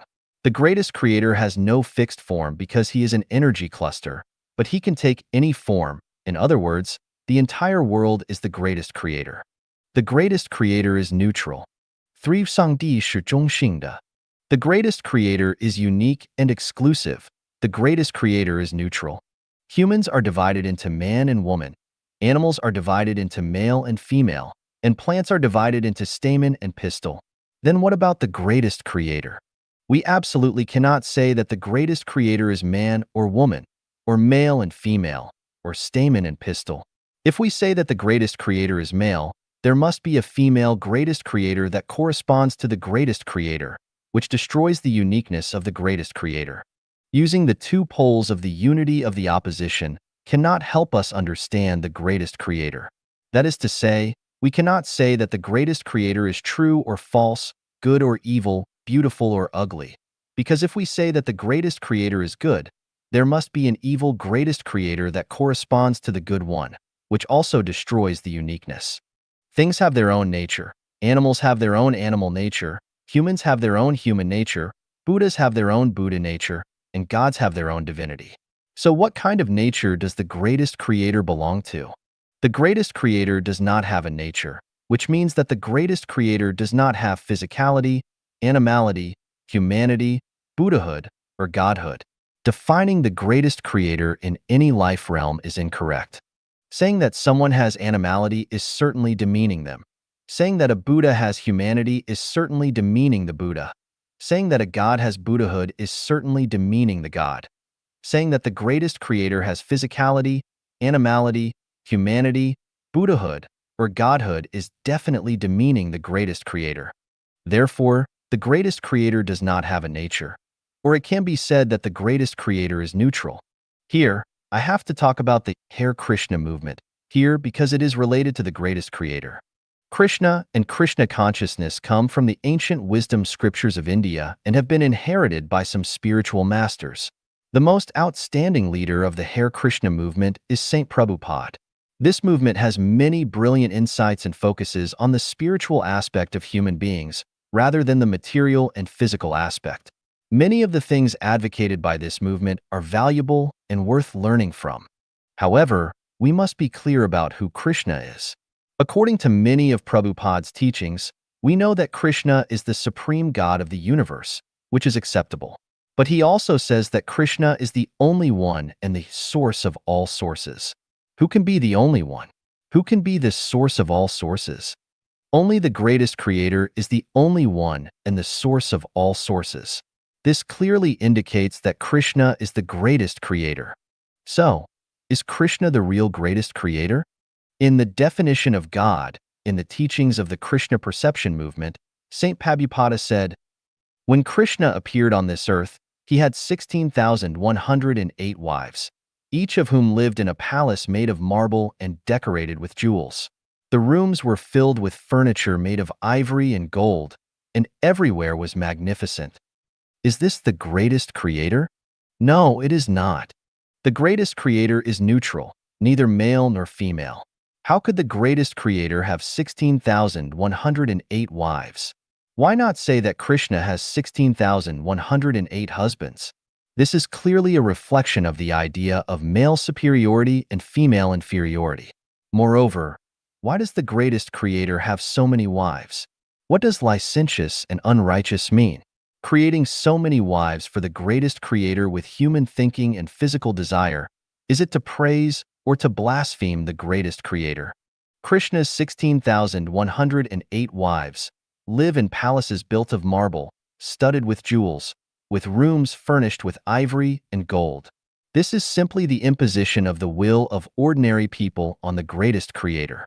Marble, jewels, ivory, and gold are precious in the eyes of ordinary people. Does the greatest creator really like these things so much? In short, Krishna is not the greatest creator.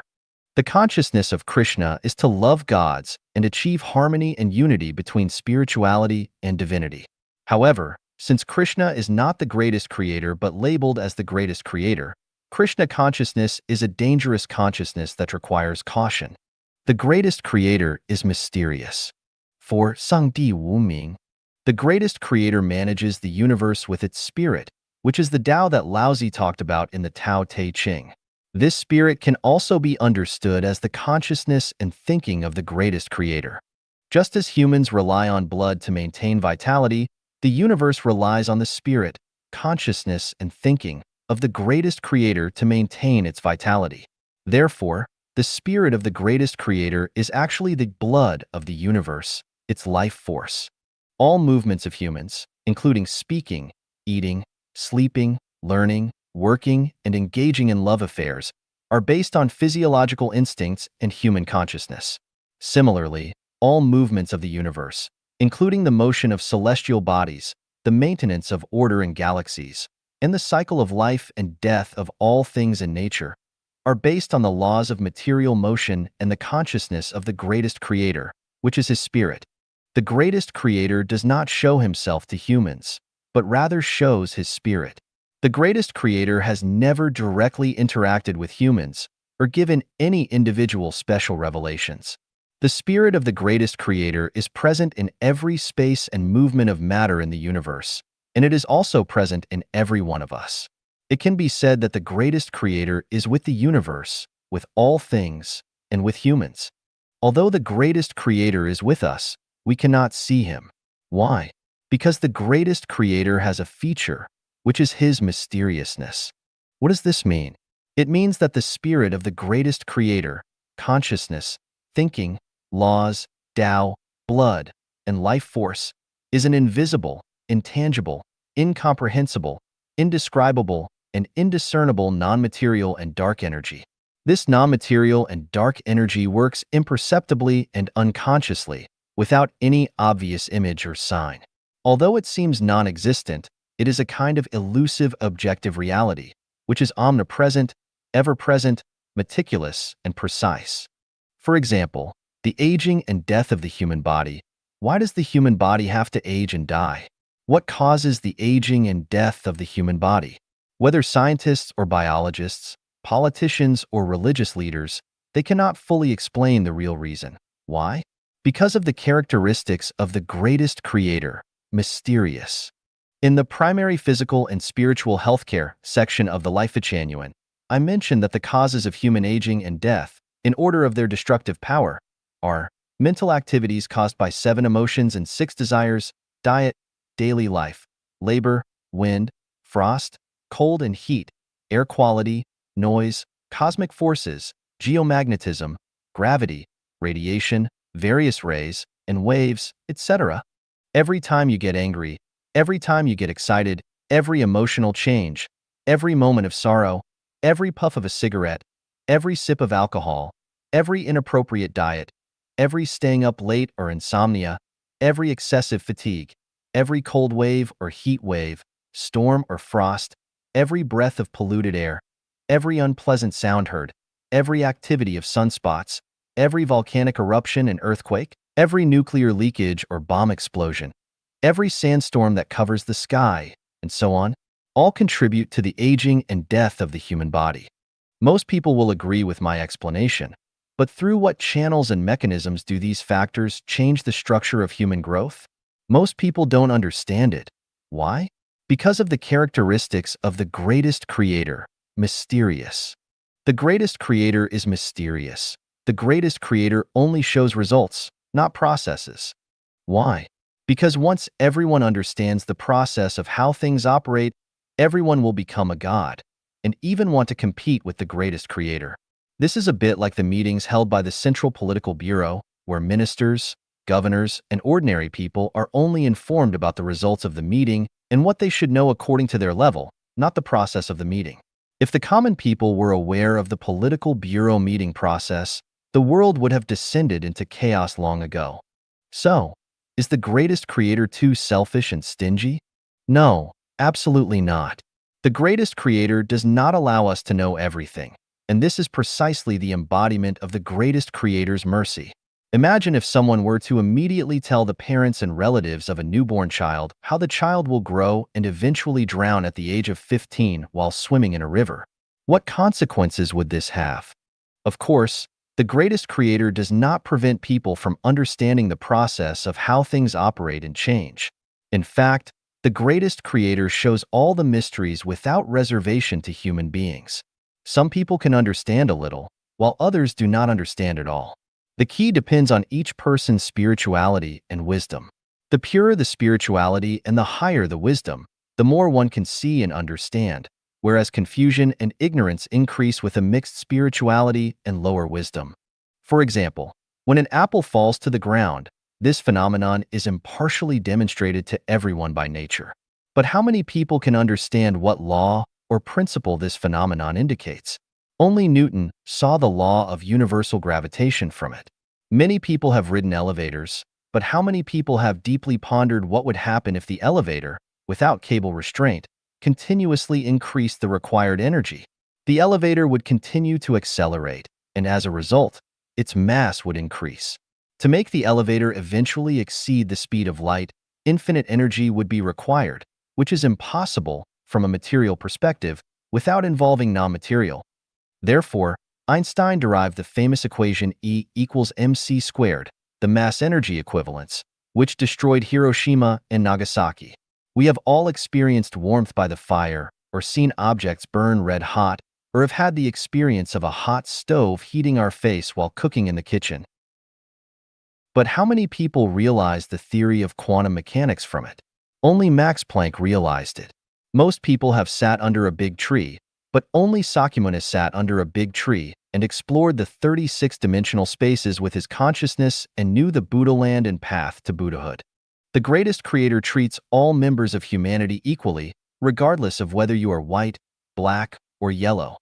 Whether you are a king, an expert, or an ordinary person.